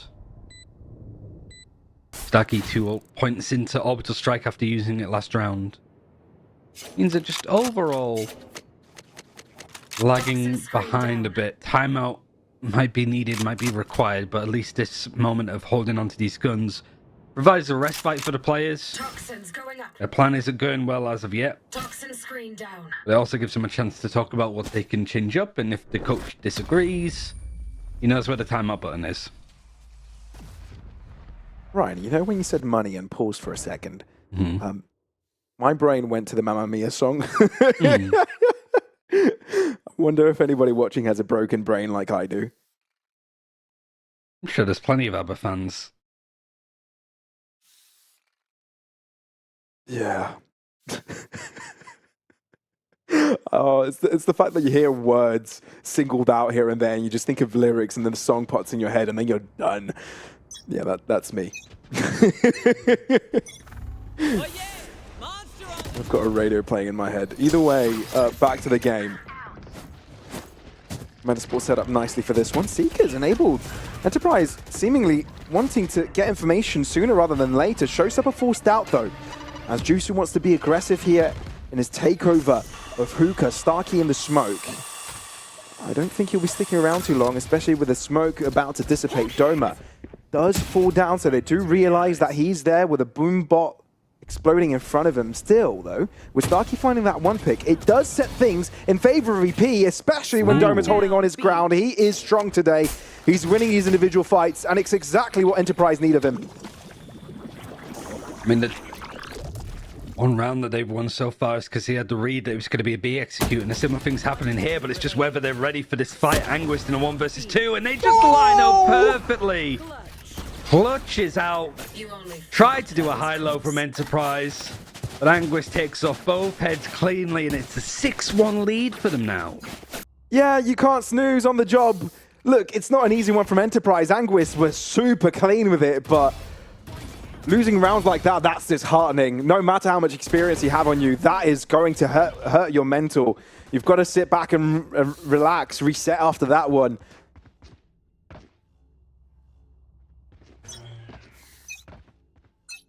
Actually, Burzy that's leading the lines now. Viper's Pit eventually grabbed up by Keyless. It's going to be used in short and just slowing things down, at least for the time being. There is a buy still available for Enterprise here. Surprisingly, at this point, no timeout.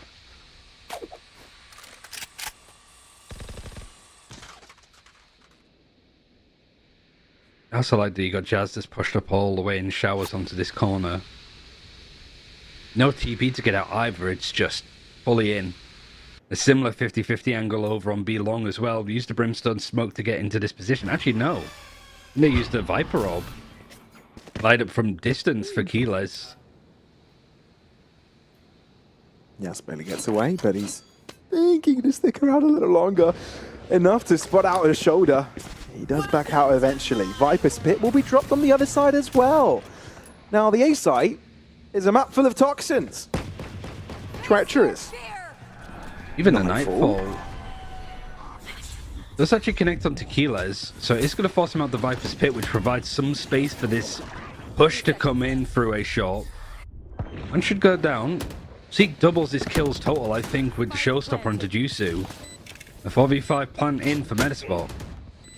Yeah, Enterprise playing grouped up together. You can see 3 trying to break through lamps here. Metasport, they've put it up a fight there as well. Burzy, so strong to stick around. But opts out of the next fight. He knows he's low, so he needs to be favorable on the next swing. Doma does aggress. Burzy could have been ready for it, but wasn't with enough HP to try and stabilize with a headshot himself. Chinook down to 1v2. At least he's got the spike planted in front of him, so he could play around with it, but he needs to spray upon his opponents. Diffuse halfway, if he was stuck with, it could have been the win, but Chinook reveals himself in panic, so Yas will seize the opportunity to defuse and get another one on the board for Enterprise. Just able to hold on. It's a scary round in the end. Viper's Pit kind of gets shoved through. Enterprise now at least finding a modicum of success. A really good clutch in the end from Enterprise. Had the Brimstone smoke to go for the defuse, whether he stuck it or not, it just puts Metasport into a really uncomfortable spot. And now, well, a little bit of fight back. Money is still superb for Metasport, but if they do lose this round, it would be down to an eco.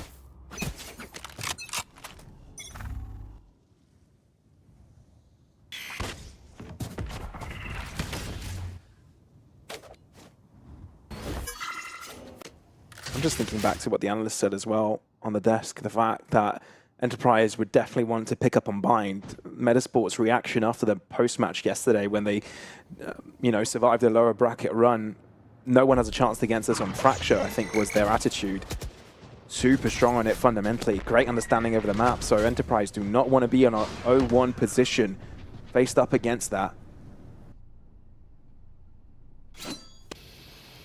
I wouldn't say that this map for them is also similar to what Fracture is for Metasport. Toxin screen down. It was a good showing yesterday, but wasn't Metasport Fracture levels of like a 13-4 win or whatever it was? TP out from A. Killer's backside has to deal with this fight himself. He's completely isolated. He's calling for reinforcements. You can see how frantic Enterprise are with trying to rotate over. Killis, he gets to it on time. Somehow still alive, but eventually shot down across the box. Still 2v3. Enterprise trailing. Metasport, they're very quick to react with that TP and have broken through a weakness. Now exploiting it. But now they need to stick the landing as well. And post plans from distance. You have the incendiary grenade, but also the orbital strike for Cider. Plenty to be playing around from distance. Anguist sitting in lamps. Ultimate's going to come out, not wasting any time. Anguist, lovely peek, lovely kill onto Doma. And it gets even rougher for Starkey. Oh no! Not like this. He's on the phone as well.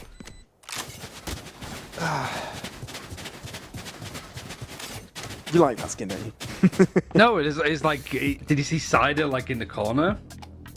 He was doing his whole like hand to ear hello. Oh, he was in the cam. I didn't see that. Yeah, he was giving us a little bit of a call. Oh, cool. Nice. Didn't notice that. It's an interesting position, I guess, for Brody to be in, like a pretty like ex-player, now coach. Just in this spot, like you're comfortable. There you go. There we go. Nice replay. Oh, that's some excitement. That's some amusement. Yeah. Good vibes. The opposite, though. Zeke. He looks under pressure, I feel. Just thinking about this, I guess Lagaja would be the more like talking about it from his POV of like you've had this be a pretty late timeout, I think. 10 rounds into it, only 2 left to play of this half. Like you were 4-1 at a point. That's usually when like EMEA and stuff you'd see some of those timeouts a lot earlier, but and again it's like what are the expectations for Enterprise here? Like how much is it down to the macro? How much of it is just Metasport have a much better plan and they're playing the map better? Yeah, sure, you might get the timings of timeouts right, but it doesn't matter if what you're saying in them isn't going to make much of an impact, or can't make much of an impact. Bit of a Hail Mary, trying to play aggressive up and short, but all of them do get caught out. Zeke trying to bring some world champion fanciness to the equation, but doesn't quite pull his point across. Yeah, this round's going to Metasport. There's no beating around the bush. That's how it is. It's just a matter of Enterprise trying to find some extra damage, right? Make sure that Metasport don't have a healthy economy, which, let's be fair, it can be easily broken. Especially with a few more picks.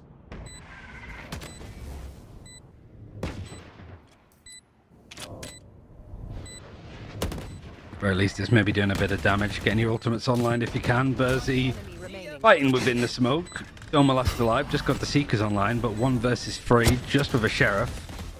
Burzy might have given him a free opening, but triple kill for the Initiator and 8 rounds for Metasport.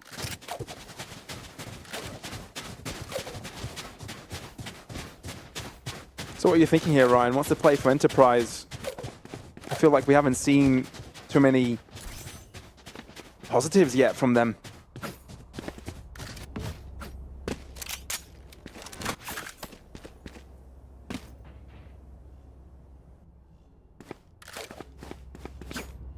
Sorry,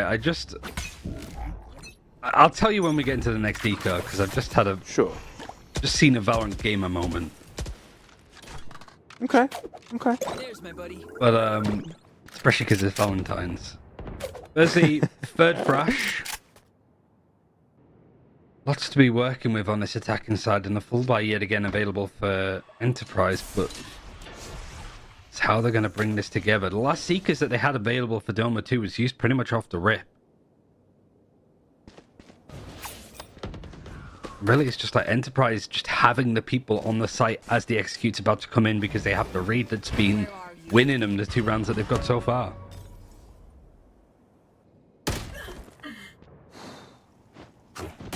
Winning individual fights would be a start. A great start. And the Seekers are forced out here from Enterprise to see how extensive this push is from Metasport. And it seems to be quite large. Although, you do expend the extra 3rd player. Metasport are smart enough to try and pivot to the other side, where it might be weakest. And indeed is in this instance. Thrash is going to be used on the Execute into short. Felt that Enterprise did enough to deter them away from the B site. They had the Euro go through the teleporter and then teleport back himself towards A. Flash actually connects onto a few players. Orbital Strike is not going to be used to actually delay the spike being planted, but the kills still come through. The kills are going away at Metasport, but the spike is still not down. Oh, no, it isn't. And it won't go down. You need to win for a matter of kills, but oh dear me, Starkey will of course stay alive. I think people got confused throughout that chaos. Metasport did not manage to get the spike down on time. Enterprise, knowing that they had to play with time, aggressed inwards to create this comfort, and it worked like a charm. Yeah, that was weird. Like, I saw the Orbital Strike. I was like, okay, they're going to just throw the Orbital Strike over on where the plant is. But it was in short. It didn't seem like the kills came through at all. Like, yeah, bizarre round. I don't know if Metasport just stopped planting or whether they got disrupted. Maybe some damage came through. It seemed that the kills were going Metasport's way. Yeah, they were. Panicked towards the end when they realized they didn't have time. Caused it to be a little bit closer than it would. That is some magic from Zeke. It would have been crazy if he got a second one. I don't think people are allowed to do that. Yeah. He absolutely does still have it. Look, Zeke's young. He's only 23. Of course he's still got it.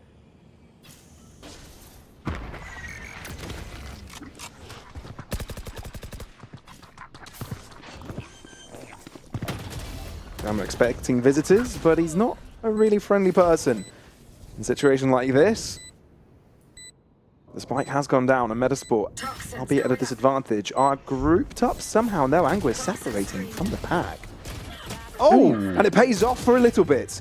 Chinook, not with all of his health, so easy pickings for killers, as Enterprise close out the half on a high note. Yeah, when we've looked at some of these rounds, well, like 5-1, 6-1 down. 4-8 is a scoreline, not too shabby. Every round won, actually, since that time I came in for Enterprise. But still, you got to feel like a pistol would be really nice here to bring us near enough to one as even. Great shot from Zeke to start it off, and just good trades, good positioning.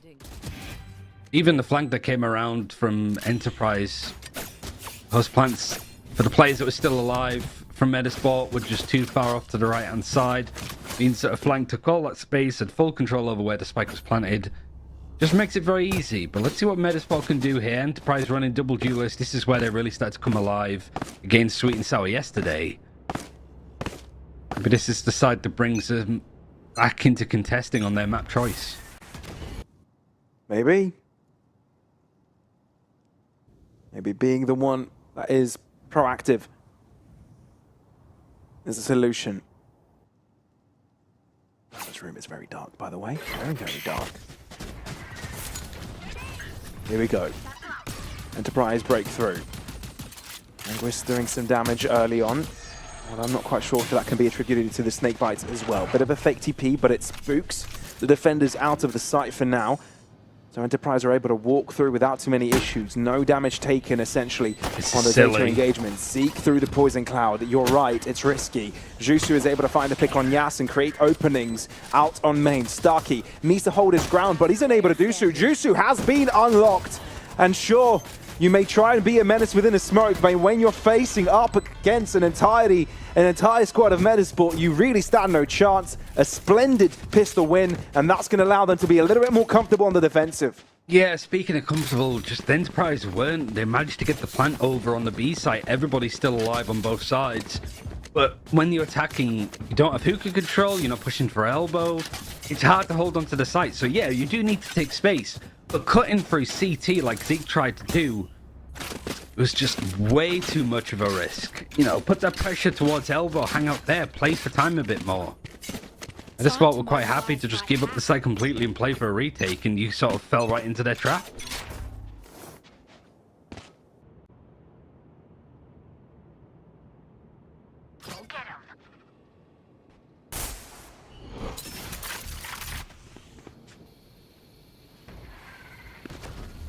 I said it before and I said it again. Enterprise for a super team. Because let's face it, that's what they are. They're a super team. A strong roster on paper. But they're having a rough start. They're having difficulties. Difficulties we haven't seen from other super teams being formed here in Challengers North. But this run doesn't look that difficult from them. They're actually making the pistols work. I think they've heard me. Oh no. Oh, that's the caster's curse. Two remaining now for Metasport. It's not playing for them either. Do they know that it's not playing for them? Oh, that's odd. Oh, that's very odd. Oh, that is crazy odd. How did they plant there? Who was there? I don't know, Ryan. I don't know. Maybe we can run it back to see it again. Maybe they thought there was pressure from short, so they didn't want to plant there. I truly don't know. You sort of know where Enterprise's mind is because they've left a spike in.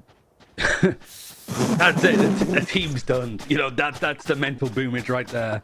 When you have literally the in-game voice lines of like, idiots, the spike. Oh no! I haven't seen that in a while.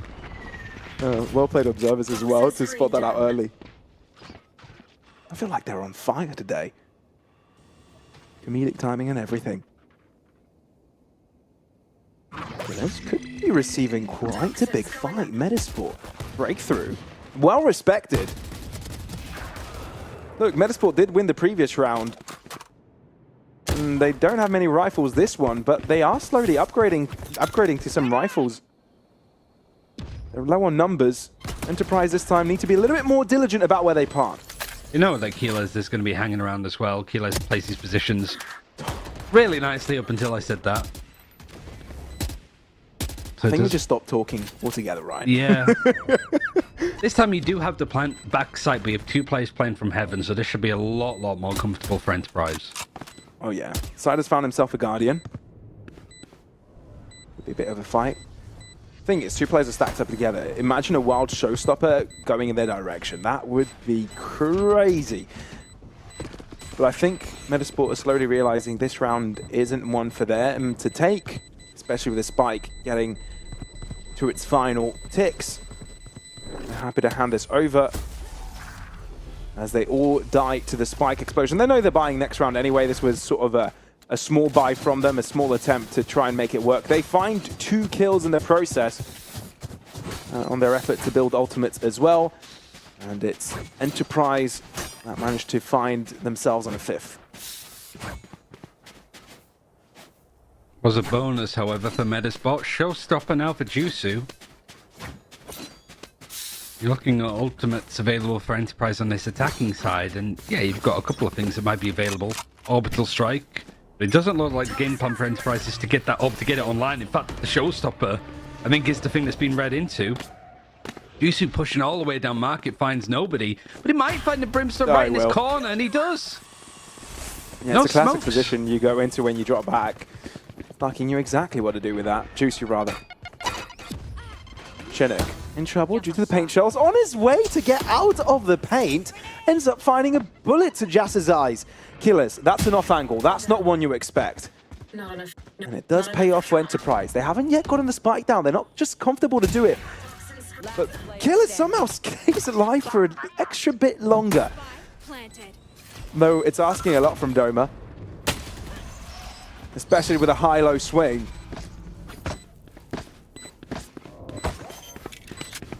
Another crazy round, another crazy flank. Keeler's Clearly was sort of expecting that there was just a one player that flanked all the way around. Heard the footsteps, so used his Viper wall really nicely. Just isolate those fights into 1v1s. Wasn't quite expecting Anguis to be on the flank as well. Felt as if, like, Enterprise had the read on exactly what this play was. Yeah, Keyless gets a good first kill there. Trades doesn't expect Anguis to be in that position. And, like, that's common for, like, a Viper player, but I think it is just a little bit like Metaspot know that Keyless is always going to be in that spot. He's in it again, right now. So it does become quite easy if you just send bodies over there to clear him out. If you clear out him, all of that shot pressure disappears in the flash too.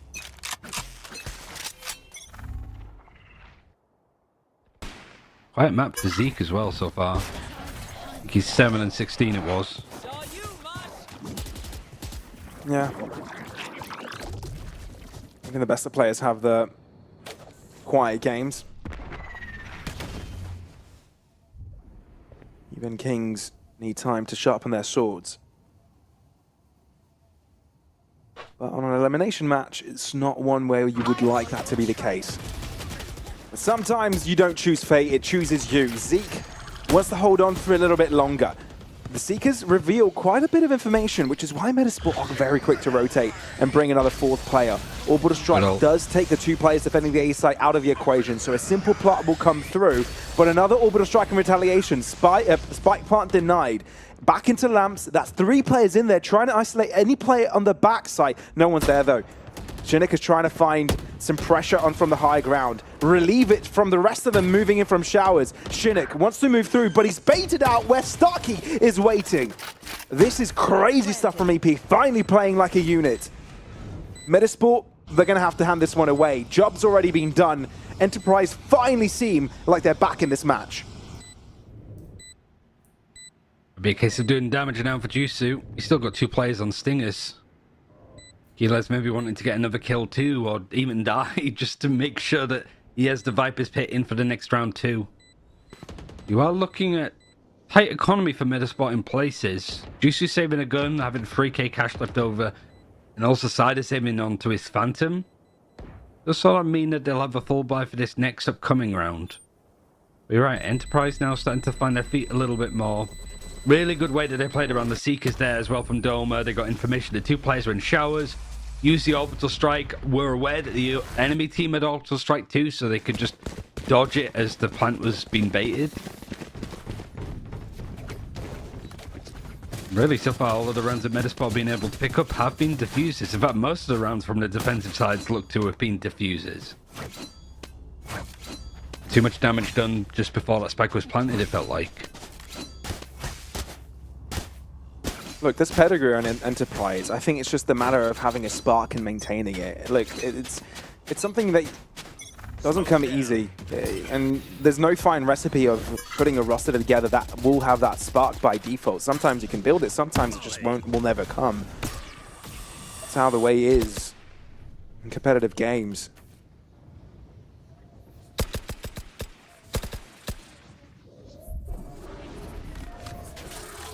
We're all looking forward to see if Enterprise will indeed have a spark at some point. There's no doubt in anybody's mind they'd make challenges the MEA, but they barely scrape through.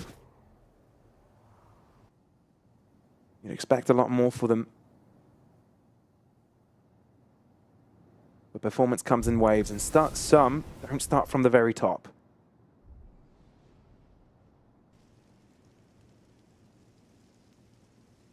Quiet round, though. Showstopper almost ready for Zeke. Trailblazer going to be used. Holding onto Hookah from the defenders means that those other 2 defenders on 8 can just jump through the teleporter for a fast rotation. But with Keyless hanging around there, he could sort of dive in behind them. All this position is going to be cleared. I don't think Keyless is going to expect this. Why would you? Just 2 players walking up like that. Whoa. You do see the Nightfall used, but it is killed out by Jazz, who's traded by Burzy. And Thrash is now available. Oh, but Burzy was out into the opening. He wasn't quite in the clear when he threw down the Thrash. So he does get picked up, therefore 3v3. And by default, Thrash gets interrupted as well. No longer being controlled by his handler. Look at Starkey though, hyper aggressive, catches one off guard, and he steps back in time for Anguis to not be able to find the trade. Cider moves through, the information is handed over by Zeke. And Enterprise are indeed working like a unit right now. Things are starting to be put into place. Pieces of the puzzle are starting to be put one next to the other. And the picture is being painted. Is it too late, though? I mean, again, with this Enterprise team, not really. They've been often in a position where they're behind and able to bring the game either into overtime or to just sort of pinch it at the posts. Enderspot need to be careful because this Enterprise team is starting to warm up. The attacking side was the better side in their series yesterday against Sweet and Sour. Looking to be the case here too.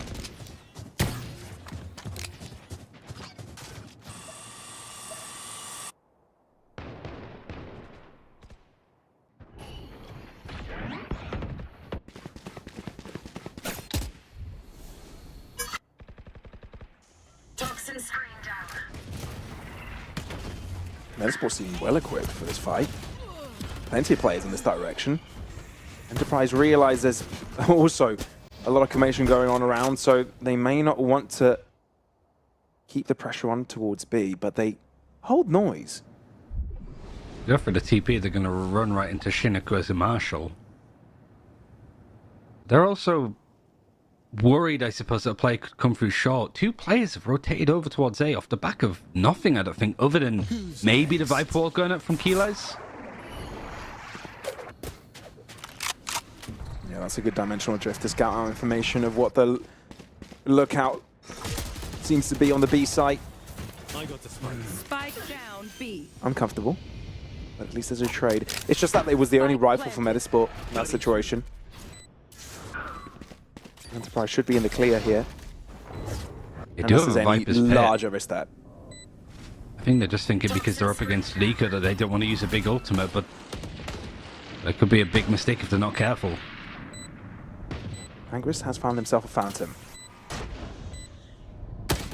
It's the only big weapon in this situation, and it will not be working out against Yas. Chinook trying to make the outlaw work. He knows that up against full HPs, the headshot is the right place to aim for.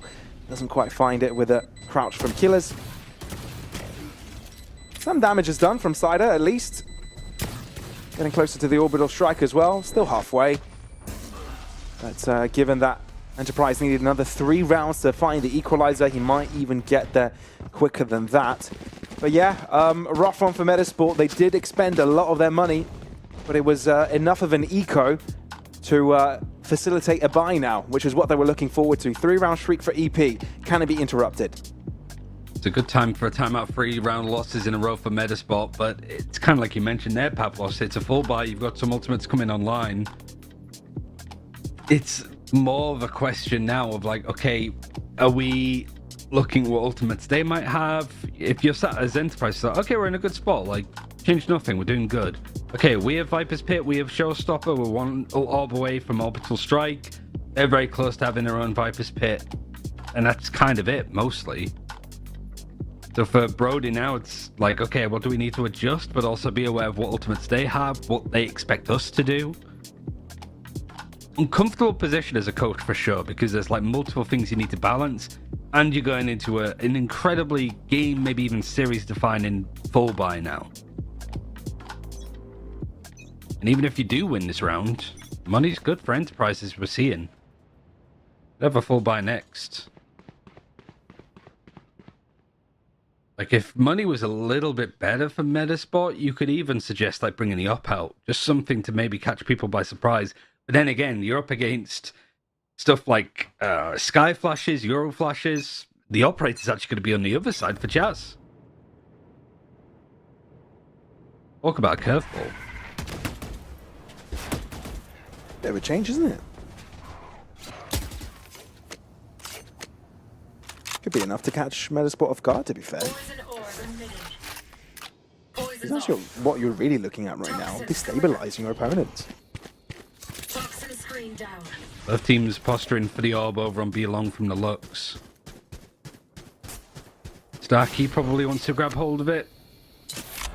Metasport main player would be getting it for Anguist, but I think Anguist has made his presence known more towards A. He's about to in a second. Snakebite's going to stop any aggression coming through as the boombot was used. Toxin screen down. The players on B need to go do something. They're going to need to take some space, take some info. I have heard Jazz getting a kill with the operator for one. Works out so far. 2 players still left on the defensive. Chinook trying to take control over Hookah. And there might be just some time for Zeke's push. Oh, showstopper. Zeke needs to be clean with it, but it's just way too much movement for him to track. Furzy, backside, gets 2! That is crazy. But can he buy enough time for the rest of the team to arrive? The answer is no, as Yas with the operator seems strong as ever. 2v3 with Enterprise getting the spike down, puts them in pole position. Metasport need a hell of a pacey situation to get them right back in, but Zeke on a high ground feels comfortable, feels at home, and Enterprise are determined to make bind their own. Clawing it back from a position of always being behind. Jazz's attack off after the opponent's timeout. Enough of a disruption that he can't really be expecting it. There's at least able to do some damage, but everybody else starting to come online. Zeke was at the bottom of the kill feed for the longest period, and now just overtaking Doma. Getting a lot of success with the ultimates. Big ultimates now rotating in favor of Enterprise. At a spot, low by yet again.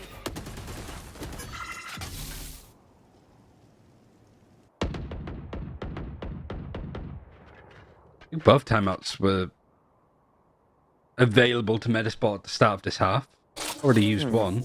Don't know if they have another one left though. I think they do. I think the other one was expended by EP. Could be wrong though.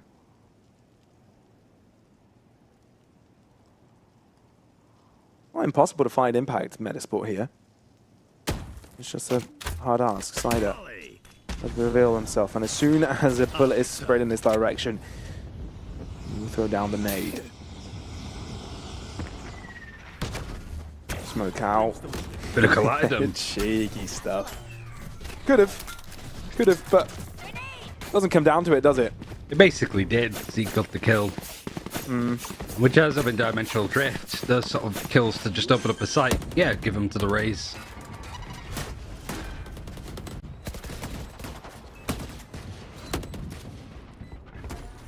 Go back 4 rounds and you thought Metasport were taking this game home. This is quite a streak from EP. This is quite the comeback. It's moments like these that pretty much separate champions from the rest. Being able to convert unconvertible moments. Well, they've lost both pistols and the bonus in this half. So most teams are done and dusted at that in itself, but no. Enterprise have brought this down to 1 round difference. 5 consecutive. This is the buy round though. This is where Metasport need to have their hold. For bad or for worse, they're still doing it. That's true. That's true. But look, I feel like Metasport lose this round, they lose the game. Plain and simple. They up themselves for Jusu. One away from a showstopper. And we're still not... Some of the defensive Vipers, you'll see them use that Viper Spit instantly. No, he's holding on to it.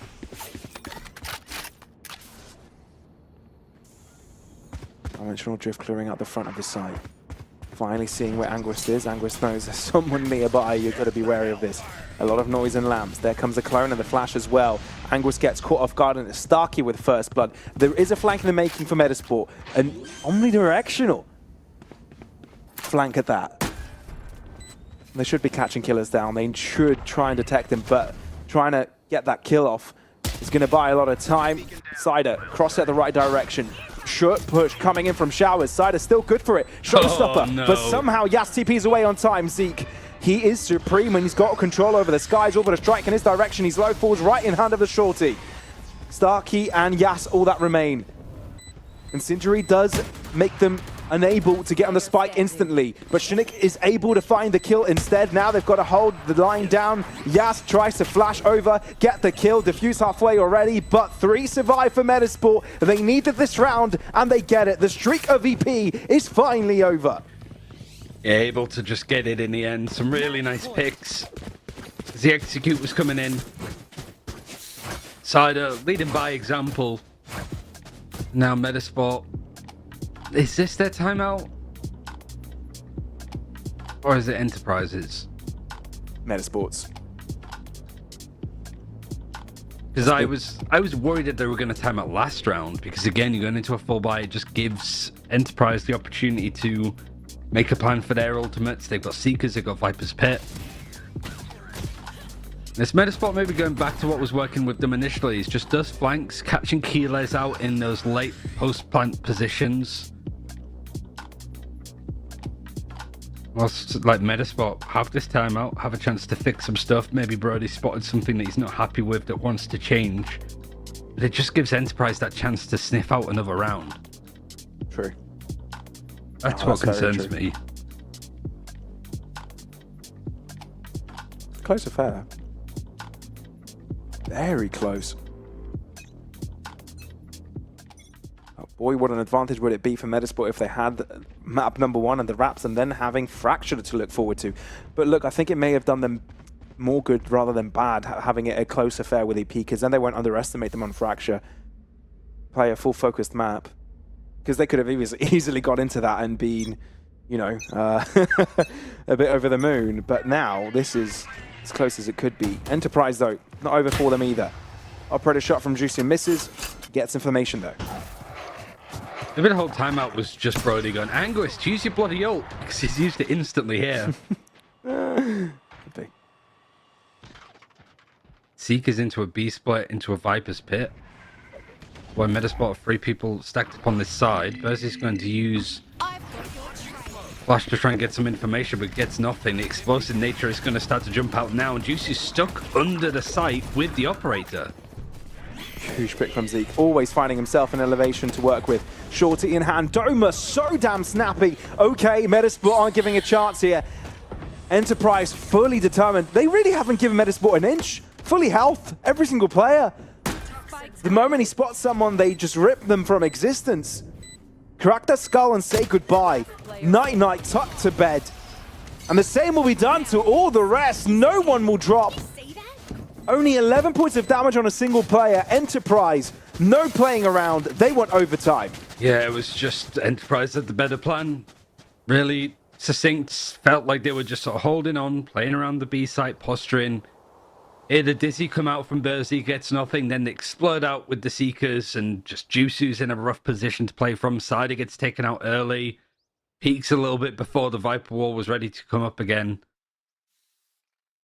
Still just have a buy. It could be winning this map, your map choice, or your opponent's map choice 13-11, or it's going to go to overtime, which Enterprise have been very good in for the most part.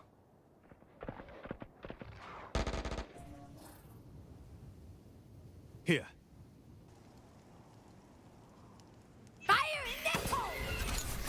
Sure, step her out. She tries to get away. Instead doesn't. Burzy double kill. That's hyper important, but Starkey is able to stop it all from happening. Starkey is being insane. Though Anguist and Chinook stuck on the other side of the map. Nightfall created. 2 players low, you're right. This was not the optimal situation for Metasport to be in from the start of this round. I think it was a Stinger and Shorty, the rest with Vandals. But as long as there's a nade in front of the smoke, they can't really aggress. They've got to wait for it to pop. Starkey there as a guarantee. They sort of know that he could be around, but he sidesteps the piece of utility. The sees, it doesn't affect him. Chinook loses a teammate. Has to make it work with the Sheriff. Some hope is restored, but Starkey from behind with a Shorty has brought things to equilibrium. To 12-12, to overtime. This bind is not going to go down without a fight. Not quite a 9-3 curse, but 8-4. And what scoreline was it? 11-5 up? You just see how many in a row that Enterprise were able to just put together. You could say that, like, Jazz, climbing towards the top of the kill feed, still behind Burzy, but it was just, again, like an all-around team performance. Zeke especially showing up where it mattered. Doma having some really good ultimates, finding some good space, some good calling all around. Metasport maybe looking at this as an opportunity wasted. Can keep their head above water here, potentially. It all rests on this attacking side, which went so well for them initially.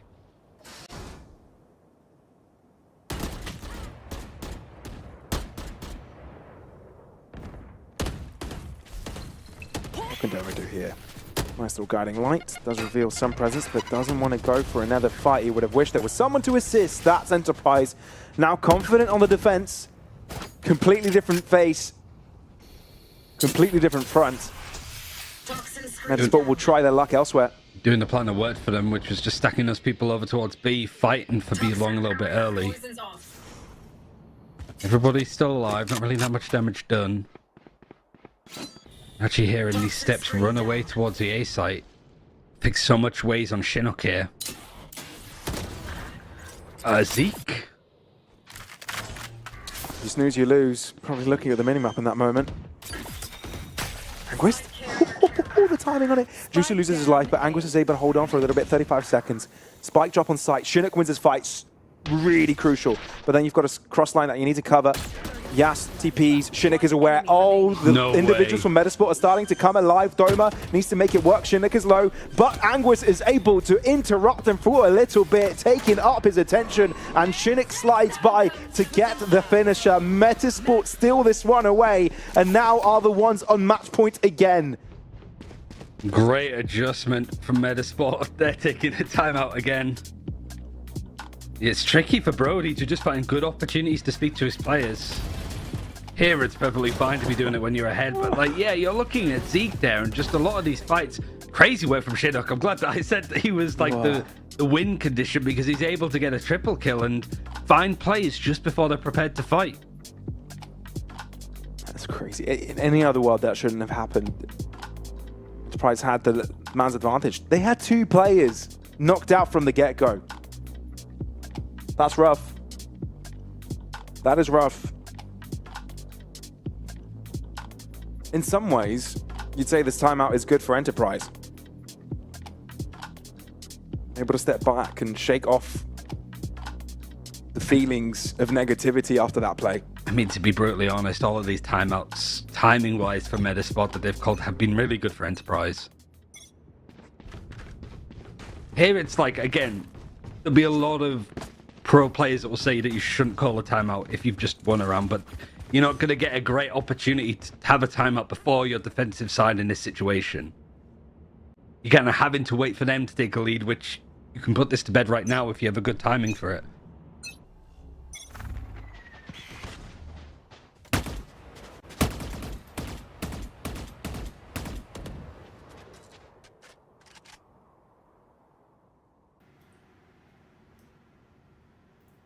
Oh, a big head-to-head at the start. A very decisive one. Chinook gets caught. But Metasport, instead of dropping back, they take a fight over from Hookah. Exit it entirely. They're going to go ring around the rosy here. They are being checked upon. Starkey is looking, but will he really expect it? Spots out Jusu. Is that the call for EP to move into the site? I don't think they quite know how many are there. Mosh doesn't quite stop Yas from crossing through. Killis is still so annoying. This is going to be around for Enterprise. There's no way they drop the ball on this one. Cider from behind. How more can he get? Here's a TP. Oh, uncomfortable. Very uncomfortable. But for EP, this is exactly what they needed. Right back in it. Switching sides. Over. Really nice round from Jazz. Bordering on 30 kills yet again. Had a similar sort of performance in much less rounds, I think, yesterday. Good fight, good opening. Kila's just doing what he does best. And Metasport, not quite lucky with the timings. Some nice ideas, but just couldn't quite get the fights that they wanted. Enterprise either spotting them preemptively or just winning those fights outright. Honors even yet again.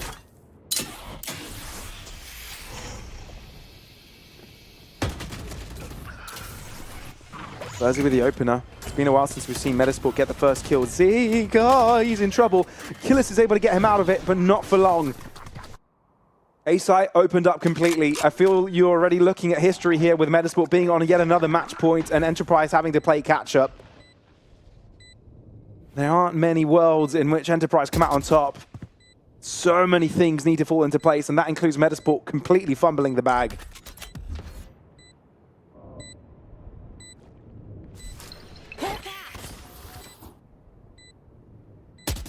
Metasport aren't giving them an inch. Imagine if the spray worked. It's the right idea, but I like where side is positioned. He almost got half on the halfway. defuse. He is killed just before, and a molly comes down too. Yep. Starkey can't win that one. Metasport, another match point, another chance, another opportunity. Is this it? Point. Enterprise have only called the one timeout, I think, across this map. Have another one at least to use in overtime at this point, but I don't know, maybe they feel that they have to read. Maybe it's like a timeout's not going to help them all that much. Maybe. I mean, it's it's a pool of red, right, on the score sheet. Teams winning on attack. This is theoretically where Enterprise should be more comfortable. On CZ, good information, you know where Keyless is going to be, as we keep saying, so Metasport have enough information to actually push all the way around, get all of this B control, and keep flanking, keep this pressure up. But Anguist cannot die here. That's the main one. He's got to keep the pressure up. He's just got to hold on, make his presence known, but not die under any circumstance. No, he cannot fall. He cannot fall. Here comes Enterprise moving into the site, though. They're moving in like a unit, a death ball, if you will. Metasport have got 3 players to the back of the site. They need to hold on to their lives if they want to stick into this game. Chinook, that's a great position for him to have. But where do you expect the remaining 2 players to be? Surely you must think they're behind. But do you expect them to be grouped up together? Can Yas account for one? No. So now it's drawn to 1v2. Starkey alone. He's got an incendiary, but does he really want to force himself to be out without his gun out? It could be a spray down opportunity for Starkey. He saves again with a clutch. And Enterprise will not stop holding on. The absolute cojones to just get on that off angle and fight them. He still has a molly. He could play post plant and play a bit more time, but no.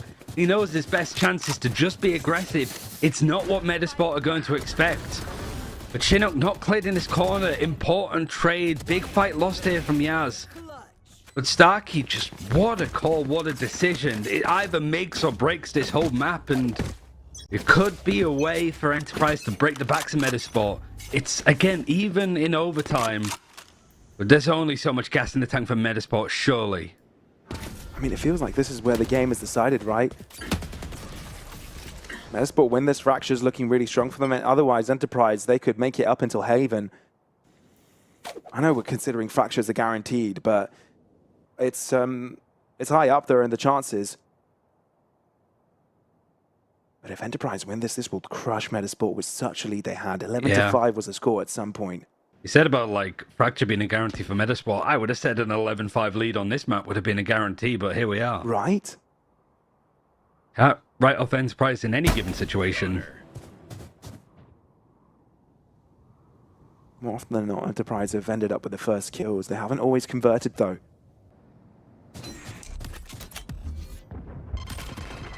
Oh, but now they should. Now they truly should. And this could potentially put Enterprise, for the first time, I believe, on match point. Not over till it's over. You can't call it just yet. Not until the fat lady sings. It's like he has to drop back and respect it. This time, they're not taking any chances. They can't. They've already lost to 3 versus 5 earlier on. They want to give up too many advantages. Gotcha.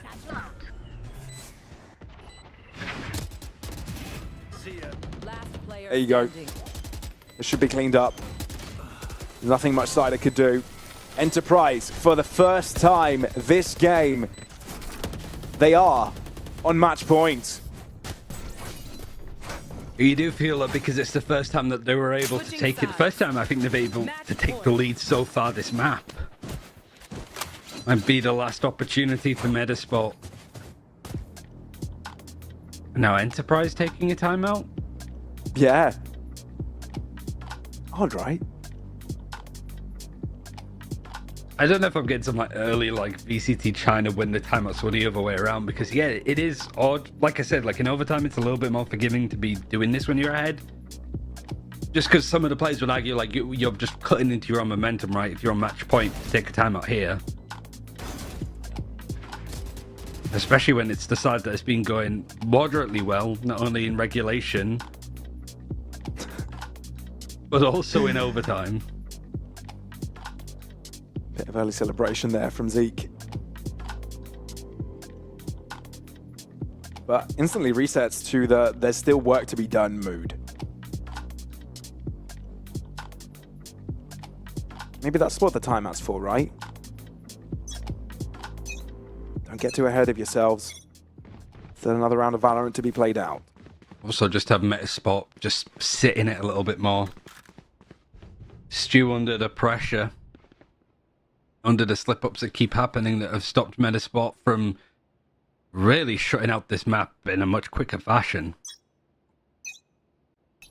Although they were done in both their maps yesterday by the time that we finished this one.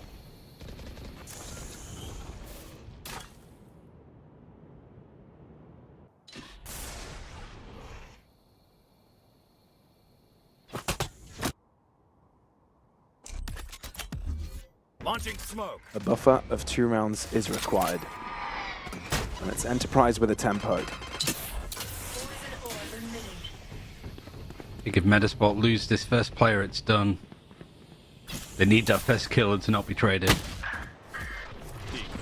Oh, and it's Yas to collect it. He's been so crucial on these extremities, on this solo journey himself. Sure, he's had killers around with him, but that was all Yas. Cider does return the favor onto Zeke. No more lurk madness going his way. Yas won't win a second fight. Metasport are coming back into this.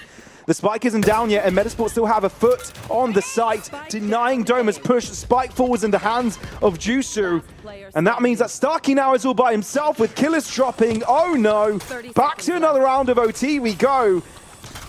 Starkey required a 1v4, finding the spike, putting it in his hands, taking it to the TP and the B site. Cider's dropping Incendiary, but where Starkey will drop. This is not going to work out with how Starkey would have liked. He's going to wait for the molly to drop, but that's when Metasport will arrive in numbers.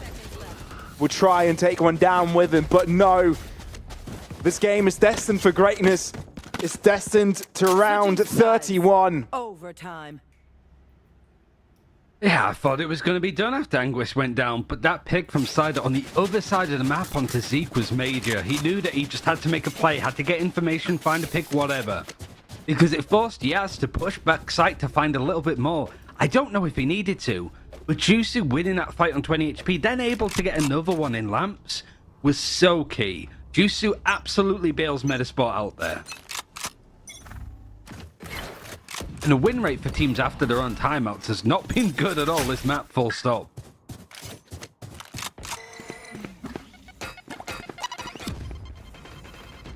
Poison orb emitting.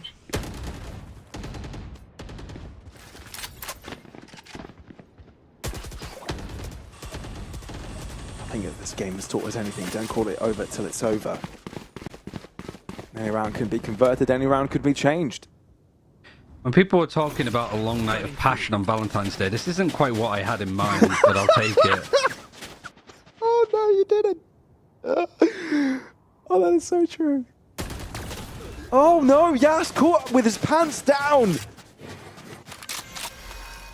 Also not what you would expect on Valentine's Day. Doma will try and post up and make amends for his team's troubles. Doma steps up when it's most required. That is maniacal. Cider left to pick up the pieces, and it doesn't look pretty. Corpses all around him. 30 seconds left. Doma getting away with daylight robbery.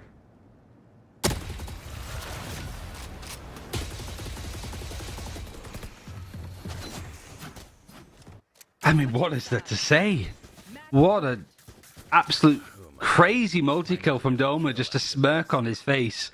Showing that that fiery duelist from Fnatic is still there. Just a 1-2-3, those final 3 picks. Major enough, not even playing ego for the ace. Just wants to put this one to bed as Enterprise are on match point yet again. Boy.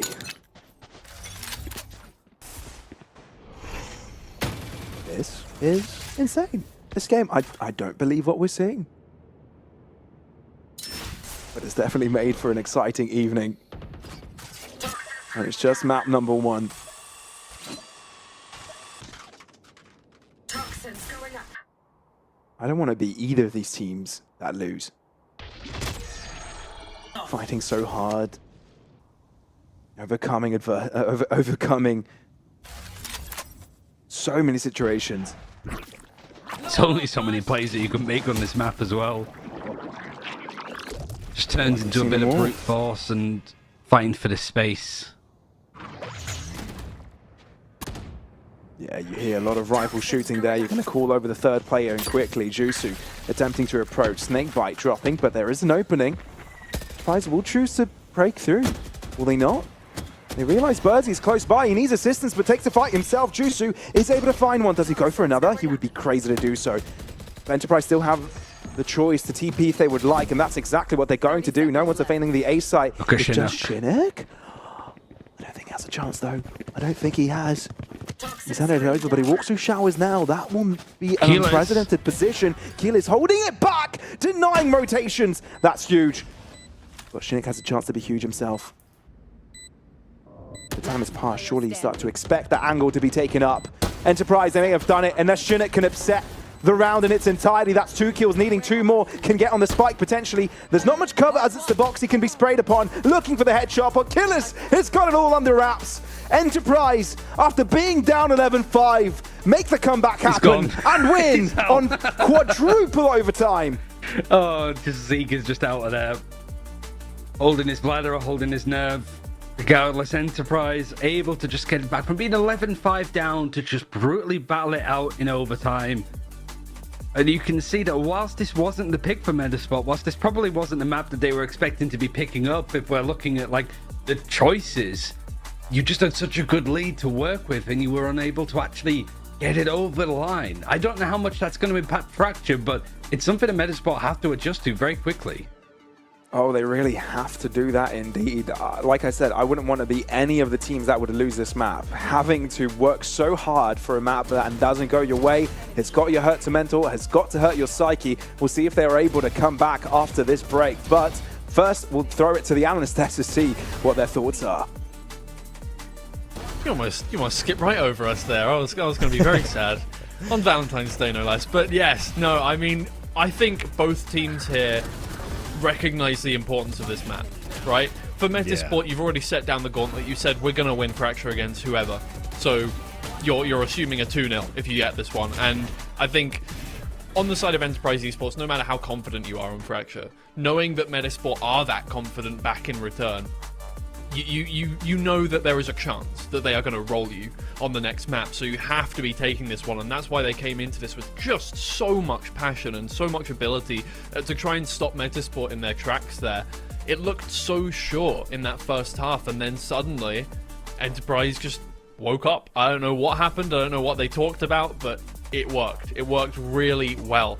I mean, I thought it was the biggest mistake they've ever made picking Bind here, but it has worked out, and now we can go the distance. Yeah, absolutely. I mean, I think Yas was maybe salty a little bit from yesterday because he was at 29 kills, not quite at 30 kills. So right here, I think he was like, okay, guys, let's bring it to OT. Let's go all the way. It was, what, 32 rounds, 34 rounds, something like that.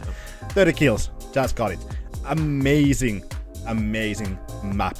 A lot of rounds to dissect, but I'm gonna just let you go with one round. I only have one round that we want to look at because there were so many rounds. I think it's time for us to look at one and then go for a break. Yeah, I think this was today's already going to go on long enough. Let's go quick. Yeah, I think this is a perfect round, showing how intense, how important 1 second, maybe 2 seconds can be in a round like this. Look at the position that Jazz has right here.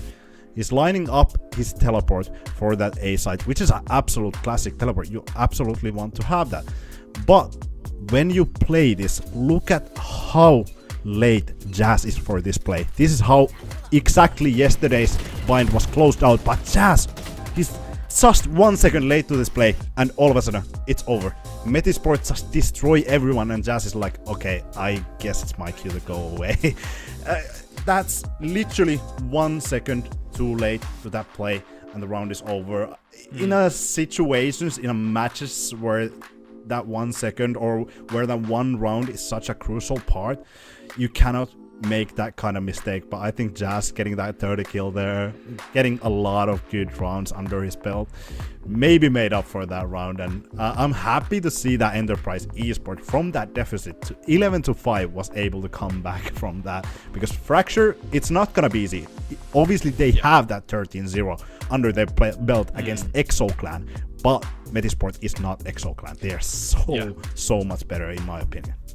Yeah, and exactly. I mean, Enterprise Esports just do not have the reps on Fracture that Metisport have. I don't think they'll have the confidence that Metisport have, because when we were talking in the interview yesterday after they beat Sweet and Sour 13-2 on that map, they were just like, it didn't matter who it was. It didn't matter if that was Sweet and Sour. It didn't matter if it was any team. We're going to trash any team on this map. And you can't, like, with that kind of conviction, you can't help but believe them, right? Even against a team that has a 13-0 on the board on Fracture, it's hard not to go, yeah, Metisport kind of have this under control. Either way, we will find out very shortly if that is the case.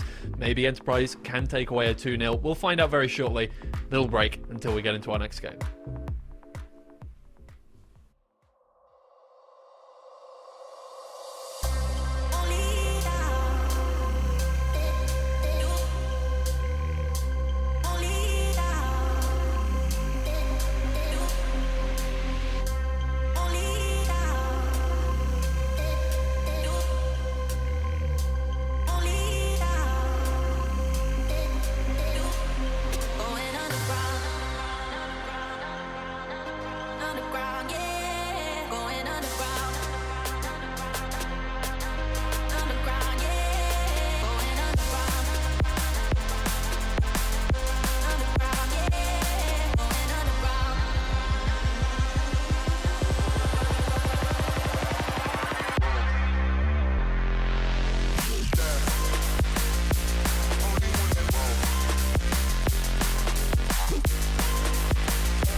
You love me.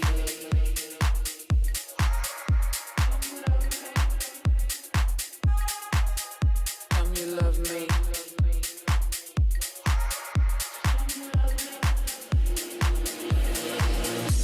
You love me. You love me.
Tell me you love me.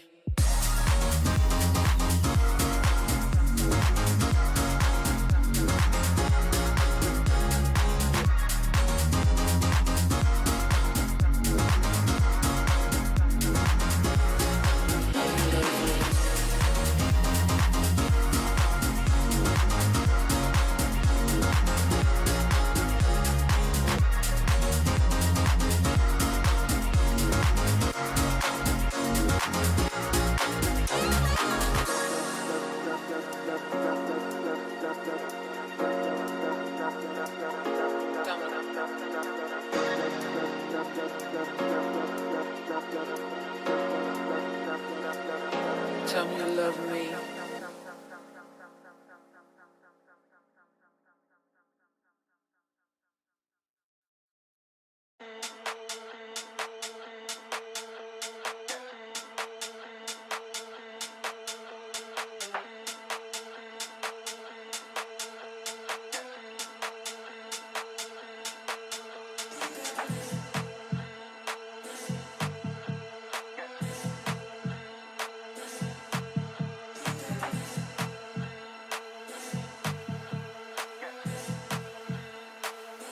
Got the best of me.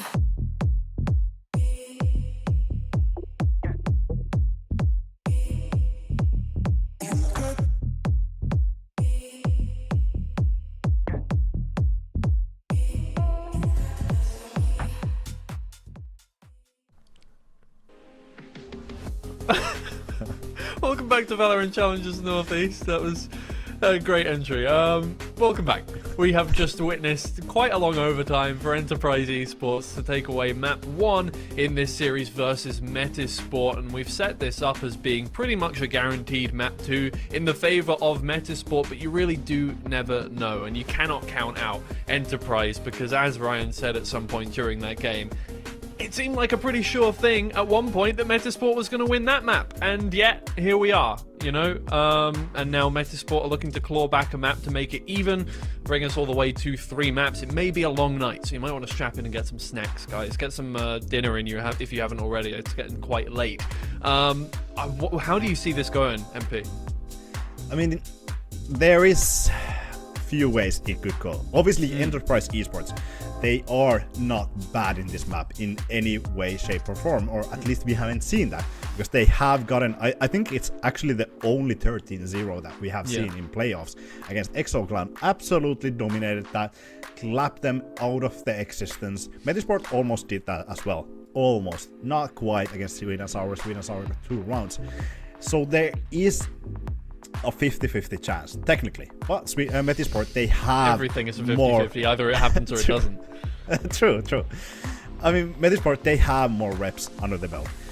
I think what it comes down to is the 2 players that we highlighted.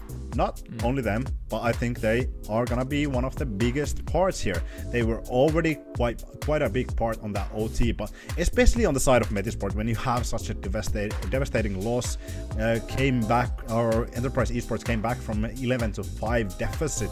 So how do you claw back yourself as a Metasport? Are you still confident in your own fracture? Are you still confident in your own performance in this map? Can you actually keep those energy levels up during this fracture, because you have had just an insane bind, especially on the first half, but then you crumble that. I think for Cider, for the whole side of Metisport, it could be hard thing to keep up that energy level, but I do hope for them that it's gonna be up. For Enterprise Esports, I think that's amazing. Doma even seeing a lot of success there, having that 4K at the end of the game as well. I think they could even come here as a favorite, honestly. Okay. Even I think right now after that map, definitely. Okay, I do like that. Yeah, I mean, obviously the momentum very much is in their favor. They're going to be quite happy after that victory. And you're right. Yes, I think Metisport, after going so long in that map, might be a little bit tuckered out, might be a little bit disheartened. But I think when you come into a map that you have been so vocally confident about, towards us, towards everybody, they have touted from the rooftops that they are the best at Fracture. Their strats are unbeatable. They are ridiculously good in every single way. I do think that's their little safety net, is that no matter what happened in that first map, they can come into this map and go, well, it's our map. Okay, so we should be able to take it, and I do hope that that does come to fruition for them, and they are able to at least bring, a sense of what they brought yesterday to this next map, and bring the fight to Enterprise, because we do know that they are capable of good things at Enterprise, and it would be a shame to let them kind of walk all over you here. Yeah, absolutely. I think this is gonna be so much even map than it was previously against Sweden Sour for Metisport, and it was previously for Enterprise against Exo Clan. I think on the first map, Metisport got kind of jazzed. Jazz was all over the place with the Yoru. It was just such an annoying piece of that puzzle. This map, if they are gonna get played by one of these players, I think it's gonna be Keyless on that attacking side, just doing an amazing work, lurking around, finding those picks. Zeke had an amazing performance previously as well when they played against EXO. 18-5 on the attacking side, well, one more kill closing out the defensive side. They had such a dominant record, but I think it all comes down how you play this map. Keyless, if you're left alone, I think you're vulnerable for a lot of these Metisport attacks that they were already showing, the two-pronged attacks from Arcade, from Dish. I mean, Keyless has been here before, multiple times. He knows exactly how to run Fracture, long line Cypher player, so you should be ready for those pushes. You should be able to play against them, know when they come, but I think with the new addition of Teho, it could come a little bit more difficult. No surprises here, no switches on the compositions. The one difference that they have, Enterprise obviously going with that jet, maybe just feeling a little bit more comfortable with the dash compared to Raze, that leaves a little bit less utility for the side of Enterprise. Metisport, obviously they have that layer of having those pain shells, which is really good, especially when we go to A lobby control, when we want to keep the enemy from attacking towards that side and have that delay, but just having so much freedom with the jet. I think it's gonna be a tough situation, especially when it gets that up. Way too many hundreds there, way too many hundreds. Obviously, only played once for Enterprise Esports and 100% win rate on every single round there. But yes, it is about time to get going. Let's hope for Metisport. And maybe, they're the only people hoping this today that they won't get jazzed on twice. Go ahead, Ryan and Pavlos. It's going to be an interesting one here, Ryan. Obviously, we did say Metisport would be likely to come out on top on Fracture. I was about to say Frankfurt. I was like, is there a map called Frankfurt? No, that's a city in Germany. No, Fracture. Will it be going to Metisport? Will they be able to bounce back from what was a very disappointing end to the previous map bind? At least for them, yeah, just because they had such a hefty lead that really, at a point, Enterprise looked completely, done and out of it, so... Is that a killer's cam or a shelf cam? Yeah, I mean, it feels like every time we turn tequilas, this camera's just going higher up. Soon to be looking at the ceiling. Yeah, for Metisport now, it's again okay, we have a really good map ahead of us here. Not terrible for Enterprise's chances, I don't think. But still something that you need to be careful about. You do have a different look when it comes to the duelists on this map. Both teams running Teo. It is both teams running Cypher as well. So, like, it really is just that difference, I suppose, of Juicy versus Jazz, who have been pretty superb at that duelist role. But I am really curious to see how Zeke does over on his tail. A fight to be in the top 3. Fight to avoid elimination. Burzy, very aggressive, and he's got a couple of friends behind him as well. A double smoke push here from EP gets dismantled in an instant. Sure, Enterprise will try to make their way into the B site, but Metasport will have the numbers to take this on. Yas's position is very interesting, though, and it does ask to be reinforced by Zeke. Cider spots it, and he will keep Yas busy, but Yas doesn't care about him. Goes all the way around, picks up Anguist, and now we're back to equal ground. Cider won't be allowed to push through. Yas is bullying them, and instantly Enterprise have found themselves a lead. Juicer tries to push through, but no luck there. Enterprise start this round on a high. Continuing that momentum into their favor. Hacking side, yeah, looking really solid for Enterprise. Just good space taken from Jazz, who, you know, as we've highlighted with the players on this team, you're looking at Zeke and Keela as champions winners. You got Doma that's been at multiple international events with Fnatic. And then you've got players like Jazz that, yeah, sure, have experience. They're not completely unknown players. But the way that they're playing, just, you can't take your eyes off of them, realistically. No, you cannot. There's a reason why they're France champions, right? Together the job life.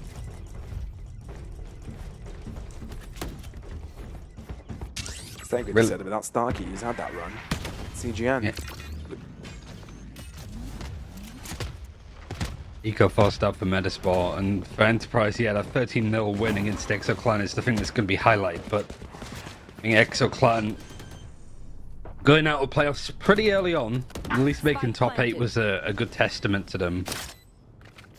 But still, you compare that to like Metasport eliminating Sweet and Sour yesterday on this map with another dominant scoreline. Feels like it's a whole different kettle of fish. Yeah, it's taking care of the android.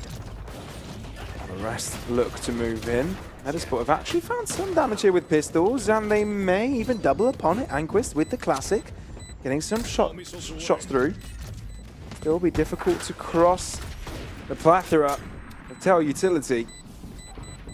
Sure, I think Metasport realize this round is out of reach, but at least they'll try and do some damage. That's a good double kill for Doma there. Cider will try and make sure he goes down with a ship. That's exactly what happens. Just a single survivor this round. Yas does take the Vandal on to the next round, but some important damage from Metasport.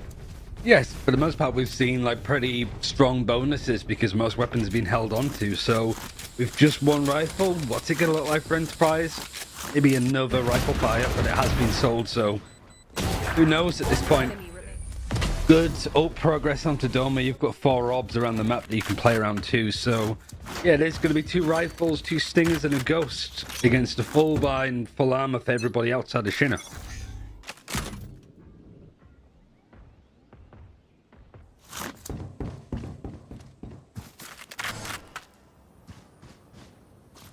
Main thing that we did see from Metasport was just how they were taking a lot of space. I saw somebody in chat saying it was like Metasport run it down, which isn't completely inaccurate, but it also makes it sound like it is just like crazy aggressive stuff. Yeah. It's just a macro play inside it. It was risky for him to go for that peak, wins the fight against the Cypher. But the A site's been given up. Lots of control for this retake, however, for Metasport. I think it's the fact that they just have a really solid understanding of what's strong on this map. Defensively, you want to be pushing. You want to create pressure on your opponents and create questions, but Starkey, that is sneaky. Realizes he doesn't want Anguist to be able to step any more forwards. He's facing up against Juicer here. Oh, Starkey, surely you've need to have someone to look in your direction, and timing is in Juicer's favor. Zeke not really allowed to do his thing there. Metasport, as soon as they're able to figure out what to do with Starkey, they're able to deal with the rest of the round as well in quick succession. Round number 3, forced to their own. It's really close on time. If any of those players does a little bit more damage, manages to stall things out just a little bit more, it could have been a really bad round for Metasport to lose, but no, not too shabby when it comes to not only winning a round but not losing players. And well, we haven't really had that many technical pauses so far. The chance for players like... is it a technical pause? Good. It says players moving around, and I know that's against the rules.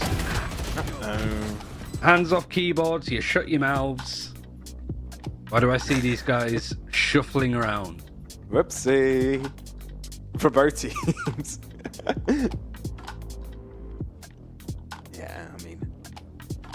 either way, it's a strong round for Metasport. But Ryan, yeah, you were talking about what made Metasport so strong on Fracture. Sure, you can look at statistics and look that they're particularly strong on it and win all of their matches on it. But is it truly the defensive side that sets them apart with the rest? It's hard to say because we haven't really seen much of the rest on this map, to be fair. Okay. And like even stuff going back to the Swiss stage of what we've seen on this map hasn't really been that great, I'll be honest. But I think, yeah, it's like Metasport are just very like, they understand the map just fundamentally, that you can't just sit back on defense and give up space and just have to play a retake from your own spawn. Like, it can't work. That's not how the map is designed. You have to take space, you have to re-engage on certain bits of the map to make sure that the opponents aren't there, to leverage it where you know how opponents are. Means that you have to VOD review quite a lot to find out where ciphers like to play, where they put their tripwires, timings wise, what they're looking to do. It's probably why this map is often so like disliked, I think, from just general players, right? Because it is very complicated. You got all these four corners and stuff, but in reality, once you get your head around it, it becomes one of the most interesting maps to watch in the pro scene. Because it isn't like 200 IQ Valorant, it is just tic-tac-toe, it feels like. Just, okay, you take bottom left, we take top right. You take arcade, we're going to take A main. Completely agree there. Interesting to watch, indeed. I do believe there are TeamSpeak issues, which is what we're waiting upon to be fixed. But yeah, it does make for entertaining Valorant for sure. And Metasport seem to have the better grip on it so far. I mean, from the teams we've seen, but Enterprise, they've got the lead. They've got a buy on them. It's a bit shaky, given that Starkey hasn't got himself on a rifle. We'll see how this one works out. They're grouping up together, looking to hit Arcade. But that's where Metasport are looking to punch into as well. It's just how you're going to be able to do stuff at pace. Plays the back end switched on. Pretty much a death ball up on Arcade, but yet again, Metasport is not afraid to be aggressive, take the fight. Insider again is finding these early picks. Rolling Thunder does come through, so there's a potential for a trade. Aftershock falling to the back of the box, so it might put a player out of position. Sider uses a smoke to give himself cover, but Jusu ends up falling instead. Metasport struggle to hold on, albeit the first kill was going their way, and now Anguist needs to push through a plethora of players. They have to cover all sorts of corners. The only Brit on the server. On his attempt to break through, he's realized where Killers is, deals with Starkey, a 1v2, not impossible. One kill and he has neuro theft as well. So whether they expect that Anguist is going to go all the way underneath in order to flank the kill, Keyless is going to know the time's going to favor him in a second, and a crossfire is going to be really hard to break for Anguist now. Surely you start thinking that main is what Anguist is considering. Killers has got the angle covered, no issue at all. Nicely done by Enterprise. Yeah, it was a really nice rolling thunder that came out of Doma. To fight the Metasport, they're the ones actually losing the 5 versus 3 situations there. Just that rolling thunder forces a lot of early fights out. Sider gets stuck behind the box, hit by the ultimate, Aftershock comes out from Doma. And it forces, I think, Jusu there. Like, Jusu didn't need to fight because the Aftershock didn't actually do that much damage, if any, to Sider. Sider was safe in that spot. And then Chinook dies on the flank too. Metasport thought that they were a lot less safe than they actually were. It took fights that, looking back, they might think that they didn't need to. No, Metasport, that's not allowed. What? Not only have they found a couple of kills to equalize the kills found by Enterprise, but they've done damage onto Doma, and this could potentially be the pickup if he's not careful. Flash out. remaining. There is reinforcement. Zeke is here to save the day. It could have gone wrong. A round that could have gone awry. But salvaged as Enterprise gain a greater lead. 4-1 now. Metasport only winning against a bonus. It's a awful situation to be in as a team. Like, you lose a pistol, yeah, you win the round that you should be winning, but then you lose the one straight afterwards, you forced onto an eco. Ultimates at least are on your side here. Rolling Thunder one all the way for Burzy. You've got 3 other ultimates to work with. The pace that Enterprise have been playing at, Metasport need to be careful. The common setup that they had as well of just Anguist playing on the A site alone, but you have got that Armageddon, you've got an orbital strike. Like, it's such a risk to be playing here.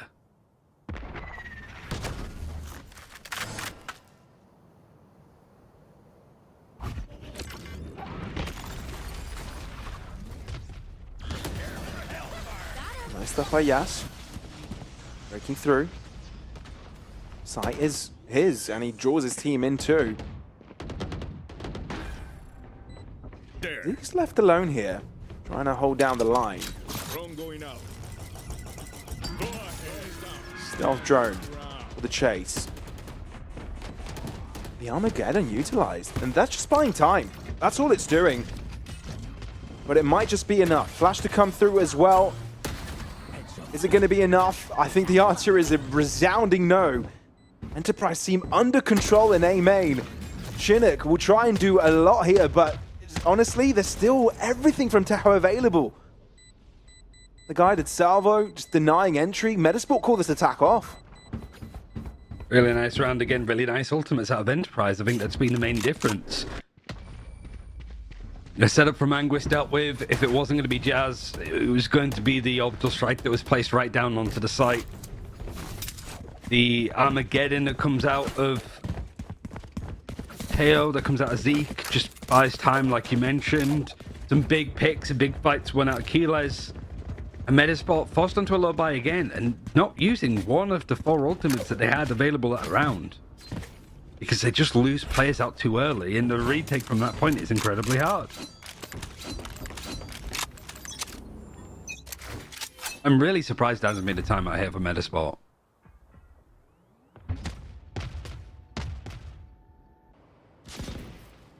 It's a bit of a change to the previous map, right? With all the timeouts being thrown in. At any moment, even if the round wins. Look at all the ultimates though lining up for Metasport. Surely if you get a pick, you must consider them in the play. Oh, Yas can't believe Chinook is that far deep into the play. And sure, Starkey can hold the line for a little bit longer. Chinook will lose his life, but Jusu keeps the blood pumping for Metasport. Rolling Thunder now. That's going to interrupt the plants. Enterprise know it. 2 of them are able to avoid the blast, but Burzy and Anguist both put their shots together to make Metasport on top. Starkey somehow needs to find these in quick. Anguist realizes he doesn't want to take that fight. It's not worth it. A high-low is exactly what Metasport ordered, and exactly what allows them to get on the board again. It's good stuff in the corner. Coming out from Chinook. Just a low buy, the eco around for Metasport actually coming out on top, but getting to use the ultimates. Rolling Thunder just delaying the spike from being planted, meant that time wasn't a problem too much for Metasport that round. Some nice picks individually. Still a way to go, but you have the ultimate advantage here. Doma's not too far away from having another Rolling Thunder shortly after using the first one. Get out of my way! So whether they can keep this tempo up and keep fighting for these orbs, I think it's just all down to the ultimates. That's the win condition for both sides. Very aggressive from Yas. This time gets punished by Anguist. Overzealous, maybe, but wanting to create space. Doesn't quite work out. Anguist, stop it! The first kill, I'd say, okay, sure, you got that, but he cannot be challenged in tower. This is his realm. Oh. No one shall pass. No one shall breathe past it. Tried to go for the ace, understandable. In the fight, like last fight they had against Jazz, as the execute was coming in on the A site, he was kind of flatlined. But they're not only able to take out the jet, but everybody else running right into the tripwire. The setup was just a little bit too strong. And suddenly there's a bit of light for Metaspot to be working with. Neuro Theft was used. He's halfway to having another one. That's how much damage and how quickly he was able to adapt off of that. And another buy still available for Enterprise. Economy is teetering on the edge of being on an eco. Right now, A main aggression seems to be the main plan, and it's the same execute from Enterprise. Anguish spotted, but he's never in danger, this man. Even with all the utility thrown at him, he's fine. He's chilling. He's vibing. Well, he's vibing on the ground now, but he's got the job done. Side, he's got the read. Why do Enterprise really want to go for this tower play? It's not working out for them. Finally, Doma is capable of breaking through. Killers not able to deal with the two. The silver lining for Doma is that 2 players against him are low, and they could be easily picked up, but he hasn't even been able to get the spike down. This is an uncomfortable situation. Juicy going all the way around. Metasport with multiple angles to play with. They just can't not be disorganized. They have to group up together. The drone figuring out where he is. Guided salvos go in his direction as well. He's able to find one, but doesn't anticipate Juicy to be in tower, and therefore Metasport are there to close up the gap. Yeah, fight back from Metasport. Just the arcade fight. Anguish being able to get 2. I think he has Neuro Theft up again. Just from that damage that he was able to do in these fights. Enterprise, economy round again. And the timeout actually way before Metaspot needed one. Seems to be the opposite effect of what we saw in Bind, of just team taking a hefty lead to begin with. But a bit more of a comeback now from the team that was behind.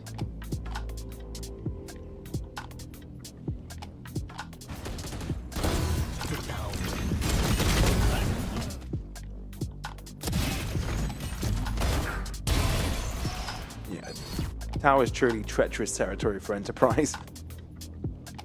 I'm glad we got to see the replays as well, just to drill that in.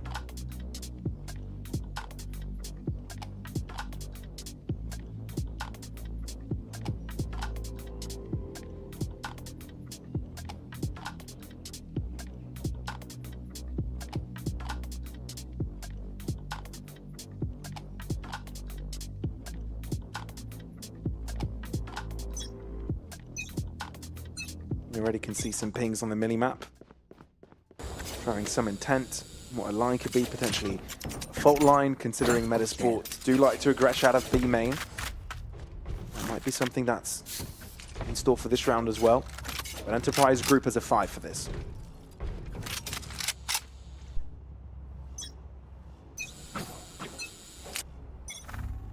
Same sort of setup, just flipped.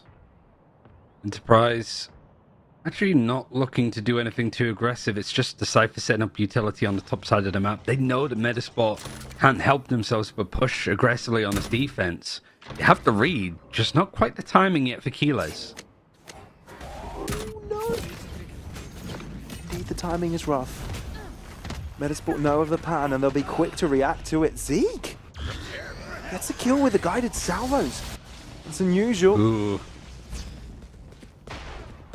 Put a strike delays rotation. They're making quite a lot of noise, so you can tell Starkey knows of their position. Chinook is able to deal with them, though he can't quite drop away in time. Still, Metasport on the case quickly. You can see Enterprise looking to find multiple angles to take this on. And it looks like Yas won't really need the assistance from the players above. Gets a double kill. Zeke is able to collect a triple as well, and that's all 5 gone. I really like that round from Enterprise. Just the aggressive push into defenders spawn. Then the rolling thunder to crunch the players that are in sand. Really nicely put together. Whether that was done in the timeout itself from Enterprise, whether they had it lined up, hard to know at this point, but just really good shot for Enterprise to at least go into halftime even on score. But considering how this half started for them, could do a lot better. Still 2 more rounds to play. Indeed, still a lot to be decided.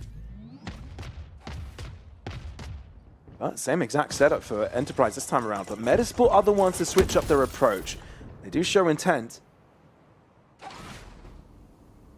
They do show position as well. Did hit with more. it for now as the sky smoke repeats itself. Oh, timing just of the drone used on the other side.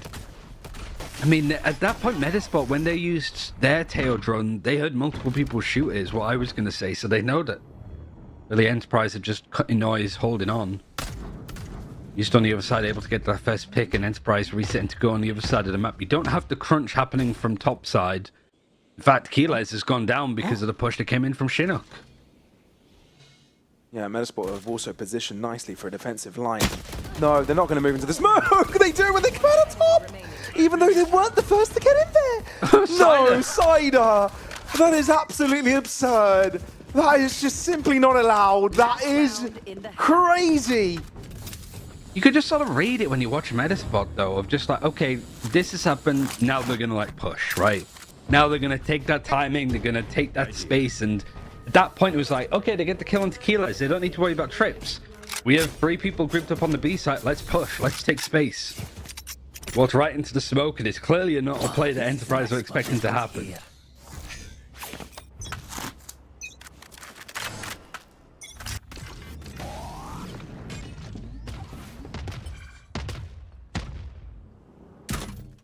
It's interesting to see that round after round, the guided salvos are used instantly to try and find little advantages in HP.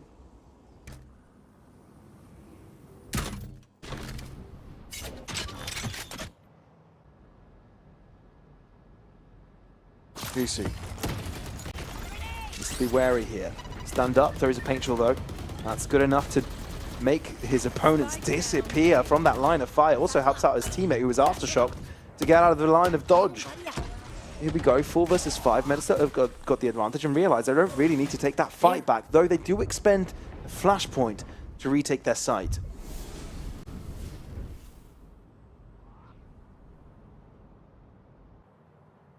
Last round of the half that we predominantly saw from Enterprise before. It's 12-0 that they won on attack, 1 round on defense. It's fair to say that the defensive side of Enterprise is a little bit untested, so a 30 lead seconds left. not only might be desired, but might be necessary. I'm actually surprised both flashes have been used so far from the defending breach. As he's using it to make sure his team has got dish control. Although with it, taking over the site is that much easier. Oh, there are still some guided salvos in play here. Jusu able to shut down Doma as he gets out of position. Spike not yet planted, 5-second mark, so you need to get going for it now. It does eventually drop, but Jusu ends up with the ace. A smile, a giant grin on his face. After that one, he's happy about it as they've just equalized the score at halftime. Yeah, after being 5-1 down, good comeback. I don't even think they timed out right. It was Enterprise. Switching sides. They sort of knew what they were doing wrong once they got ultimates online, once they started getting warmed up to the occasion. Feels like the rust from Bind was just rubbed off a little bit. Now, yeah, like Metasport, they looked really good on the attacking side. Didn't see too much of it because it was the second half side against Sweet and Sour yesterday. But in this case, sorry, it wasn't Sweet and Sour that they were playing. But regardless... Oh, no, it was Sweet and Sour, sorry. Regardless, like Enterprise, yeah, 1 round on their defense is all we've seen so far this stage. And it was a pistol, so anything outside of that, we don't really know. We don't know how comfortable Enterprise are going to be in this situation. But this pistol starting with a topside crunch on both sides. This is very similar to the previous half, where it was Metasport the ones to regress and come out on top from the defending side. But instead, this time, things have changed a little bit. It's Yas that comes out on top with a double kill.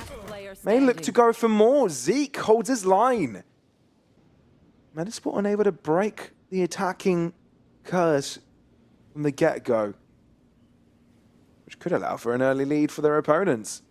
And that's not something Metasport want, especially considering they're a map down. And just a few rounds away of potentially being knocked out of the tournament, Anguist. He's been a menace on tower when he was the one defending, but now he's the one that is asked to push through. He's going to have to give it a go. He doesn't have any other choice. But you can... Yeah, just save the pistol. Yeah, not going to happen. Pilot Salvos need to get the pickup. Orb collected as well on the side as Yas collects a triple. And Enterprise again in the lead.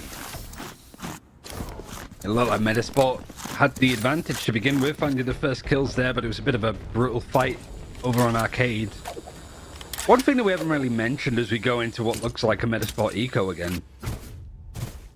We're usually like quick to criticize like Teo's impact in the game. I think through both series today where we have seen Teo, it's been like a good choice, I think. Whether it was on Split earlier in that first series with like Team Liquid and Checkmate, or here in both cases. It's not like the Teos had to be game defining or game winning, but it's like the utility makes sense. It's a good choice here for both sides.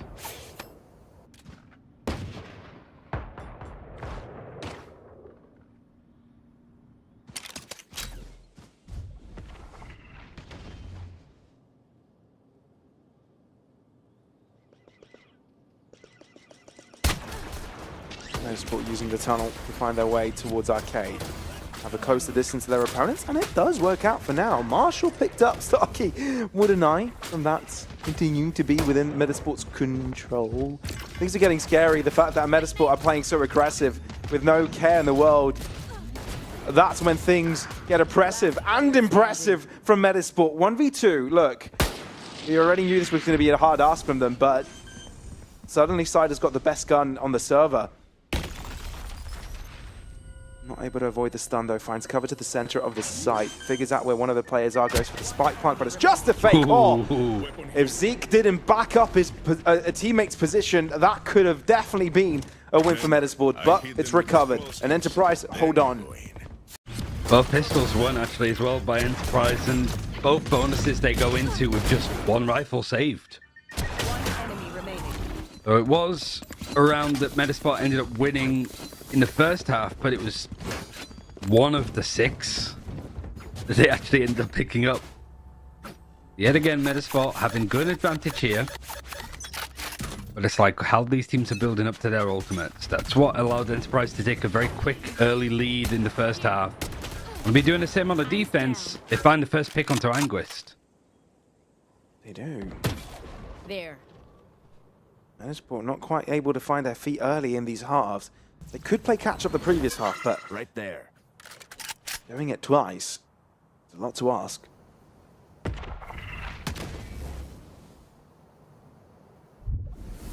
It's not a done and dusted round by all means. A good decision to regroup and recalibrate B-site on their eyes.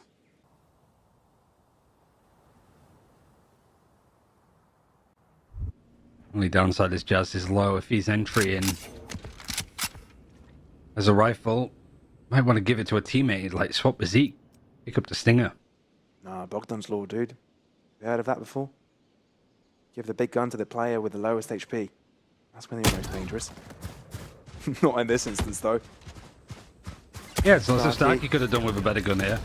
Yeah, he definitely would. But then it would be Bogdan's Law. No, there's a rifle left on a part of the map that can't be picked up. Oh, no. Bogdan's Law. Yeah. Bogdan's an idiot. Okay, sure. Standing. Still will agree with that. Still will agree with you. 10 seconds left. Yeah, that's 1v2. One enemy remaining. Oh! Spike Maybe there's a chance. Surely not. Rolling Thunder forced out. It had to get forced out, but it's never over with Killers. Never, ever over. We can't even see Keyless' reaction because his camera's just pointed at the Sky. ceiling. Yeah, so we have to watch Zeke dancing around. Now he has to walk across the map to get that gun that was left in that corner. Maybe that's a bit of an over-exaggeration, but yeah, look at Keyless' face right now. Let's cut to his camera, really see his reaction.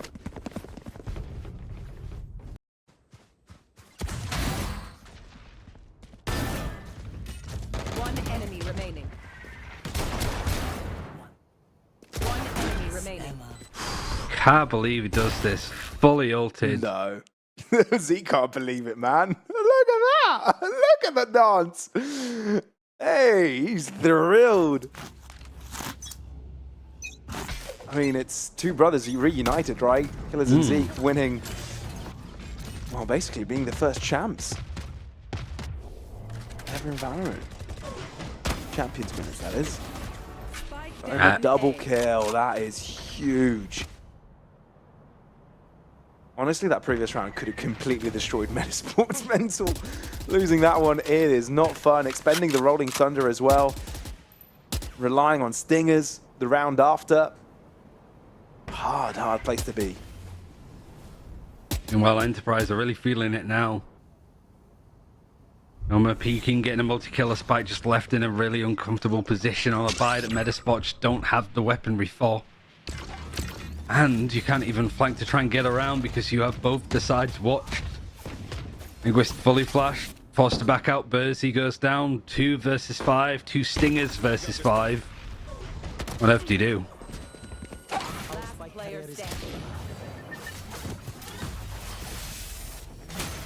Smooth as butter. Okay, well, we knew this was going to be a tough round for Metasport. Now they need to bounce back. But they haven't had a hold over the helm at all on the attacking side. Not even gotten close to it. Nudged away every single time by their opponents.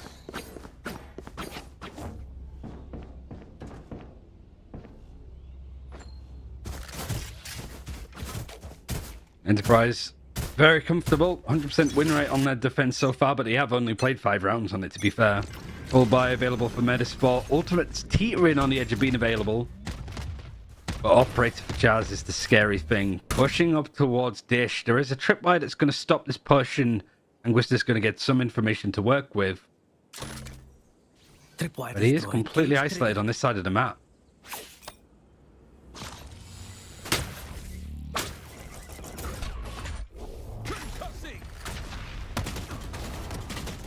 Doma, that's a good early pick, but it is traded instantly. You can see Enterprise have got a good read on this. 3 players already finding themselves to the back of the A site. Zeke trying to spray and find some odd shots through. Incendiary, it's a bit wide. Where is it? Yeah, there's a little bit of a gap, but Anguist finds it. Huh? Yeah, so he's just going to have to be patient here. No flashes available for Enterprise to push. Oh dear me, Metasport are starting to take over. Yas needs to look after himself, but cannot throw enough cloudbursts in time to conceal his angle. Metasport, again. Do you see him?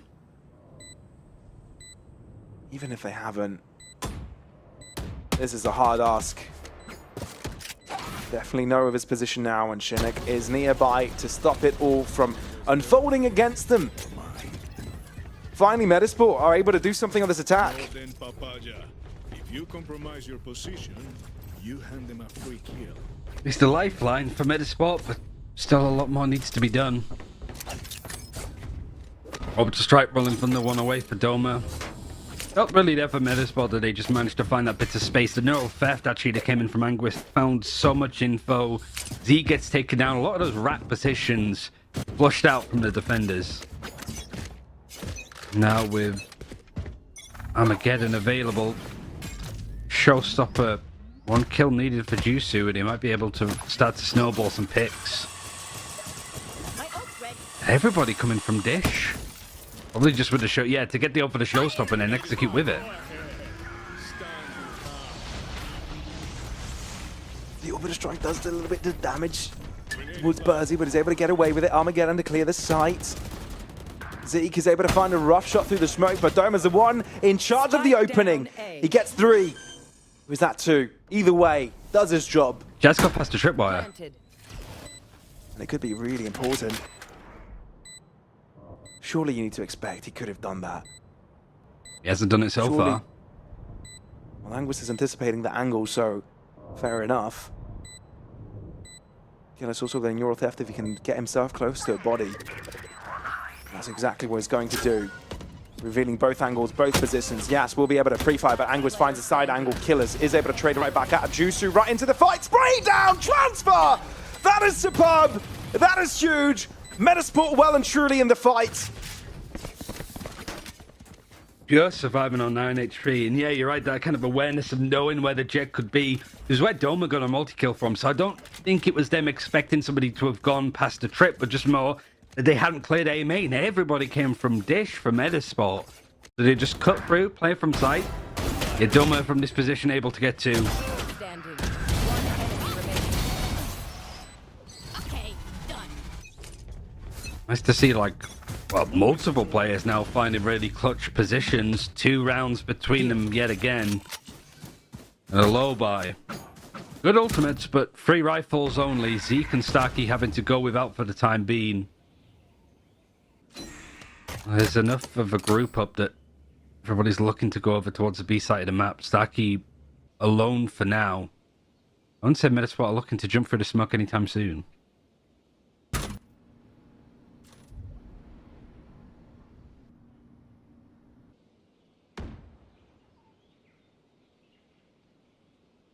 There.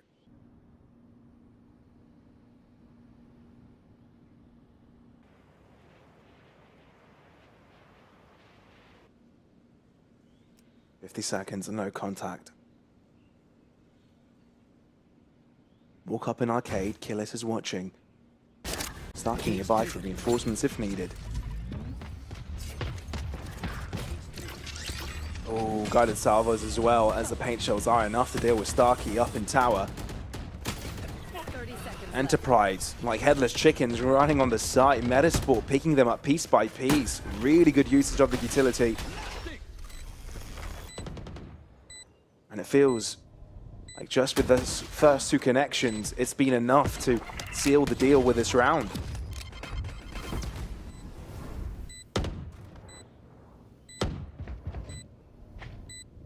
It's not impossible, especially with the ultimates available. It's just time is the bigger problem.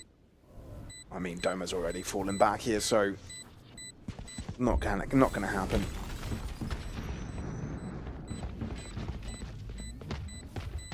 Zeke doesn't have to worry about it too much. Might be able to get a kill on the raise here, but Yusu's somewhat expecting that a player could still be hanging around in this spot.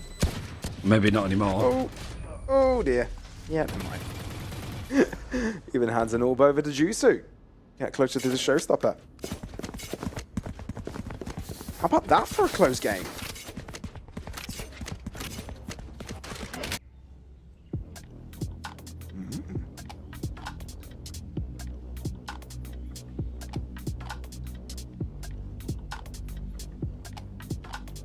Again, timer for Enterprise, 3 rounds in a row, and yeah, quiet for Metasport. Both timers not used, which 20 rounds into Fracture. Maybe it just doesn't feel like Brody has too much to offer in this situation. A lot of rounds have just come down to like clutches and stuff, not necessarily the macro side for Metasport. And it's hard to play. You don't really have much prep to work with either. Just have not seen Enterprise play this defensive side full stop. So yeah, it's tricky to make some calls, make some adjustments, but at least you have a chance to talk to the team for the current moment.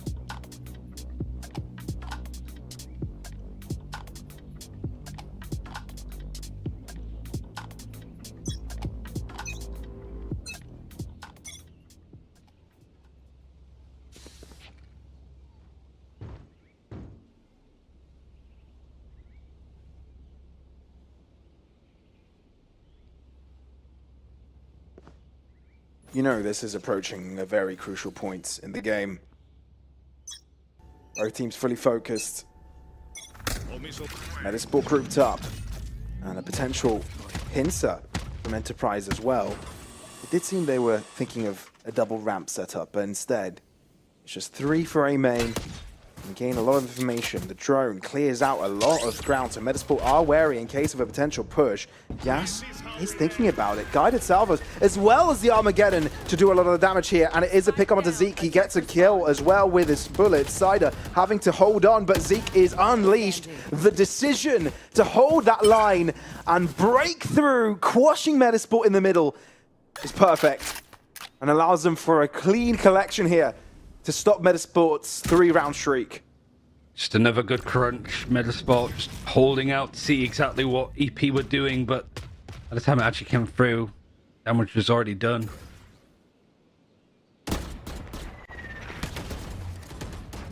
He was just surrounded. Damage done would be nice. Economy is good for Metasport to buy up next.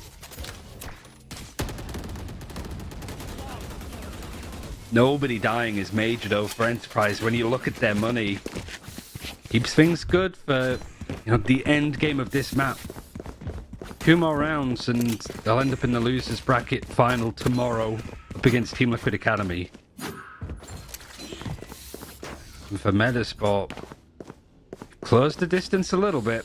You still have an awful lot of work to do. Have a bye. For both teams, especially on this map, it is just how these ultimates rotate if you can get the most effective use out of them. Dispersi, Rolling Thunder, not too far away. Doma has his already. Looking to break through an arcade with Starkey holding the line. Flash, it's really good, and it's just on time for the cross to take place. Killers. You start to think about moments where Anguis was able to hold that line when he was on the defensive, but Killers can't find the same luck. Just to break through Starkey, he's being burnt alive. Somehow able to avoid it eventually. Metasport find access, but it's not over till it's over from Enterprise. But Chinook is making sure Arcade is under Metasport's control. Not gonna hold back at all. Enterprise needs something and I need it quick, but it's not coming. Not at all. Metasport aren't budging, they aren't moving, they aren't giving them anything to work with. Sure, Yas gets a pick here, but I think that's where the dust settles.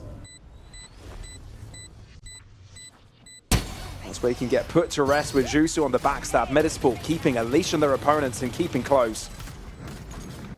The same on the other side now, though, just losing Anguis. Major for Metasport's chances here. Not using any ultimates, making sure that they have a full buy. Still good enough for Enterprise for the time being. If they lose this round, it's on us even, and it might just be Metasport pinching match point before them. Metasport lose this round, should still have a buy. Looking at the money, it's not bad at all. But no slip-ups affordable really for Enterprise at this point.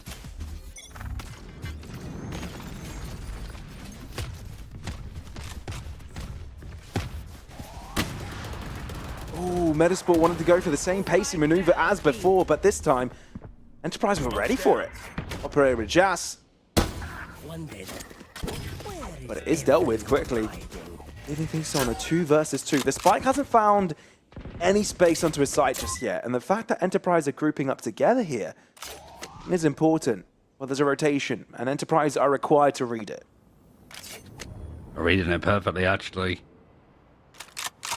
It's a big gamble for Doma. He has the Rolling Thunder. If he can just sit in on sight, whether it's going to be cleared or not. Orbital Strike, however, just in the wrong position could cost them the round.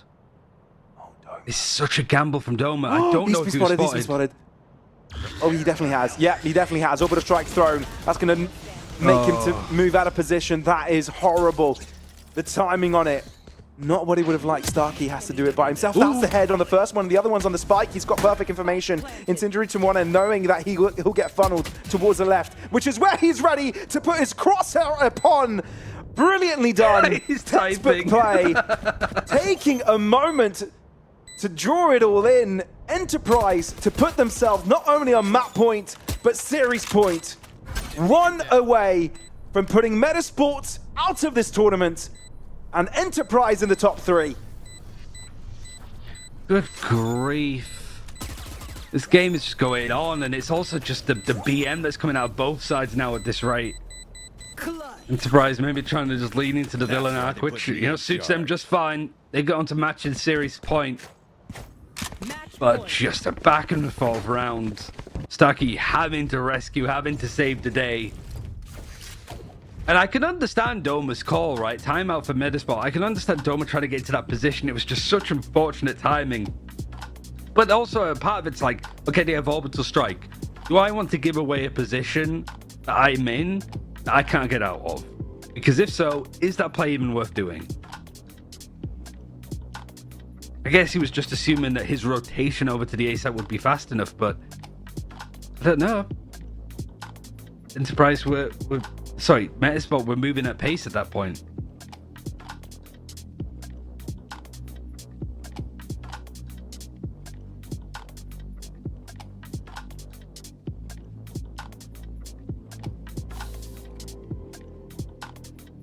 Tough situation to be in if you're Metasport. Roll your minds back to the previous map on Bind. 11-5 was a score at some point. They only needed 2 to win. They had a few match points opportunities, not only in the second half, but during overtime as well. They had the first, I believe, 2 opportunities of overtime to win the first map and go on to a favored Fracture. Then end up being pretty far behind on this map, and they draw a bit of a comeback, but Enterprise seem to be right back on their heels. No margin for error if Metasport want to stay in the game, and overtime required. Zeke knows there's a lot coming his way. Orbital strike coming through. It disrupts the play, and it's enough to disjoint them, but it's not enough to get more than 1 kill.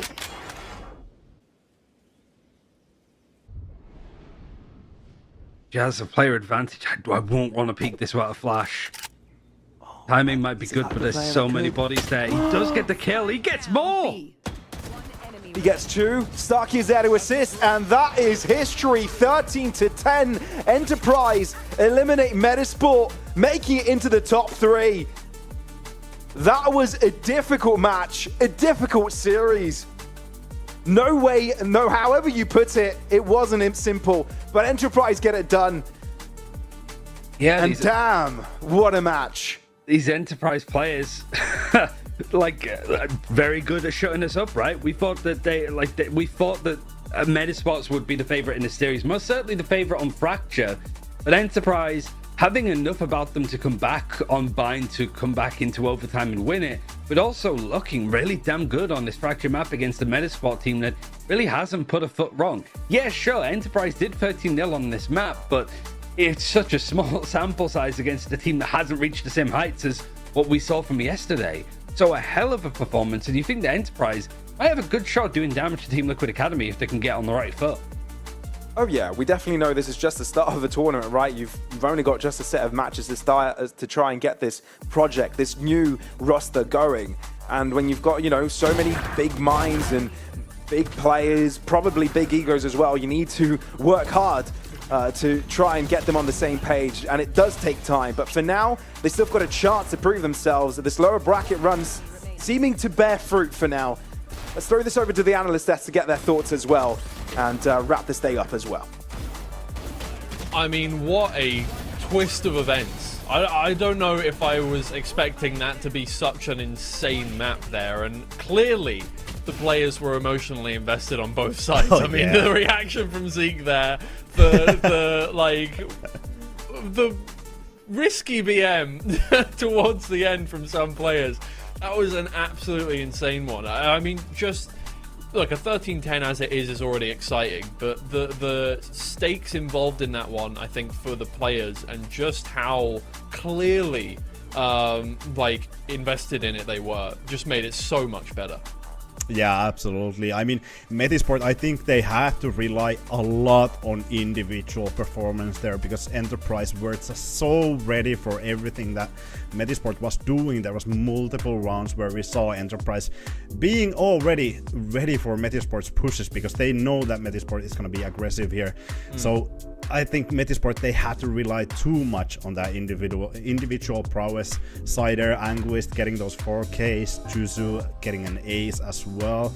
I think after all, Enterprise today, they were just better as a team. I was kind of expecting Metasport to maybe be on a higher level here, maybe take that crown as having more cohesion, especially when we looked at yesterday where Enterprise Esports, yeah, they had that cohesion, but they had a little bit more freedom, and I think we saw that today as well in Yas being able to dominate that bind. But wow, Fracture, it's not that big of a surprise, but it's still a surprise that Enterprise Esports were able to claim that throne quite easily, even though the score is 13-10.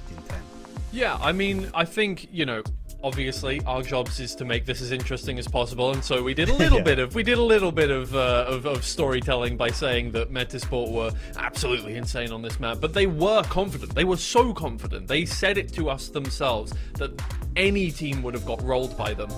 absolutely not the case this time around. I mean, if there was... maybe Enterprise Esports is just as good on that map as they are, and therefore they're the two teams that are above all the rest on Fracture. But either way, they clearly weren't ready for what Enterprise were bringing to the table there. So I'm absolutely blown away by that. And Enterprise are on such a great streak of form at the moment now with those 2-2-0s that I'm so excited to see how they perform in the lower bracket final. Yeah, absolutely. And I think we have a couple of rounds on the Telestrator that I want to show how Enterprise Esports were actually up ahead of Metisport. This is one of the better rounds where we see already Enterprise Esports, they're so ready to Metisport, push up here, have the Rage pushing with the Satchel, have Teho having the blast here, maybe Breach stun as well. It doesn't come this round, but Enterprise Esports, they are so ready. They're just focusing on that B push because they know Metisport is gonna be aggressive. Also placing Killes on top there, having that camera cover that A push, B push on Arcade as well. Metisport playing a really slow default on B side, really slow push. I love this from Metisport. This is right after a timeout. They want to switch it up, but look at what Enterprise does. They just walk into A. They take that sand position slowly, and when they realize the trip is gone on flank, they're like, oh, we have to do something. Zeke absolutely annihilates Anguist. That zoning ultimate from Starkey, that orbital strike coming to deny the showstopper, is insanely good. And look at this. Starkey goes for the fight. Yeah, okay, Chinook gets the kill, but there's 3 players already coming here to trade. Let's play it a little bit stronger, or a little bit longer rather. Getting that kill, absolute dominating, and then you have another layer ultimate from Doma. And look at this, the kill feed is beautiful. Yas popping off, Zeke popping off, and that's a beautiful round. Then we have another round that I think just cleaned up the bank as well. Round 13. That's a pistol round, obviously. Metisport, they had a great pistol round, but this defensive side pistol round from Enterprise Esports, obviously from the starting positions, you see it's gonna be heavy attack on the upper side. You have 4 players stacked here for the side of Metisport. I mean, usually I don't like this too much. I don't like the defensive side push because it's usually one-dimensional, but look at which way Doma uses his ability. We're gonna see the POV. He goes for the flash first, and then when everyone is on the left side, you go for the stun, you go for the salvos, and look at the push coming from the dish as well. Yeah, this doesn't go instantly for the side of Enterprise Esports, but when you have that other layer of Yas pushing this with Starkey, you get pinched, you get pressured, and Chinook is out of the round after Zeke takes that. And even though Anguist is great, he's not that great to take that 1 versus 3 against these players. Yeah, I mean, you put it perfectly. But we now have an interview with Zeke. We can talk to him about those 2 maps because I'm very interested to get your thoughts here, Zeke. First off, congratulations. But second off, I mean, look, Metisport were talking a massive game about their Fracture. Absolutely massive. I'm sure, I don't know if you guys were watching, but in the interview they were like, we could have done that against any team. We could have 13-2'd any team in this league. Yeah, I can see it by your face. Maybe not. Yeah, you guys have proven them wrong. Were you aware of their confidence on Fracture before this, and did it affect the way you played today? Because you guys were quite visibly somewhat emotionally invested in that match. Okay, so first of all, welcome back, guys. I didn't greet you, but to answer your question, I wasn't. Now I heard it first time that they were so confident on their Fracture. I mean, like, what can I have no comment about that. Like, well, what? I don't know. I mean, fair enough. You destroyed their confidence, I would imagine. I want to take it a little bit back to the bind. Could you open what happens in that kind of a comeback that you have? Who is loudest in the voice? Who is supporting there? What is going on in the minds of you as Enterprise Esports? I don't know, I feel like this whole game, even though we are losing 10-4, like it was in our favor. Like, you know, I think sometimes you have this instinct that, like, you know, the game 10-4, but you are losing the rounds that are easily winnable. And you know, like for me, I felt really unlucky on our city side, and I know that I'm just gonna farm on T side. and I just believed in myself. I started killing, so naturally, like the game started being easier. You know, we are winning duels. So like, I don't think it's we don't have like a one voice that motivates everyone. It's just that I feel like everyone in their own heads, you know that it's winnable. So that's it. Yeah. I mean, fair enough.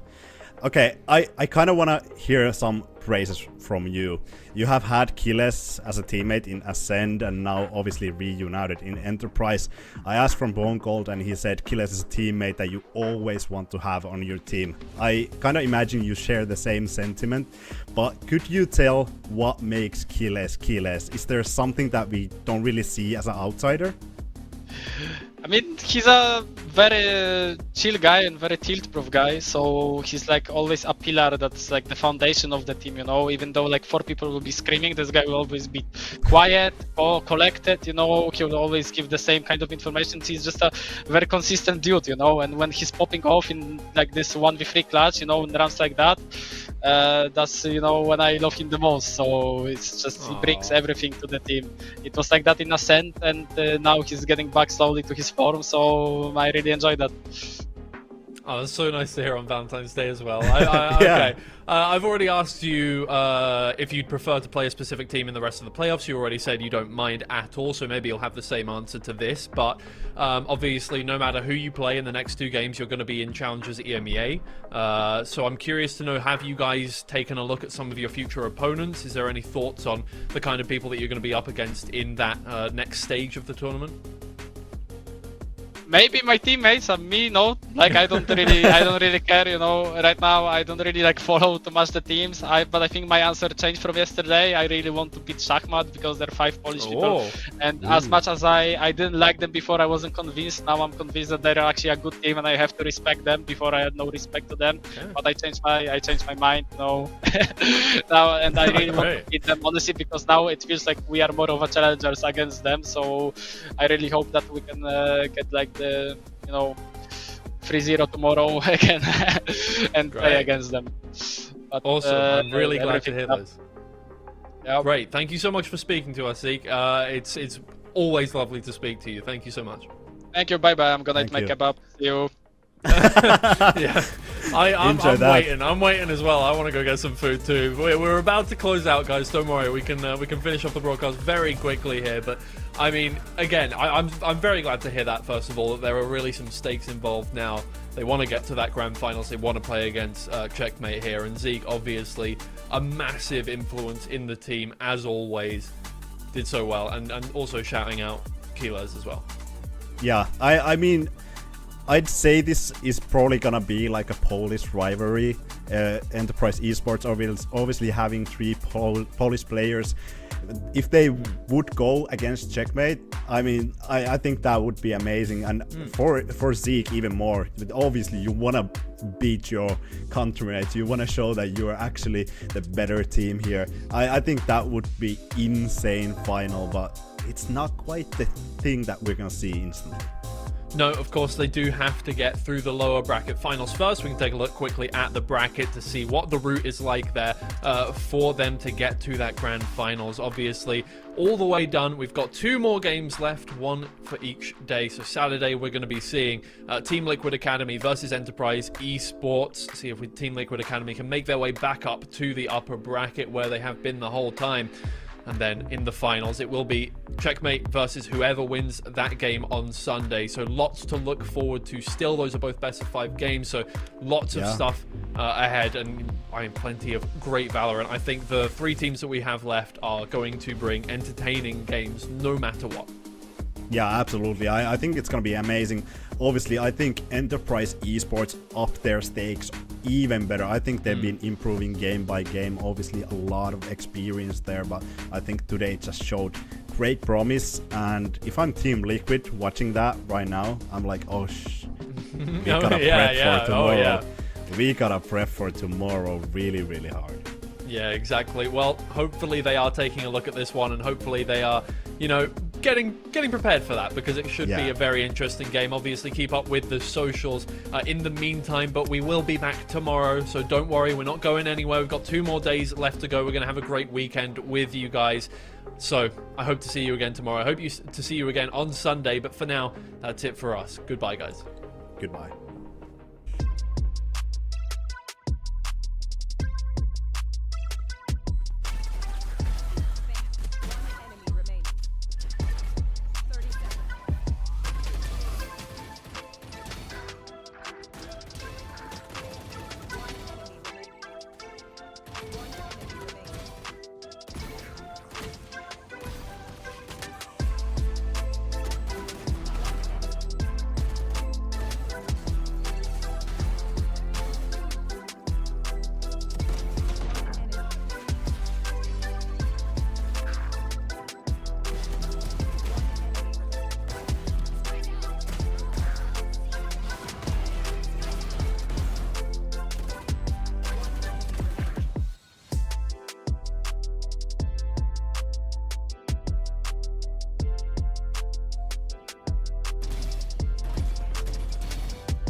Don't need you to tell me you were wrong. Swear my mind erased you the moment we were done. All out of me, you're all out of me. I'm finally free, it's all good. I'll be fine, and you keep on breaking hearts for fun. 1, 2, 3. I don't